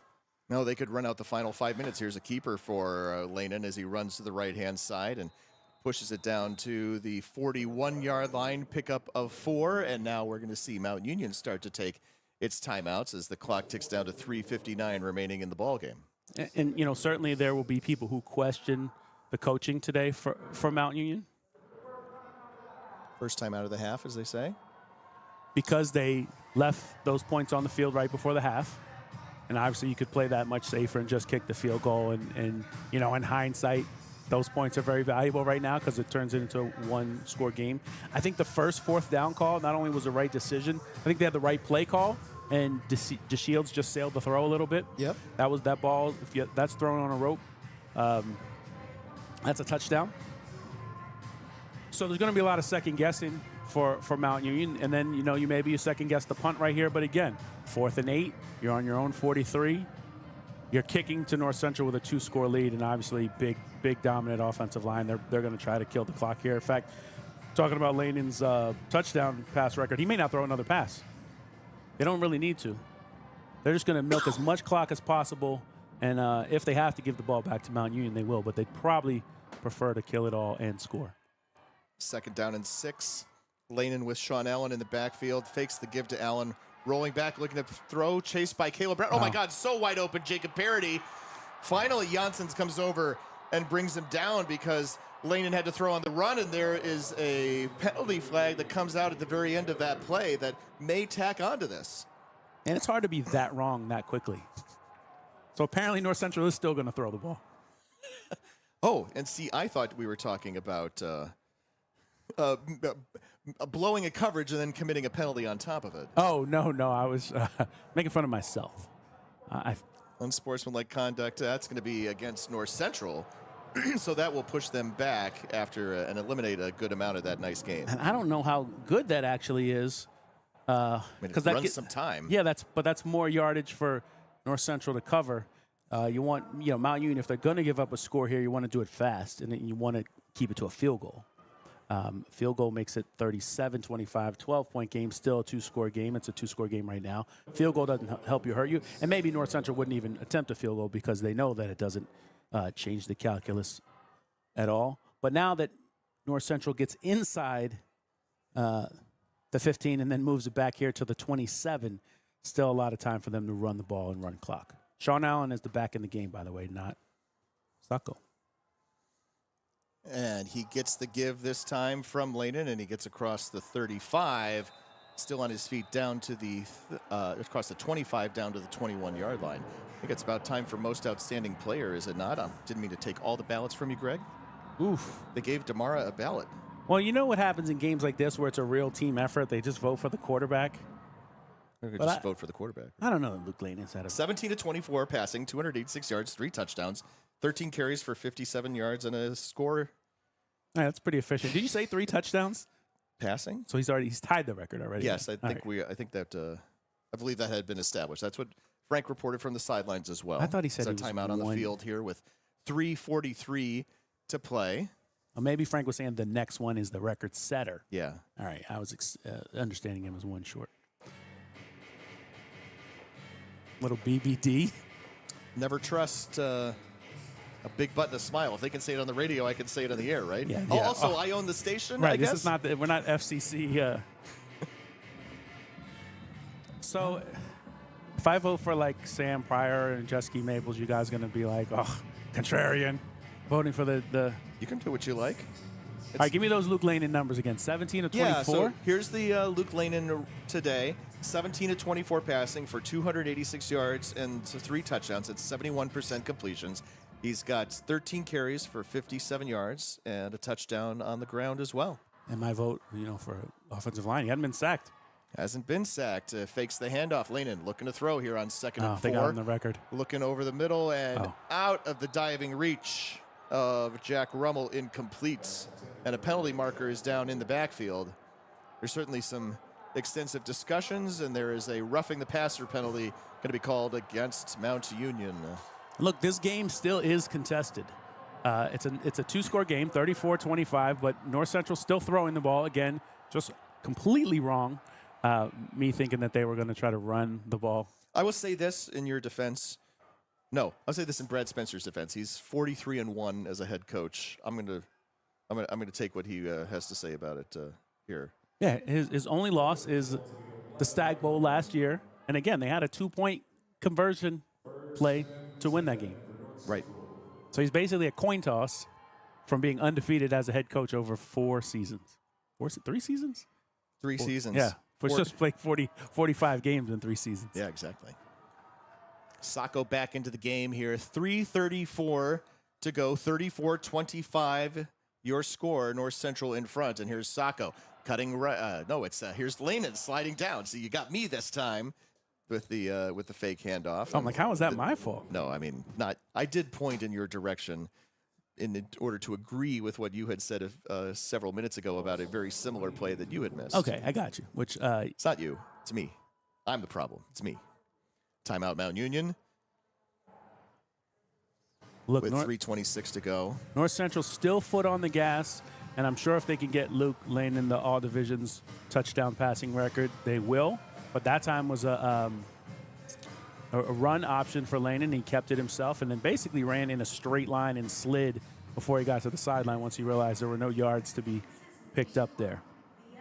And that is the first. That's credited as a sack to Weston Arthur. That is the first sack of the day on Lehnen. North Central trying to hold on to a 9-point lead with 3:26 left in the fourth quarter, trying to get back to the apex of Division III. They were the 2019 champions, lost in 2021 to Mary Hardin Baylor, won it again in 2022, lost last year to Cortland. So this is their 5th consecutive Stagg Bowl, trying to make it their 3rd win in program history. 2nd down and 14 now. Mount Union out of timeouts. Lehnen on the keeper, and you saw Brandon Janssens coming and slid right, slid forward, back to almost the original line of scrimmage. Going to be 3rd down and 11. So this is what I meant earlier too, when that penalty kind of pushed North Central back. It actually gave them more field to play with, more chances to run time. these. Yeah, just these a little gain a few yards here, fall down in the middle of the field, let the clock run. Right, Mount Union has now killed all of its timeouts, so we're under 3 minutes. It can only stop. It'll stop one more time for the 2-minute. Now you got 3rd and 10. And remember that this drive started at 9:26. Also, that a field goal does you no good, so you're probably running 2 plays here. Does Lehnen throw on one of these for the all divisions record? 3rd and 11. Dropping back to pass, looking over the middle, and it's complete to Parody. Parody into the end zone. He caught it at the 2, fought off a tackler for long enough so that he could lean backwards into the end zone, and Parody getting mobbed, and Luke Lehnen getting congratulations from his offensive lineman as that is the touchdown, although we have yet to put this on the board, and there's a penalty marker in the end zone. It's for a group celebration. It was after the touchdown. It's in the end zone. We are not allowed to do the High School Musical dance here at this level. They know, though. North Central knows, because the way they congratulated Luke Lehnen, all right, they didn't just throw the winning touchdown pass. They're gonna go up 41-25 here in the 4th, and obviously reason to be happy, but that was celebrating the record. Absolutely. Touchdown. Then a dead ball, unsportsmanlike, will be assessed on the kickoff. Oh, somebody got thrown out of the game for that? I don't know who got disqualified. Frank, I don't know if you heard that. Frank, if you heard who was disqualified? Because we don't have good sound up here in the box on the referee. It'll be Riddick on to attempt the extra point. I like that we just put Frank on the spot. I've got that music in here. Kick on the way, and it is good. So it's 41-25. Oh, fight. All right. What do you mean? A meeting of the minds. Well, the minds are definitely wrapped up in some helmets. Myron Lewis celebrating for North Central on the way off the field. He's on special teams, and he's one of the subjects of Greg's feature story this week on D3Football.com. Frank, go ahead. Go. Discussion. Yeah, during the discussion, Brad Spencer is about as animated as I've ever seen him in my, years of covering North Central and Stagg Bowl or otherwise. Going directly at the officials down here, telling them to do their job, and that they were a joke. In fact, it was one of the comments when the flag first came out. He was upset about, I think, a period when Mount Union may have had 12 men on the field and wasn't called, they feel, and so he kept using that against them as well. But definitely emotional by him, and as you know, Pat, we don't usually see that from Brad Spencer on the sideline or elsewhere for that matter. Back up to you. All right, thanks a lot, Frank. And the result of the extra point play as well is offsetting unsportsmanlike conduct penalties against each team here. It's 2:32 to go in the fourth, and North Central has gone up 41-25. They are up by 16 points. This is really, actually, of course, still only 2 possessions, but Mountain Union's out of timeouts. And they've done the other thing that was very important for them was to put Luke Lehnen's name in the record book one more time. And now I see Keith is pulling a pen out. 18 of 25, 298 yards, 4 touchdown passes, no interceptions, completion percentage 72% tonight, and a passer rating of 224.9. I will vote for Luke Lehnen as most outstanding player, but I just want you to know. He really wanted to vote for an offensive lineman. It doesn't happen without Chesky Maples, Sam Pryor, Nick Fairley, Jared Durian, Ryan Kennelly, and all the offensive linemen, and the tight ends. I got to give the tight ends some props too. Bobby Bamer, Isaac Banker. Rinnick on to kick off.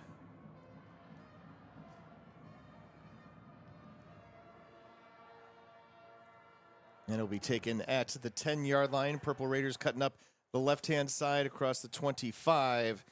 And a knockdown just beyond that is Sean Thomas. Okay, so Mount Union not mathematically eliminated, shall we say. You got 2 touchdowns, 2 two-point conversions without timeouts in 2:32 and the 2-minute timeout on your side as well. Mount Union, the effort was there tonight too, and obviously didn't do a great job stopping North Central in the second half. We probably could see that coming, and I think that's part of the reasons why they were so frustrated about leaving points on the field early in the game. First down and 10 at the 26-yard line. TJ DeShields last took the field at the 9.5-minute mark. Here's a pass that is complete to Trey Radford up to midfield. Now we're on the run as Mount Union sets the ball down at midfield and gets everybody up to the line as quickly as they can. Clock ticking, 2:10. No timeouts. So a completion. North Central happy to give up a long completion if the tackle's made in bounds, which it was. And at the clock at 49, we're going to whistle this thing dead. Timeout taken by North Central. Nope. Is this a TV timeout? We'll be back in a minute because TV, the 2 minutes to go. It's the 2-minute timeout. Yeah. I'm caught up. It's on us. It's on all of us. And it's time to act now. It's on us to start the change. It's on us to be the change. It's on us. It's on Division III. It's on all of us to stop sexual assault. Hi, I'm Pat Coleman from D3Football.com. To get the latest news and opinions in Division III football, don't forget to subscribe to and download the D3Football.com Around the Nation podcast. We've been around since 2007, and with more than 350 episodes, our podcast isn't going anywhere. New episodes drop on Monday morning during the season and every month during the off-season as Greg Thomas and I run down the key stories from across Division III, chat with newsmakers, and bring you the latest news, not the hype or the latest so-called controversy. Find the D3Football.com Around the Nation podcast on your podcatcher of choice.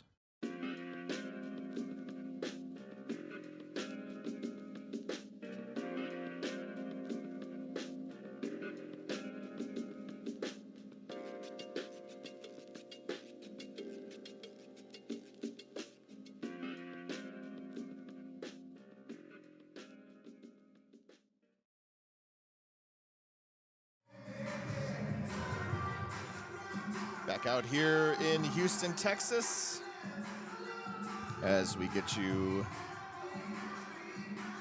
ready for the final 2 minutes of Stagg Bowl 51, 41-25. The far side, the North Central side,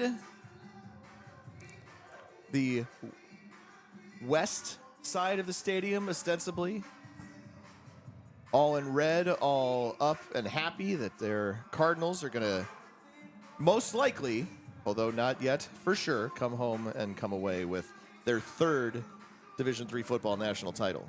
And Mount Union down 16. They would need to score, get the 2-point conversion, get the ball back, score, get the 2-point conversion. They got the wacky, waving, inflatable arm flailing tube-man cam up in the stadium right now. Nobody's really into that. Yeah, I feel like it's well, people are doing it, but I feel like that's a first quarter thing. You're a Mount Union fan right now. You got no interest in wacky, inflatable, waving tube arm man. I want to see some scores. 1st and 10 from the 49-yard line here. DeShields getting chased out of the pocket, looking to throw. Now he's going to take it himself across the midfield stripe. Martin Egbo just kind of pushes him. He doesn't actually fall down. And down at the 35-yard line, a big 16-yard gain. Also good to see Martin Egbo out there.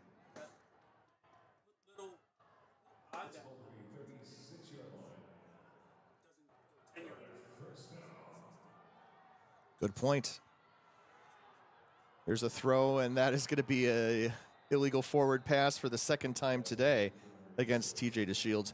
We haven't really talked about DeShields much, but this guy started his career at Akron, had multiple seasons at Akron, including a redshirt year. Then, of course, everybody had a year in 2020 where nothing counted. And then he went to Sul Ross State. He started 4 games at Sul Ross State and got hurt, and he was really good in those 4 games at Sul Ross, back when Sul Ross was still in D3. And then he ended up at Mount Union and here starting a Stagg Bowl. And, you know, although the things we've talked about, some of the shortcomings, some of the maybe decisions that were, made in a different manner, he's still 22 of 36 for 319 yards passing. He's thrown 2 touchdowns. He's run for 33 yards. And TJ DeShields is not the person who you hang this game on. They've done admirably, especially with all the stuff going around them in terms of losing offensive key players.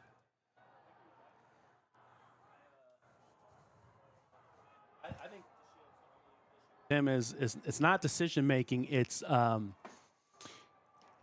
touch. You know, he's had the touch on the deep throws, but on the short throws, we got an unsportsmanlike. I think maybe that was Ben Lilly, the right tackle.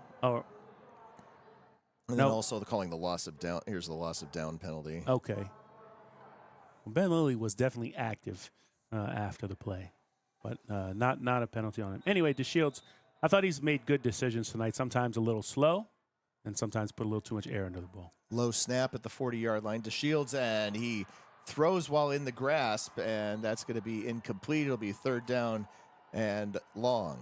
Really a prime example of the last 2 plays right there. He kind of finds the right guy, and as he's falling down, just isn't able to make the throw. Obviously, tough situation for Mount Union right here. But Pat, you're right. I think they've played admirably tonight.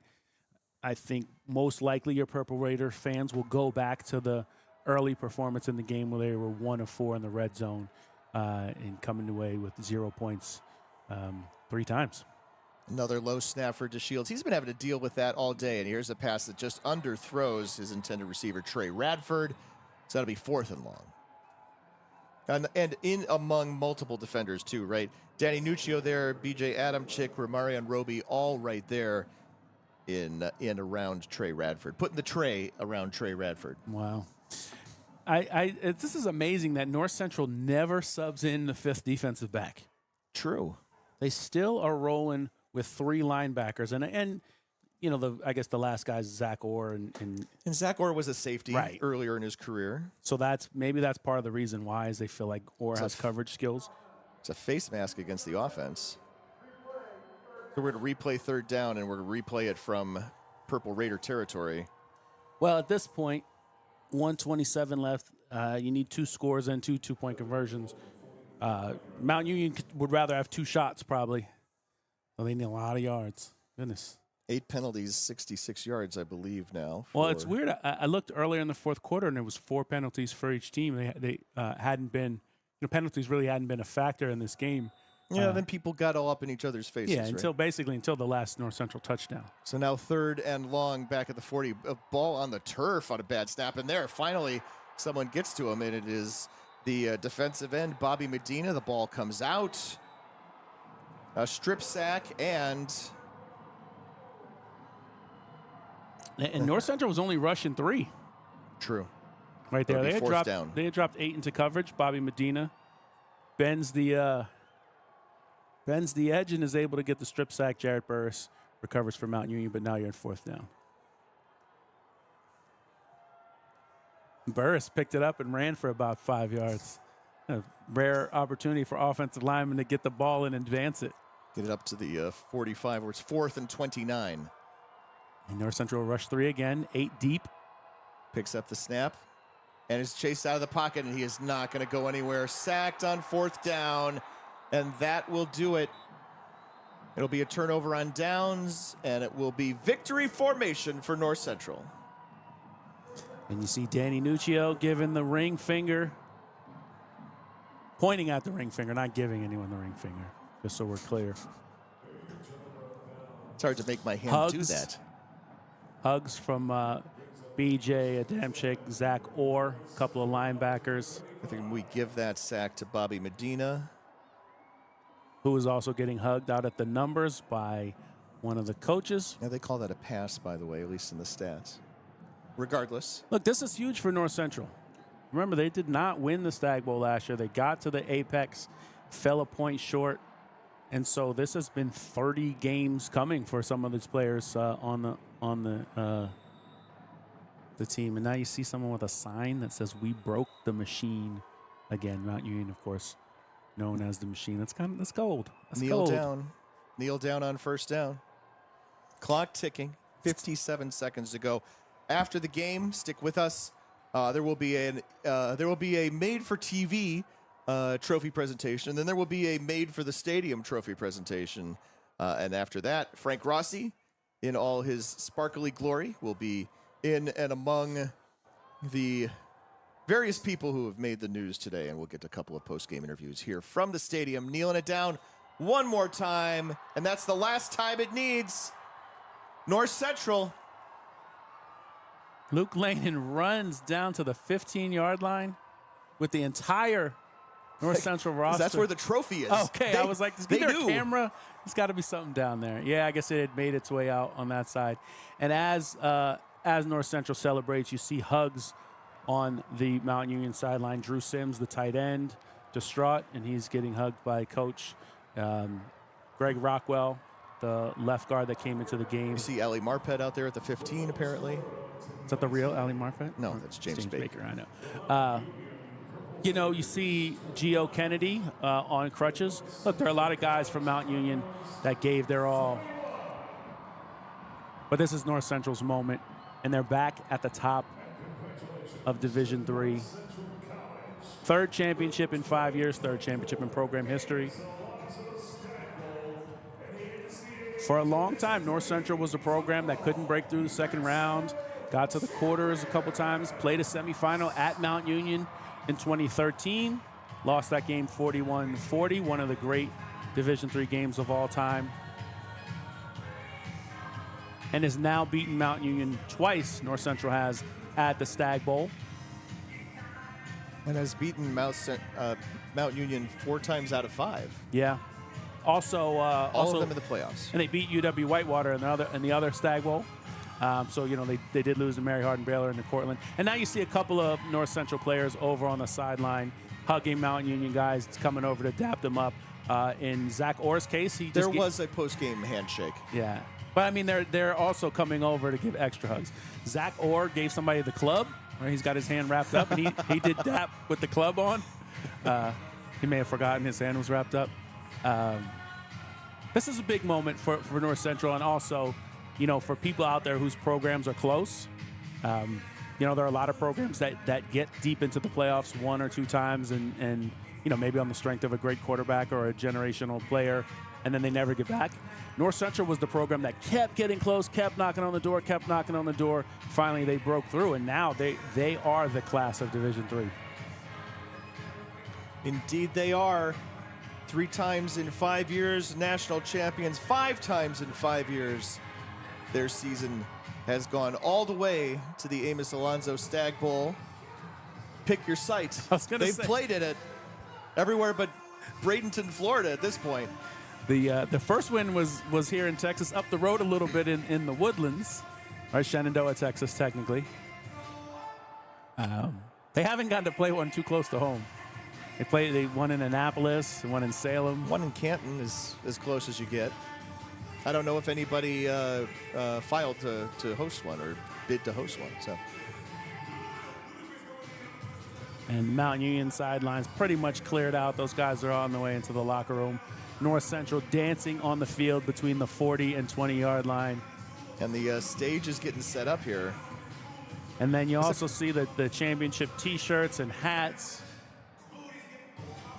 The 240 programs at the beginning of the season that had this dream. Even, never mind, I'm not going to name anybody that went 0-10, but every program has this dream, right? Every player in every program, you'd love to make the playoffs, beat your rival, win your conference, and go as far as you can in the postseason.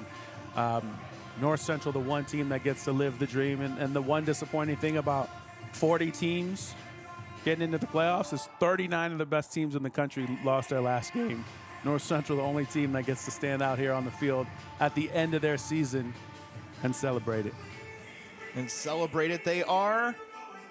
Division III football goes to January 5th, but it doesn't really change the outcome. It's still a North Central national championship.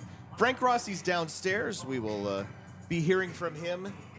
I think I've got to just expect him to interrupt the conversation with breaking news.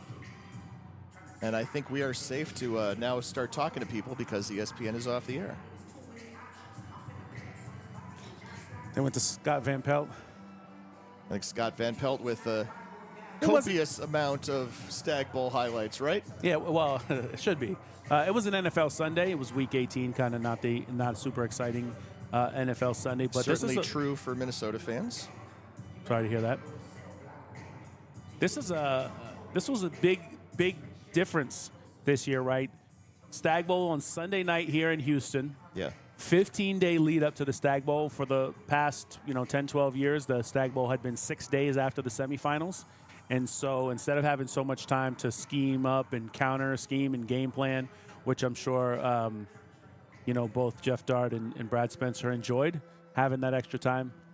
For the longest time, you had that 6-day turnaround. It was also during finals. Yeah. So those guys were doing their best just to get out by Tuesday, Wednesday, get down to Salem or wherever the game was at that particular time. This is different. The 40 teams, and Frank had that sideline interview where he said the bracketing was much harder this year. Sure, but choosing the at-large team is real easy. I mean, literally the reason Greg is standing here is because as Wally Wabash on the boards, he was doing bracketology better than anybody we had on staff. We said, we got to figure out how to bring this guy on board. Then he starts coming on, helping us select teams. Well, this year you didn't have to do that, right? The NPI told you who the at-large teams were. The hard part was figuring out who plays in the 8 first-round games. Yeah, who's supposed to play as opposed to who the NCAA chose, yes. So you got that, right? This was the first season. The field went from 16 to 28.99, went to 32 teams in 04, 05 maybe 05. And then it was 32 teams from 05 through 23, and this was the first year 40 teams made the postseason. 6 weeks. There were byes in the first round. And then North Central on their way here, see if I can do this off top. North Central beat Whitworth 42-17. They beat Hope 41-21. They beat Springfield 27-3. They beat Susquehanna 66-0. And then tonight, they're crowned the champions of Division III with a 41-25 Stagg Bowl victory over Mount Union. Waiting to hear from Frank Rossi downstairs. As now everybody has their championship gray shirts on, and Brad Spencer finally, however many minutes this is after the game, gets dunked with the ice bucket.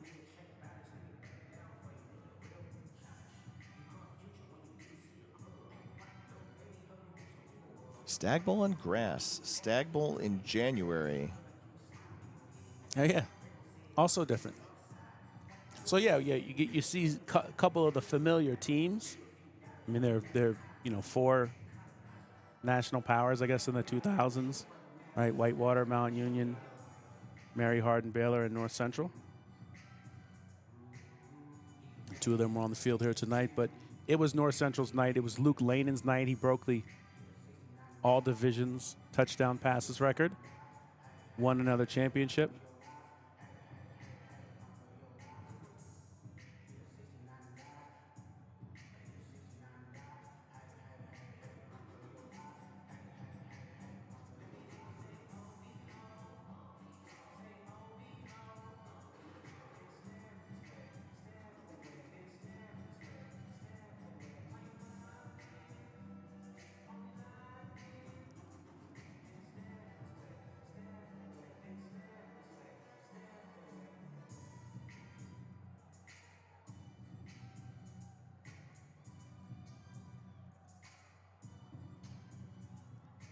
Final score, North Central victorious in Stagg Bowl 51, defeating Mount Union by the score of 41-25. Still waiting to hear from Frank Rossi with interviews downstairs. To talk about Mount Union for a second, Keith. You know, we went through this situation where they won their 13th national championship back in 2017, and they haven't won one since. And also, you know, now to the point where you have 24 Stagg Bowls, I believe, that Mount Union has been in, and they have now lost 11 of them. It is the winning percentage has kind of taken a dip over the course of the past decade or so. You know, and people may criticize Jeff Dart, but he's gotten the program to the Stagg Bowl twice. I think in a Division III landscape, it's harder to do. Thank you. Than it was before. Really, there are more powerhouses. North Central's raised the level of play. Mary Hardin Baylor's up there. Whitewater was up there for 05 to whatever 19. Now the team is assembling on the podium, the stage. I think to get this Mount Union team here is really an accomplishment. And granted, they didn't have the hardest playoff path. They rematched John Carroll. They beat Carnegie Mellon to get here. Salisbury actually was a pretty good win, and they beat Johns Hopkins, which had beat a bunch of good teams. So it wasn't a bad path, but certainly there was no guarantee that it was going to be Mount Union North Central, and I think they did a really nice job. Yeah, they have. They're setting this up to face the Mount Union side. It's also where the cameras are, but ESPN has been off air for about 10 minutes or so.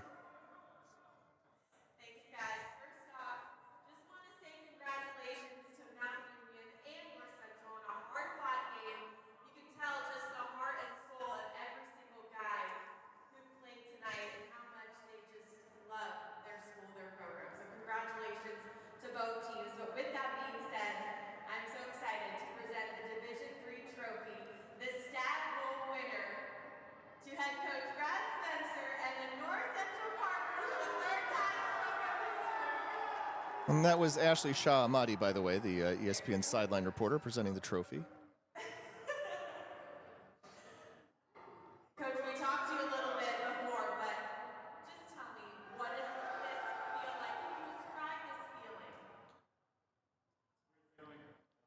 So proud of our guys, our coaches, and this group of seniors, all 38 of them, for all the work that they've done their 4 or 5 years here. Believing in the coaching staff, believing in the plan, and trusting each other. You've got your guy, Luke, right behind you. Tell me what he's meant to this program over the last 5 years. It's pretty hard to describe and put in a couple of words, but just a wonderful competitor, a great human being, represents everything North Central College football is about. We're going to miss him, but we'll worry about that tomorrow. Absolutely, you got to celebrate tonight. All right, Luke, I'm so excited to present the Most Outstanding Player Award. I know you give your teammates credit, but tonight, the Most Outstanding Player Award goes to you. Luke Lehnen. Luke Lehnen, named Most Outstanding Player of Stagg Bowl 51. Luke, first off, you told me just how much last year's Stagg Bowl was motivation for coming back. I mean, how important was it for you to come back this year and end it like this? It was beyond important. Just me and my fifth-year guys, we hated out last year, and we didn't want that same thing to happen to us again. Started the second half, we were up 4 points. It reminded me of last year. We came out strong in the second half and did our thing. It's just a super big win. I'm so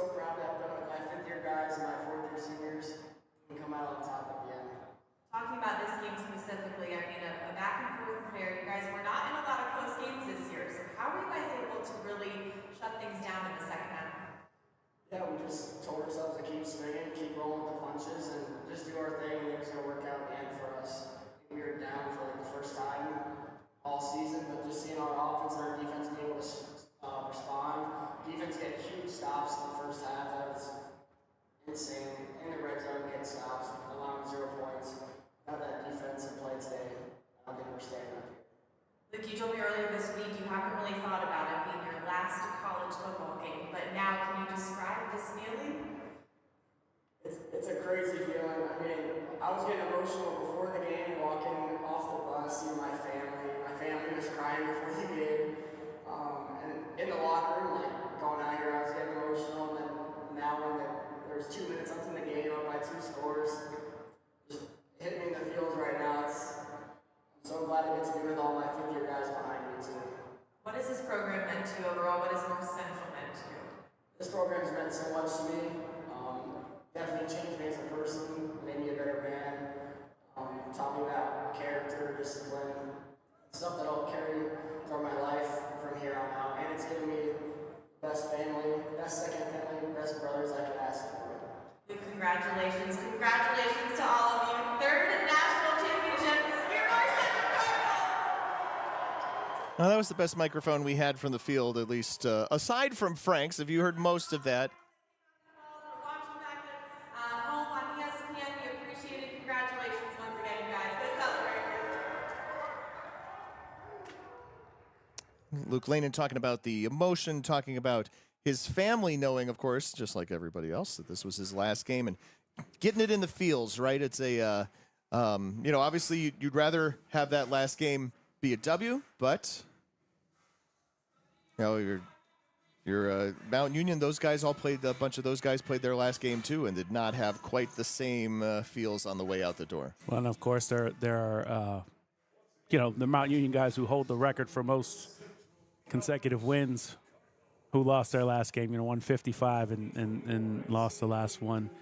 So, football can be unforgiving sometimes, and some, plenty of Division III teams would switch places with Mount Union and would have loved to be on the field here tonight. So shouldn't feel too sorry for them. They did a really, really wonderful job getting here. I don't think they were like the clear number 2 team in the country coming into this tournament, and they outlasted everyone. They got here, got up on North Central, and just left too many points on the field. I don't think there was any particular decision I would second guess. I don't mind going for a touchdown when you're 4th and 3 on the 13, or at least trying to get the first down.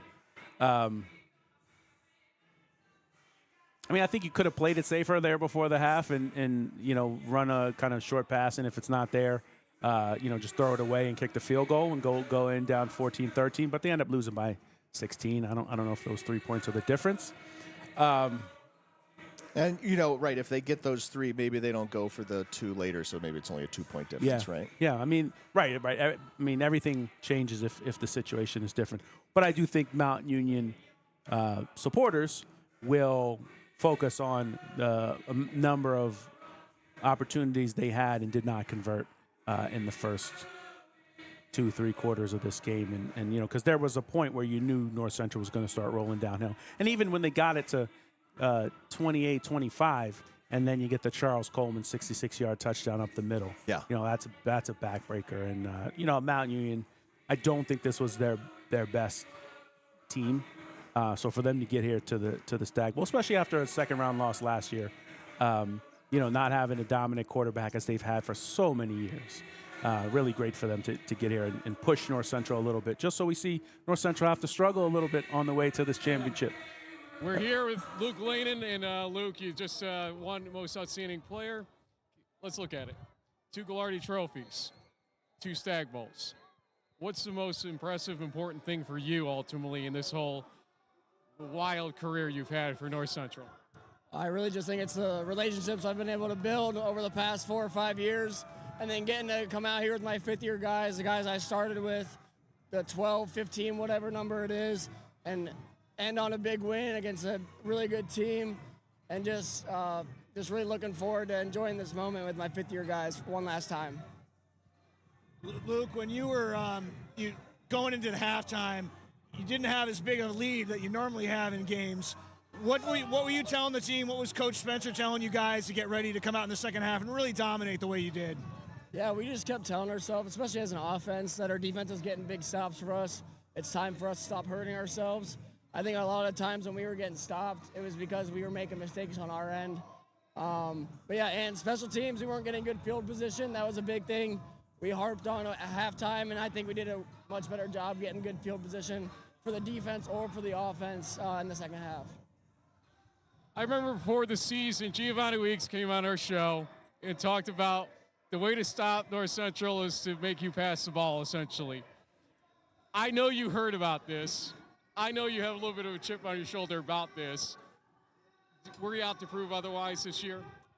Yeah, 100%. I think a lot of people know me for my legs, and I wanted to prove that I could be a top-tier passer as well, especially my last year in college football, just going out, showing how great of a passer I can really be. Well, you certainly did that. Yeah, for sure. I mean, I guess, Luke, what's next? I mean, I know congratulations to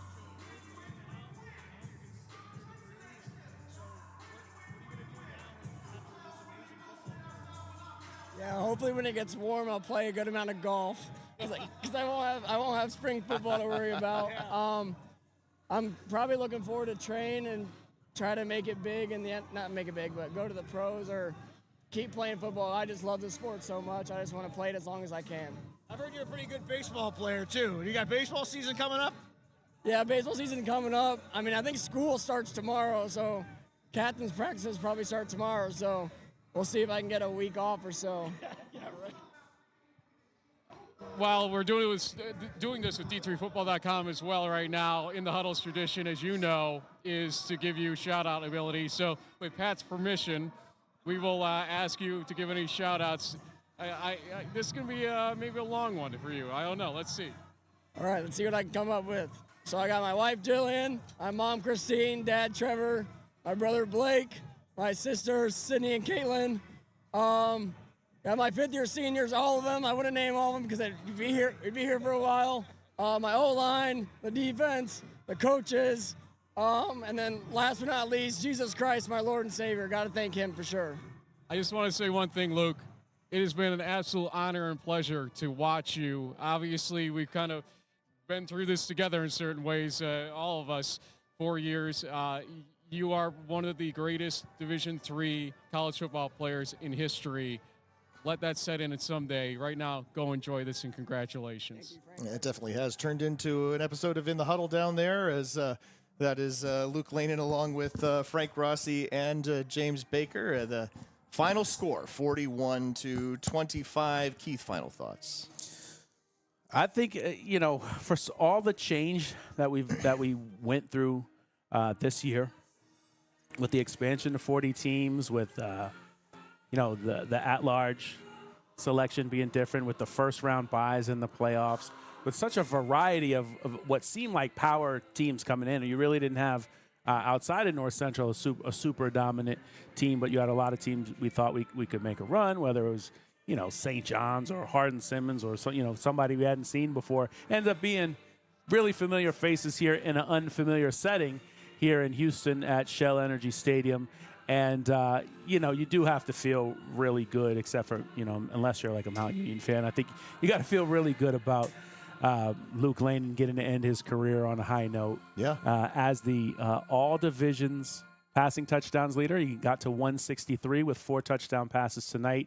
He's been pretty much great since he was a freshman, but also just, exemplary ambassador for Division III. And it's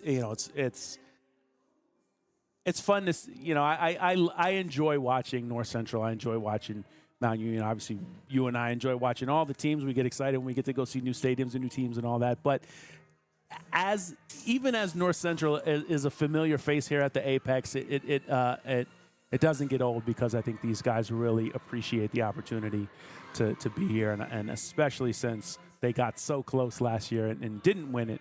I think it meant a lot to them to get back to the Apex this year and put a stamp on it, put an exclamation point on it. You know, it's a win with no doubt here at the end, 41-25 over Mount Union. And that is our final score here from Stagg Bowl 51. For everybody involved in this production, for Dave McHugh practically producing remotely, for statistician Greg Thomas, for associate producer Damara O'Malley, for Keith McMillan, I'm Patrick Coleman saying good night, everybody. Thank you for tuning in to this broadcast of the Division III Football Championship game, the Amos Alonzo Stagg Bowl here on D3Football.com. The end of the 2024 Division III football season ends with another red letter day for the Cardinals of North Central with the 41-25 win. Thank you for tuning in, and good night, everybody.